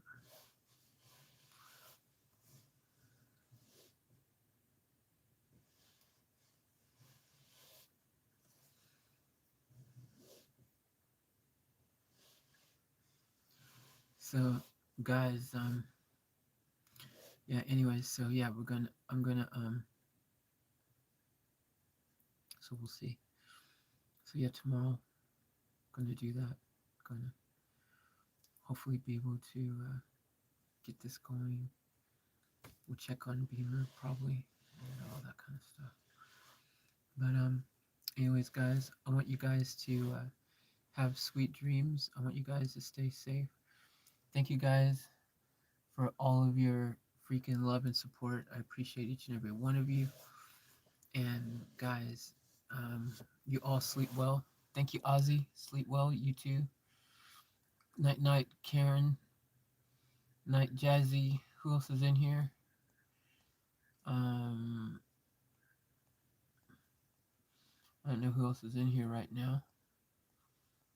But whoever else is in here, if you're silently watching in the background, or um, whatever you guys are out there doing. Much love to each and every one of you. Everyone stay safe. Everyone, I will be streaming tomorrow, the action. So get ready for that. And guys, as always, remember we want to the fullest. Keep it off tap. Sweet dreams. Thank you, Christine. Sweet dreams to you. Good night. Thank you for tuning in. And everyone else, anyone who I can't see your name, I don't know if you're in here or not, but much love to each and every one of you. I love you all. And I shall chat to you guys tomorrow. All right. Peace out.